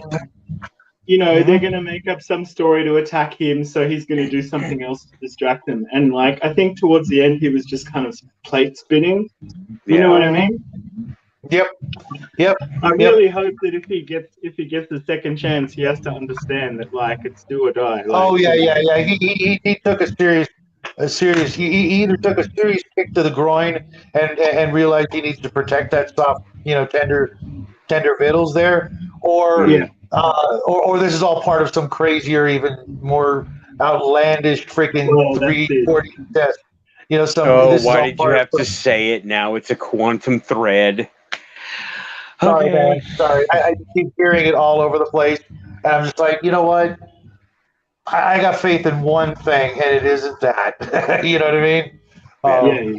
I mean, like I was saying to Nathan while you were obtaining the book, like, he did make missteps, and he is only human. And like, at the end of the day, he did a lot of things that really his own people didn't like. You know what I mean, as well. So it's good to maintain a little bit of distance. But I do hope that one way or another. I mean, I'm not wedded to one party. I mean, I quite like Tulsi as well, actually.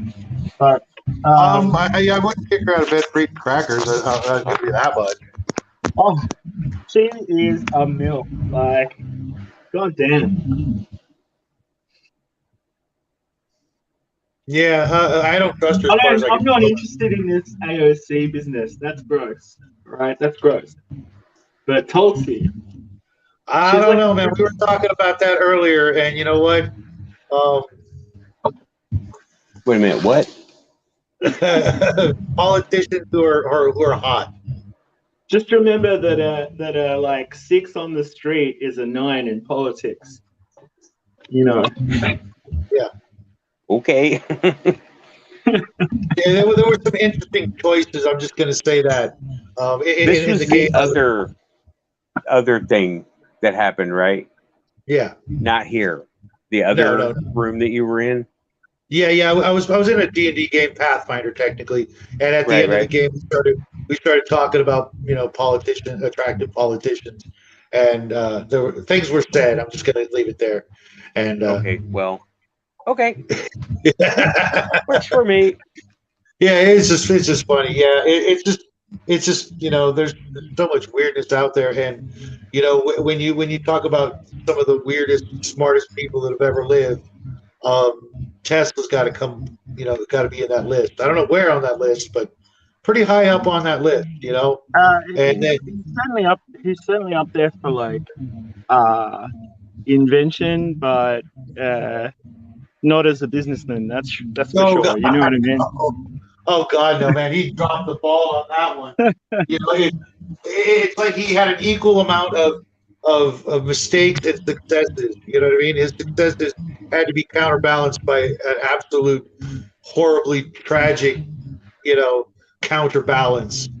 It's funny how Bowie played both Thomas Jerome Newton and Nikola Tesla. I didn't know he played Tesla. Yeah, he played Tesla in The Prestige. Really? Mm-hmm. I've never seen that movie. That's probably why. But that's interesting. It's not amazing, but I saw it on TV, and I watched the bit with him in it because I love his music so much. You know what I mean? My son and I just watched Labyrinth, basically for the first time, both of us on Connell's show. We watched it and then we reviewed it, and I don't know if you guys remember that movie from being a kid, but I didn't watch it as a kid. I watched it with my kid, and I'm like, yeah, he's always been a talented motherfucker. I was always a massive Bowie fan, and then I didn't know about Labyrinth at all, and I didn't see it until I was 19, and I was like, what the hell? I was like, come on. Yeah, some of the costume choices were but it does have that great 80s fantasy aesthetic. Mm-hmm. Grim bright.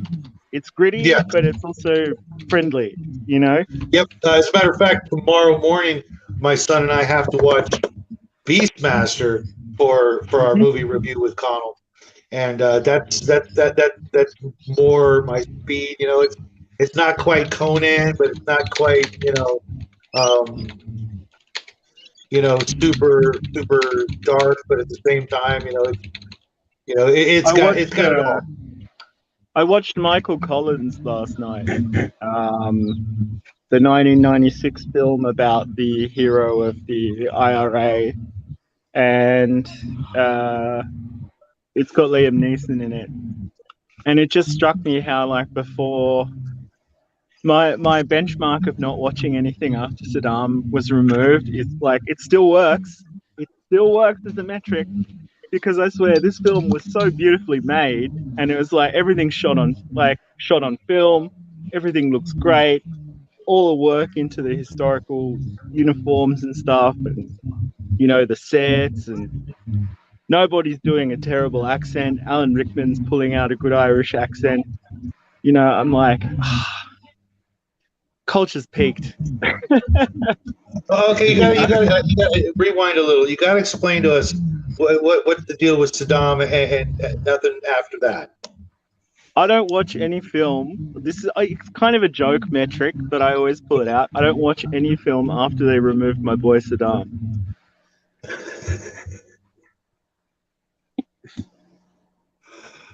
Okay, we're gonna have to. We're gonna have to discuss. I got no context at all for that. The joke has multiple layers. Okay, one is a reference to 9/11 and everything being kind of fake and artificial after that. Okay. Two, it infers some kind of weird allegiance between me, some Aussie guy in his backyard, and the Iraqi Arab Ba'athist Party. Okay. And finally, it's kind of true. I just, when you guys start talking about superhero movies, I'm just please inject rat poison into my eyeball. Like I'm just like everything that gets made now is just so like, you know, it's just not this. Even Dross was better made back then. I mean, we were talking about The Man Who Fell to Earth, which really like, it's a bit of a tacky movie if we're being honest. But Yeah, for a tacky well, I mean, for a tacky movie, it's thought provoking and it has an interesting sense of pace and like, you know, there's definitely a lot of cocaine being done on that set. You know. yeah. Okay, just for the record, so we don't scare anybody off. Not a fan of Saddam, right? Of course. Okay. I mean, And, you know, I'm not, you know. No, I know. It's just funny because the fact that you can say that with just just such irreverence is classy. Of course. So when you say you're not a fan of superhero movies, right? Yeah. Have you ever seen one that was okay? Yeah, I like The Phantom. Okay, I can get on board with that. With Billy Zane. Okay, because I It's actually. like- What about The Shadow? Even though. I haven't seen The Shadow actually. Okay. Well, I mean, it's my movies. No, it's not my movie. But my favorite pulp character was The Shadow. Growing up as a kid, I listened to the radio things, the radio shows when everybody else was out doing cool stuff. As a little kid, I was watching those. Oh, we're losing Nathan. Quick, inject those coffee beans right into it. There's really good pulp radio collections on the various book services like Google and stuff. I listen to a lot of audio dramas actually. I really like it. As Me a too. medium. I'm a huge fan. Have been since I was a little kid. I've always been, very. What do they call it when you can hear things and learn that way, as opposed to other ways? Yeah, auditory. Yeah. I wish I had actually discovered audiobooks, decades ago. I mean, I had one set, and it was on cassette, and then shortly after I bought it, cassette players became no longer a thing. So even though I still have the collection of those books, I can't do a damn thing with them. But fortunately, I have the paperback, and I really like the all things pulp. I read Doc Savage, Shadow, with respect to like Doctor Who and Blake Seven, like the audio dramas that continued long after the show are awesome. Like they're better than the show. You know what I mean? Like, wow, nice. That's almost like an Always. 8-track player. Almost like an 8-track player, man. Well, It's just about a tape deck. It's just about as rare, man. You know what? I froze. Sorry, real quick. This model is still being made. It's $60. You can buy them on Walmart with cassette player. I was like, what? Because it is amazingly good hardware. Sorry, interruption over. That's weird because my freaking DVD player that looks the same cost me like $30. What the hell? Yeah, I know. And I could buy a phonograph player for like $60 now. What the hell? Do they think we're stupid? Yes, they think we're stupid. I got that one at a thrift shop for $15. It's like in brand new condition. It's not old. It's from 2015. It's like it skipped time. It went through the time warp and found me at the thrift shop. Knew exactly where to look to. Uh-oh, we lost James. Oh no. He'll come back. He may come back. Throw the link back or you can't come back. Okay, let me. I got a YouTube link. Hopefully that one will work. And I will go ahead and get a link and copy it here. Hey, and who's in the chat still? we have, let's see here. We have so far, we have Grim, Joe, me, Shingoji. There Okay. may be a couple of lurkers. Okay, because last time I checked before my phone died, we had like 8 people hanging out, and I know from experience, if they're nice enough to hang out with us, we should be nice enough to hang out with them, so to speak. Yes. Well, I have got to go here soon because I got to get ready for work for tomorrow. Mm-hmm.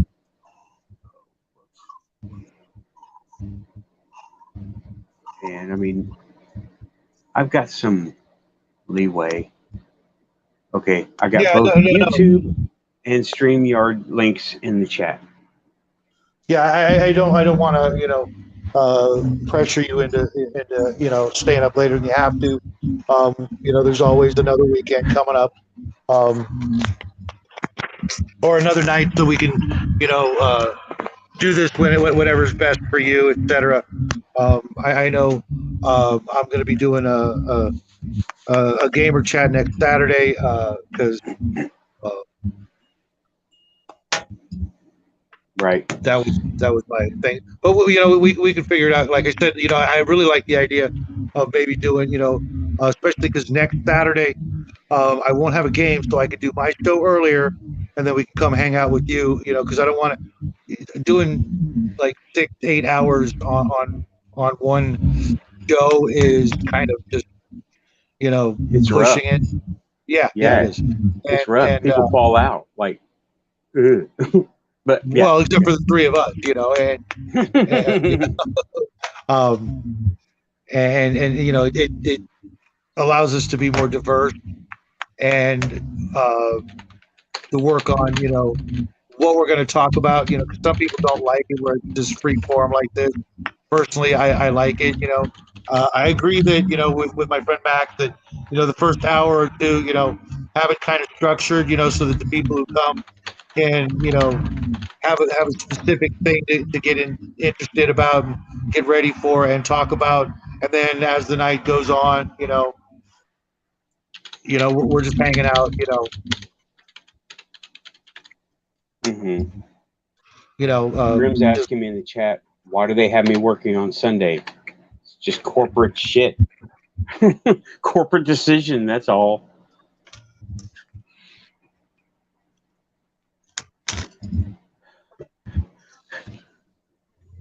Yeah, but okay. I hope James can come back. If he's not, he's not feeling good and he needs to lay down. I get it. He's such a great guy. He seems very fun to be around. Very cool guy. Yeah, I was really worried earlier today that he was, going to make himself scarce. But if I only had, a couple of people to choose from, you 2 guys would be some of the, tippity top. Obviously, my son's going to come. My son's going to come first, and I'm kind of bummed that he didn't show up tonight and want to hang out. But this is kind of, not really something that I ever really talked to him about, and he always, kind of takes it a little bit weirdly, because he knows I have, like 4 or 5 copies of Ancient Aliens, and when he was younger, he assumed that I buy into it completely, and I don't. I don't know. I mean, it would be neat if some of that stuff was true. I'm not going to lie, but I just don't know. I there's only, like I said earlier, only a couple ways to find out, and I don't want to know that bad. Nope. Oh, you mentioned that, and that brought to mind another person. She's not a YouTuber; she's a TikToker. Rebecca the Ghost Guide. One time, now she is a ghost whisperer, right? And just like that person on the TV, she talks to spirits, and she's young. She's 20 something. I forget where she is, North Carolina, I think, but she's on TikTok. And one time I happened to catch her on a live stream, and she was taking questions.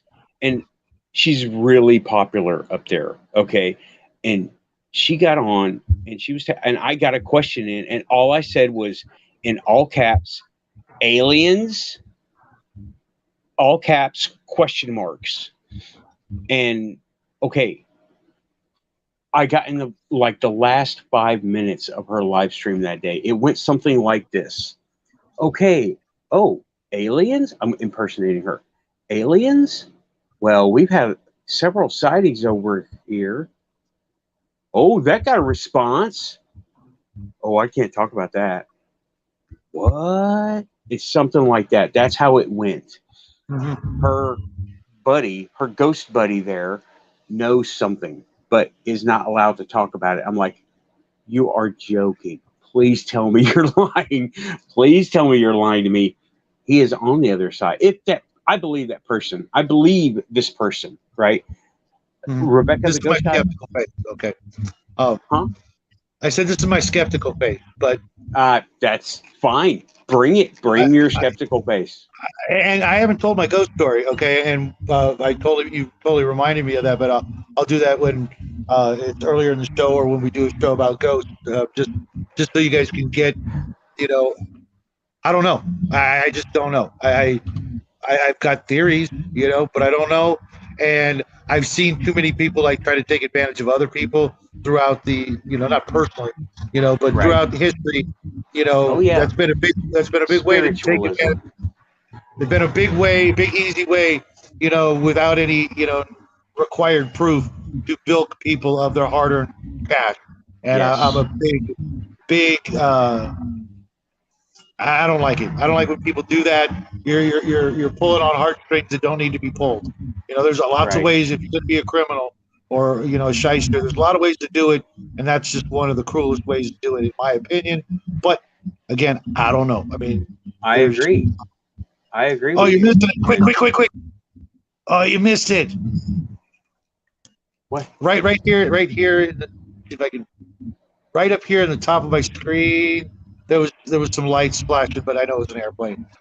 It was just kidding. It's a UFO, man. But that let me just put it this way. I find it incredibly weird.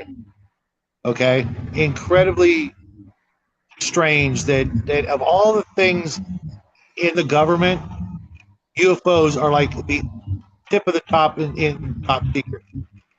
That doesn't make any sense. There would if our government, wanted me to believe that there's no such thing, then they would just be like, "There's no such thing," and it's top secret. Are you fucking kidding? It ain't top secret. Come on in and look. But instead, it's tippity top secret, and that's weird. That goes against the way things work. Certain codes that have been in the news lately, that makes sense. That should be top secret. Okay. Unfortunately, what people don't understand is those codes change pretty damn regularly. From day to day, week to week, hour to hour. Who knows? I don't know. I don't want to know. I'm still kind of upset that there are such things as codes for those things that we should be past it, over and done with. We've got plenty of other ways to beat the crap out of each other, and something like that we don't need. We should have grown past that, but no, we've just grown the number of those things. But again, it being so classified just to me just screams something's there. I don't know what it is, but something. And why? Just tell us the truth. Yeah, I mean, they can't. I don't know. I think that's what made me think of the we're in a conservation, and they're managing us so we don't become the crazy monkeys that they don't want us to become. That is a very viable explanation. I think there's other ones out there, and since I don't know, I'll say this though. It's kind of weird if you think about it. for people to come all that way out here to visit us and not just say, you know what, we're here. Yeah. Nothing you can do about it. You Yeah, know? well, I watched several of these people talking about this different kind of stuff, and people coming from so far away. And R. Keith Andrews is one. I've been meaning to bring him up a long time. He's a contactee, and okay, he says that there's something about us, and that they want to preserve. And I believe him. Okay, there's something about us that they want to preserve. Okay, that by itself is not enough for me. But I went with the not aliens guy and the ancient history and the out of place artifacts, put it all together, and I don't know why, but it just something rings true. And it's the force coming through saying, look at this, don't look at this. Look at this, this, not this. Don't look at this. Look at this. And it's just it just seems to all come together. And this is not even a conspiracy theory. I mean, okay, literally 20 something years ago, I mentioned in one of the other streams that I made my own campaign called Earth and All Its People. I didn't realize I was channeling because, I mean, the Antarctica space station, Shangri-La space station, run by aliens and men in black, and it had a crystal roof. That's what I wrote down, and I wish I'd have typed it all up. This is all handwritten on the while at the game table, right? And I never typed it up. And if I did type it up, it's long gone, like 3 iterations of this computer ago. But yeah.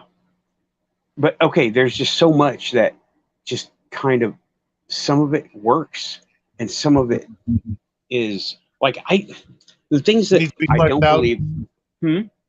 Needs to be fleshed out. Yes, some of it is that person's interpretation, because this R. Keith Andrews and the Not Aliens guy, they're people, right? They all have their ego and their perspective that they filter everything through, just like all of us. So I'm thinking some of that was what he was interpreting, and these guys, and some of it is too strange to interpret, so take it at face value. And just like we all do, we make sense of it, or it just goes through raw, you know.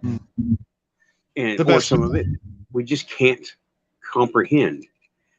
And that's where I come up with we're the endangered species, because oh man, and then you got all the Zecharia Sitchin stuff. You know? I read most of his books. Yeah, you know one thing that does make sense about that particular theory is the potential rarity of any kind of life outside Earth. Period. You know, we've been to the moon. We've looked at Mars, and you know that let's call that 2.5 out of countless other places to visit. And not saying it's a fair mathematical equation that well, only 1 and 2 or 2.5.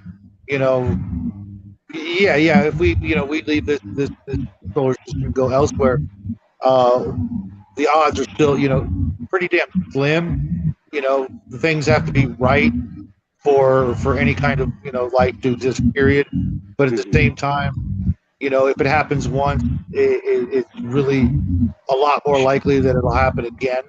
Yeah, and it should be happening millions of times based on the amount of area that's out there and the number of places.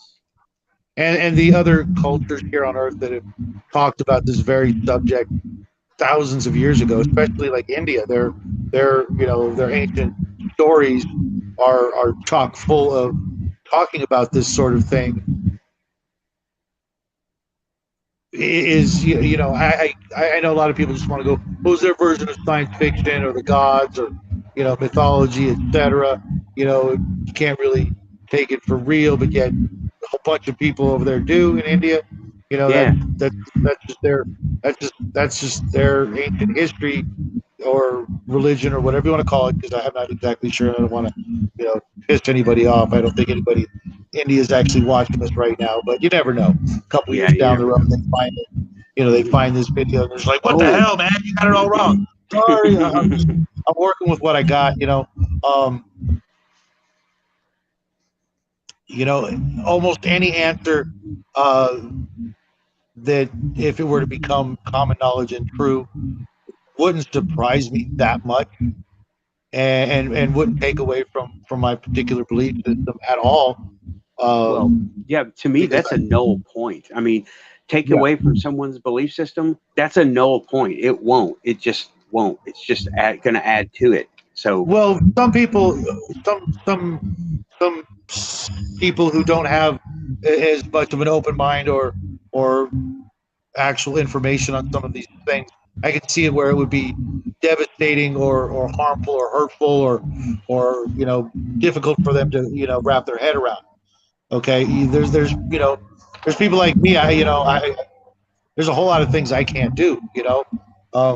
These things we're talking about, they're not those things that I can't do. I can talk about this stuff with some confidence, because I've done the heavy lifting with my eyes in the book and turning the pages.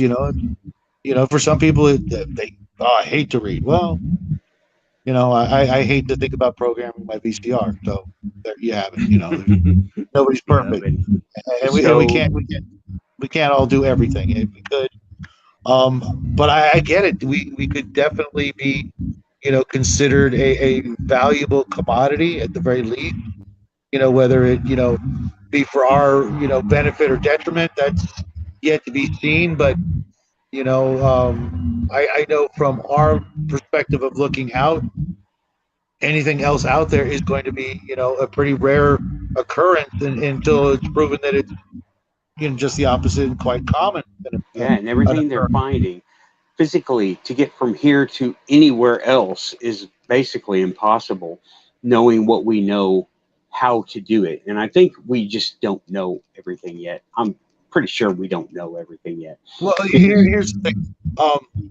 Being something of an optimist, and not because I want it to be true, but I find it hard that whatever made the universe, let's say, assuming something did do that, it seems kind of dumb for it to just be us. We're it. There's nobody else. We're it. And someday we're gonna.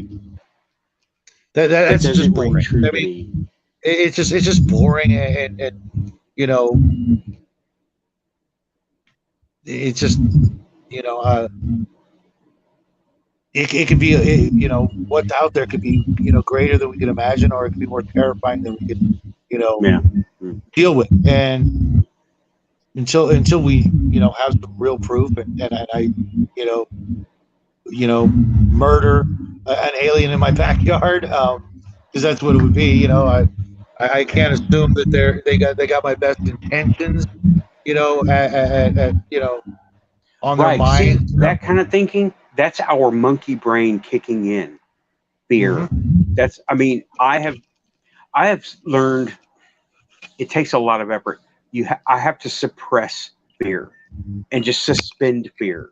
I practiced Buddhism for 2 years. It's very difficult. I'm not saying, you can just turn it off.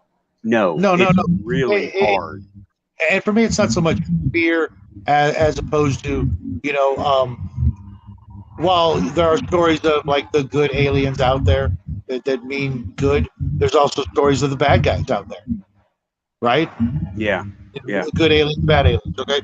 Well, I can't assume that there's only one or the other. I have to assume if they're there, there's both. And differentiating between the good and the bad, it's harder than differentiating between good and bad humans.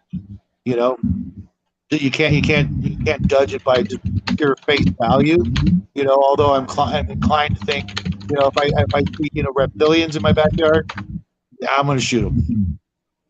You know what I mean? But Well- if I see grays in there in my backyard, I'm probably gonna shoot them too.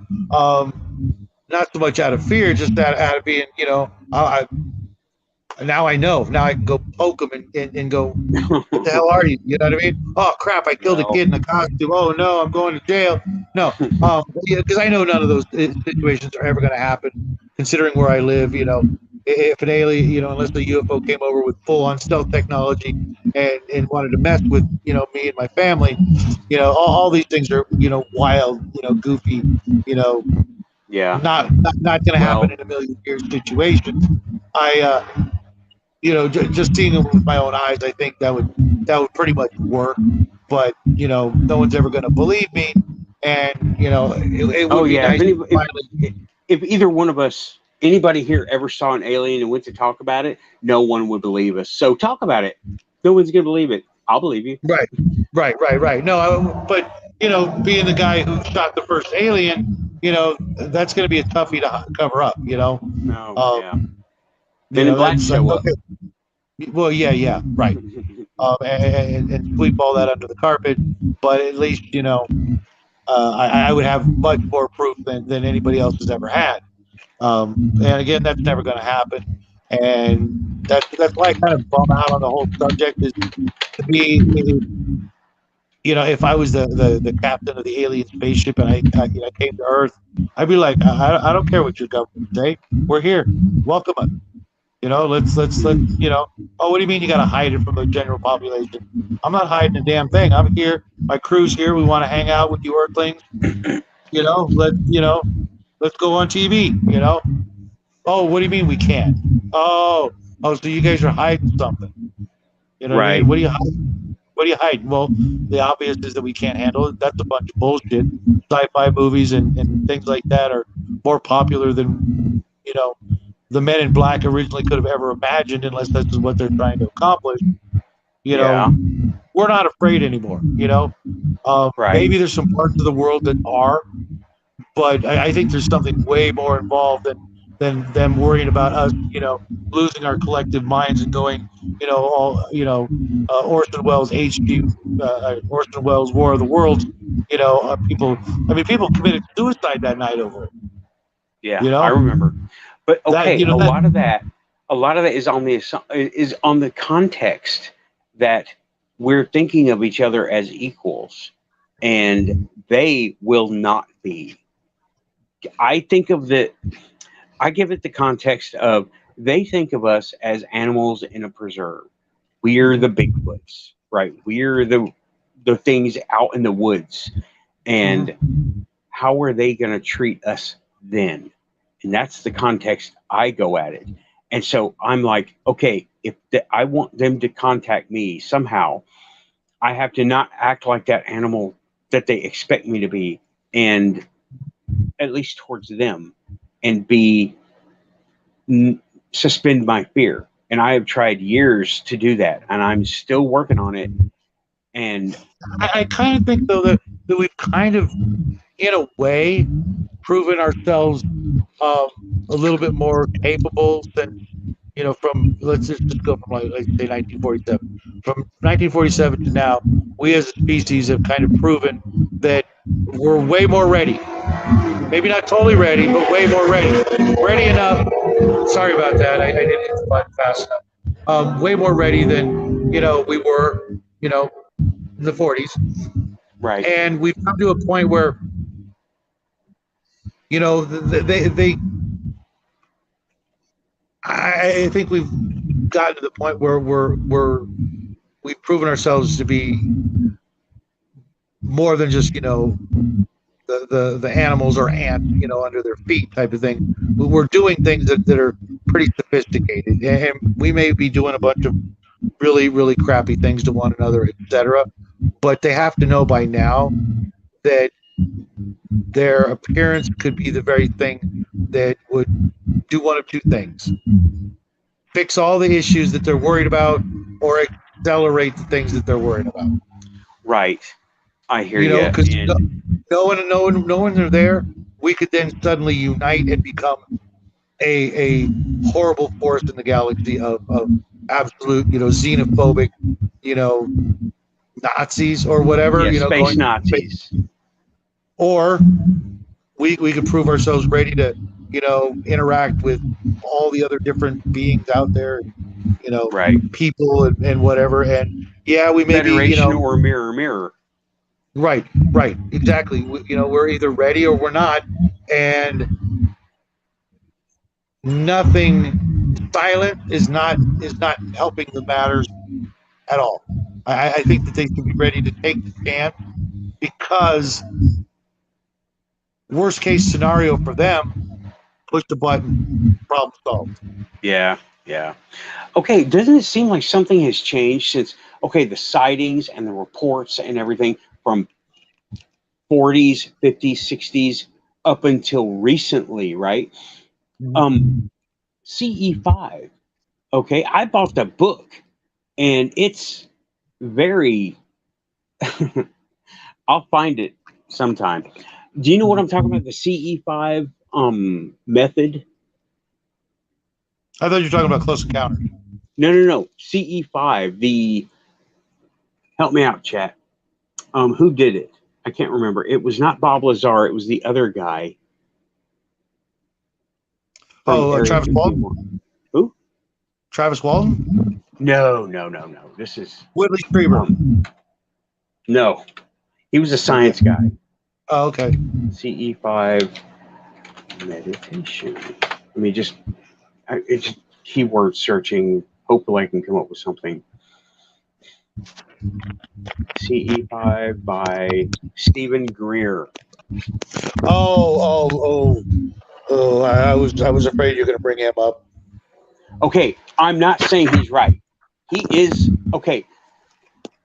CE5, I agree with it in essence, but I think Greer, $1,500 per person, $1,000. What? Who's the enlightened ones here, right? And then he charges to. He made an app. I bought the book because I was curious and I want to poke holes in it. And I wish I had it so I could poke all the holes in it, because it is a horrible book. It's written for like third graders. And I'm like, is this supposed to be advanced anything? But all it says is basically sitting around in a circle singing Kumbaya for hours and hours. Then you watch for flares at the nearby army base. And it's like, this is bullshit. But however, Greer doing it is bullshit. And I'm sure he believes in what he's doing, but he's infected with capitalism just like anybody else that is out to sell a book. The book was only $12, so I don't feel bad, right? Mm-hmm. And it was worth it, right? Like, I mean, my cyan goggles were a lot more, and it's a bigger risk. But yes, I know you had a bad stance, a mean stance on Greer, but I don't believe him because he's a capitalist now, and he wants to sell. To be honest, there was a point where I really, I watched it, and I still watch just about everything I can on him, because I was trained to pick up things like micro expressions and other things in my previous career. And the first thing I thought was, this guy knows a lot. The second thing I thought was, this guy's an alien. Mm-hmm. Okay. He just totally reminded me of the old TV show V with the skin suits. I'm just like, this guy. If someone came up on stage and ripped off his Scooby-Doo mask, I would not be surprised. Then especially when he talks about all of the times that he's met with these really Obama and other people like that talking about stuff, and I'm like, okay, now I really think he's an alien. He's on to something. And then I thought, well, maybe he's just on to the money because he's making bank, and with all his connections, all he has to do is say, Obama a couple of times on stage and everybody's just throwing money at him. Yeah, people are still throwing money at him, and he's going after the the upper, I don't want to say 1% because 1% owns him, but he's going after the ones under the 1% that have all that money that can spend $1,500 for 2 days watching flares at an Army base. And I know he's probably never going to hear this, but Rich will hear it. Yeah. Me and Rich Giordano, we bought the books. No one knew we were talking to each other behind the scenes going, hey, did you read this? Yeah, it sounds like bullshit. I'm like, yeah, it sure does, doesn't it? And we were bouncing back and forth for weeks talking about this stuff when he came out with his book. And we were like, you know what? This is bullshit, but I'm going to try it anyway. And we both did individually. And nothing happened, right? Nothing happened that I hadn't already experienced doing very advanced this stuff, okay? And yeah, it's like he's selling it to a new audience. He found a new group and he's trying to sell it to. And I'm like, this guy is all about money. And then I'm like, wait a minute. Now he's about money. So he's not all, he realized, but he wants to make money and he's just infected with it now. Yeah, that could be, huh? That could be part of what I'm sensing because he just seems incredibly untrustworthy. Yeah. And you know, I can't put a finger on it, but he's just got that, you know, sort of used car salesman vibe to him for me. And totally. You know, he may be 100% right, but I'm just not feeling it. You know, I haven't read his book, but he's one of the ones. I've watched just about every video he's made. You know, but I watch a lot of other people that are, you know,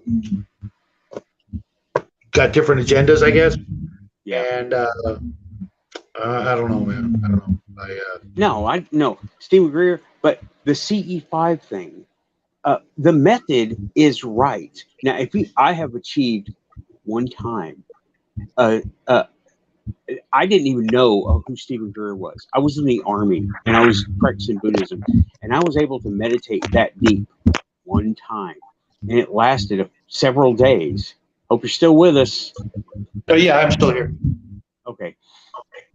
And it was, that's a whole nother video, and I need to wrap it up here soon. I can't get into it right now, but selling that method, it's just to make money. Yeah, let him. He's upgraded. Good for him. I'm done. But I had to bring it up because getting people together. But okay, yeah, he gets people together, even though it's that group of super rich people. Okay, it seems like the methods have changed since then to now. Jumping back to that previous point, where before there were a lot of personal contact things, and now it's all about the society. What changed? Did the personal contacts just stop? Because people still say they have them, but they're much more rare, it seems. Somebody in the chat can correct me if I'm wrong, please. But it seems like now it's all about what can our society do to do better. Well, deep meditation. Let's meditate. Don't do CE5. Don't do that. That's if it's not for you, it's not for you. Don't do it. It's not for anybody, as far as I'm concerned. It's for people with a lot more money than sense, and the need to follow Stephen frickin' Greer as if he's Steve Jobs or something. And well, I could see how, you know, if maybe he had been contacted and given a new agenda, some of this would make sense, you know, because he's, you know, starting to sound more and more globalist, which is exactly what the ETs would want, you know, to push, you know, a globalist agenda because, you know, they can't deal with, you know, 80 different nations, you know, and have different agreements, but they could with one, you know, centralized government. Okay, yeah. Well, this is... And that makes me think, what changed? with the other side, with the people who we're looking for, what changed with them? R. Keith Andrews, he starts to say that, okay, along with a couple other people, right? R. Keith Andrews has started to say that they took a vote and a decision was made that we should be contacted as a society, not as individuals. And that part of the program should be dialed back. The individual contact should be dialed back. And it seems, and that's okay. R. Keith Andrews said that, and oh man, it's just jumbling up. I got all of it to say, and it's just jumbling up. I'm cooking over here. I'm vibrating, but okay.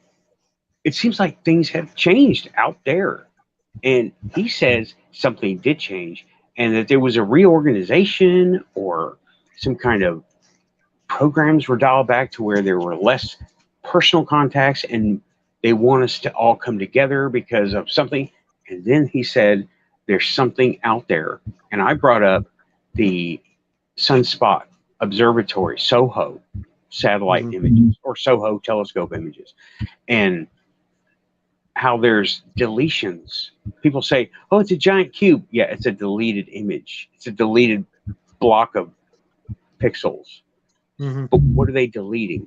Why are they? And then they forget to delete other things because there are so many images, talking millions of images every day.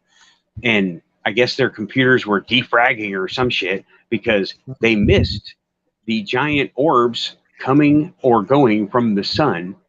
And I would like to know more information about that.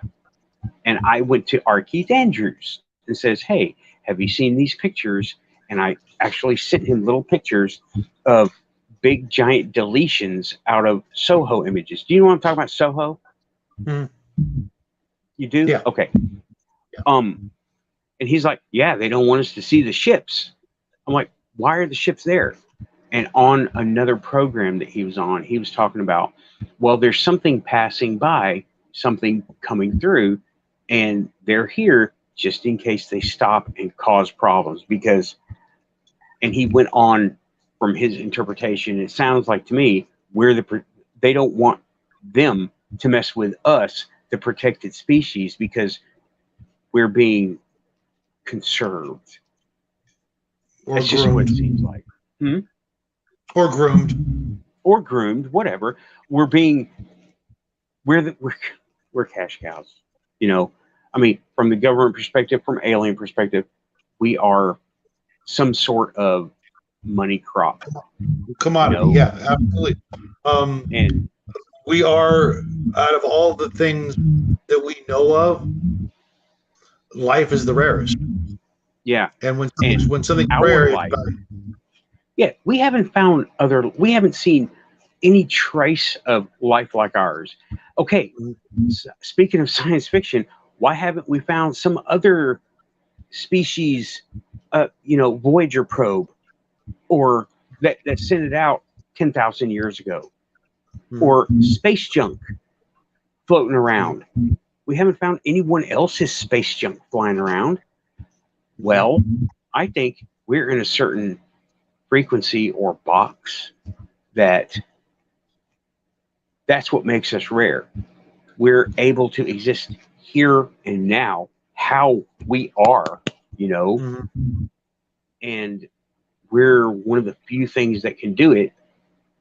And what R. Keith Andrews says is that we have the ability, I said it before, we're quantum entangled. We have the ability to shape reality, but I think we're shaping reality on several levels, but we just don't realize it. And so many other stories. You remember Sylvia Brown? She was a psychic. She was in Las Vegas for a little while. She got maybe. Maybe. She was not UFO. She ended up being a stage psychic, and I don't know, lost her mojo, whatever, and predicted that, yes, distraught father and mother, your daughter is dead. Don't look for her. They found her alive because she was playing the odds on that one.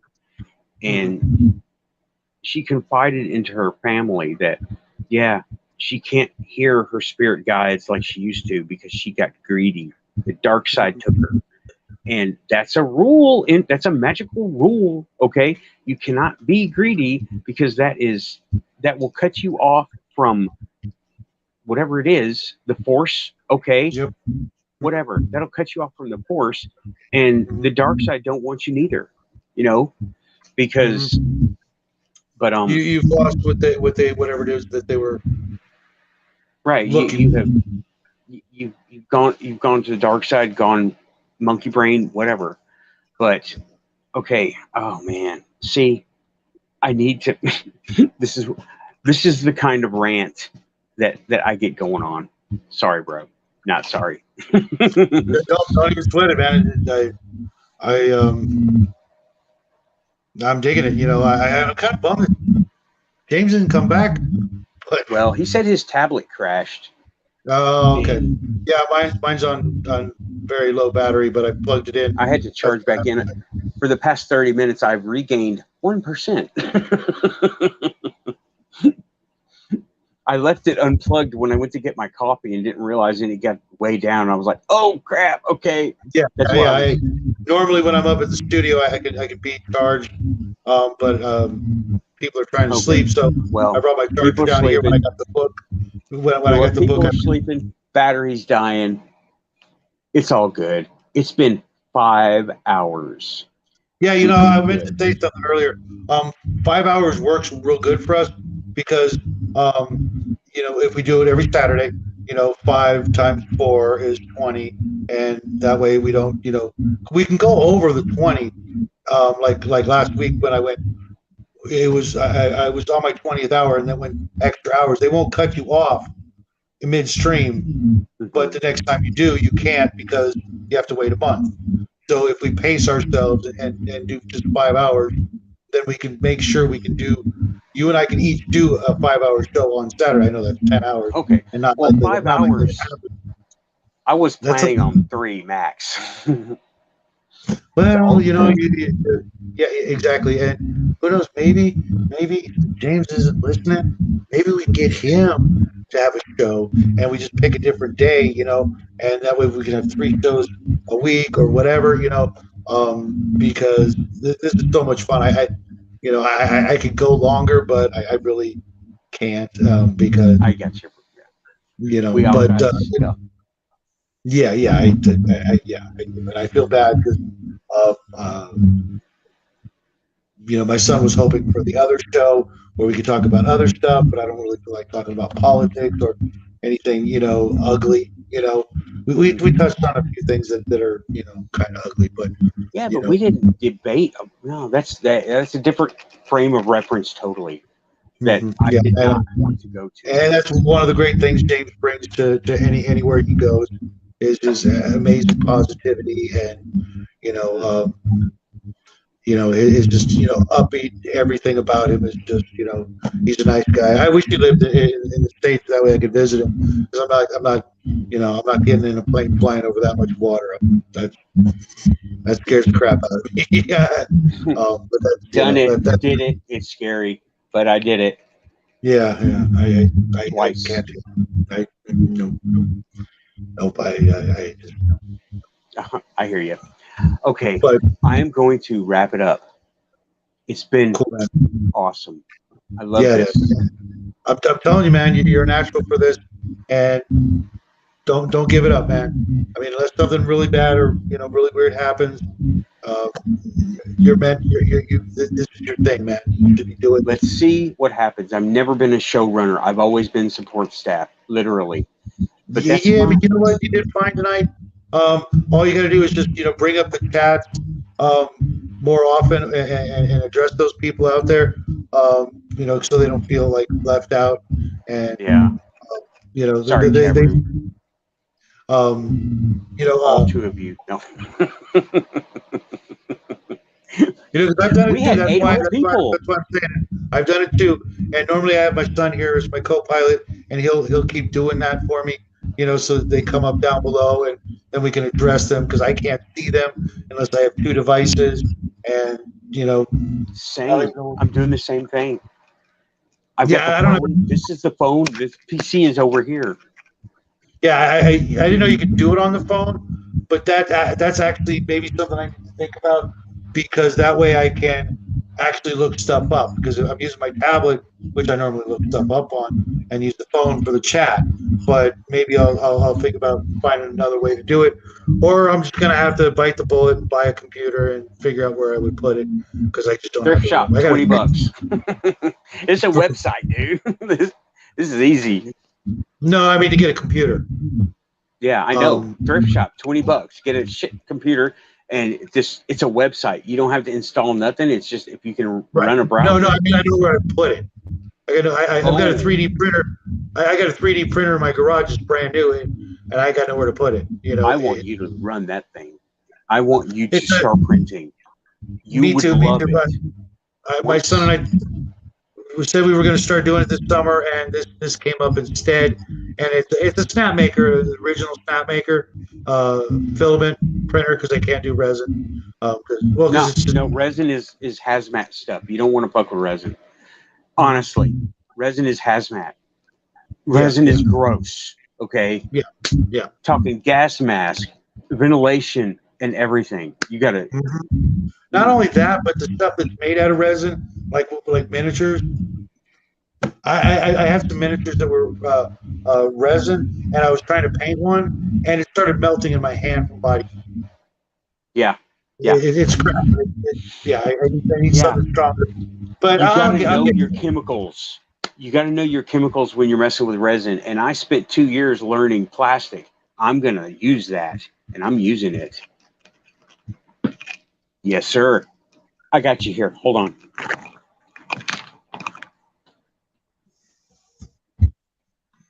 So how you guys doing out there in DB land? Enjoying the show? I hope so, because it's been a whole hell of a lot of fun.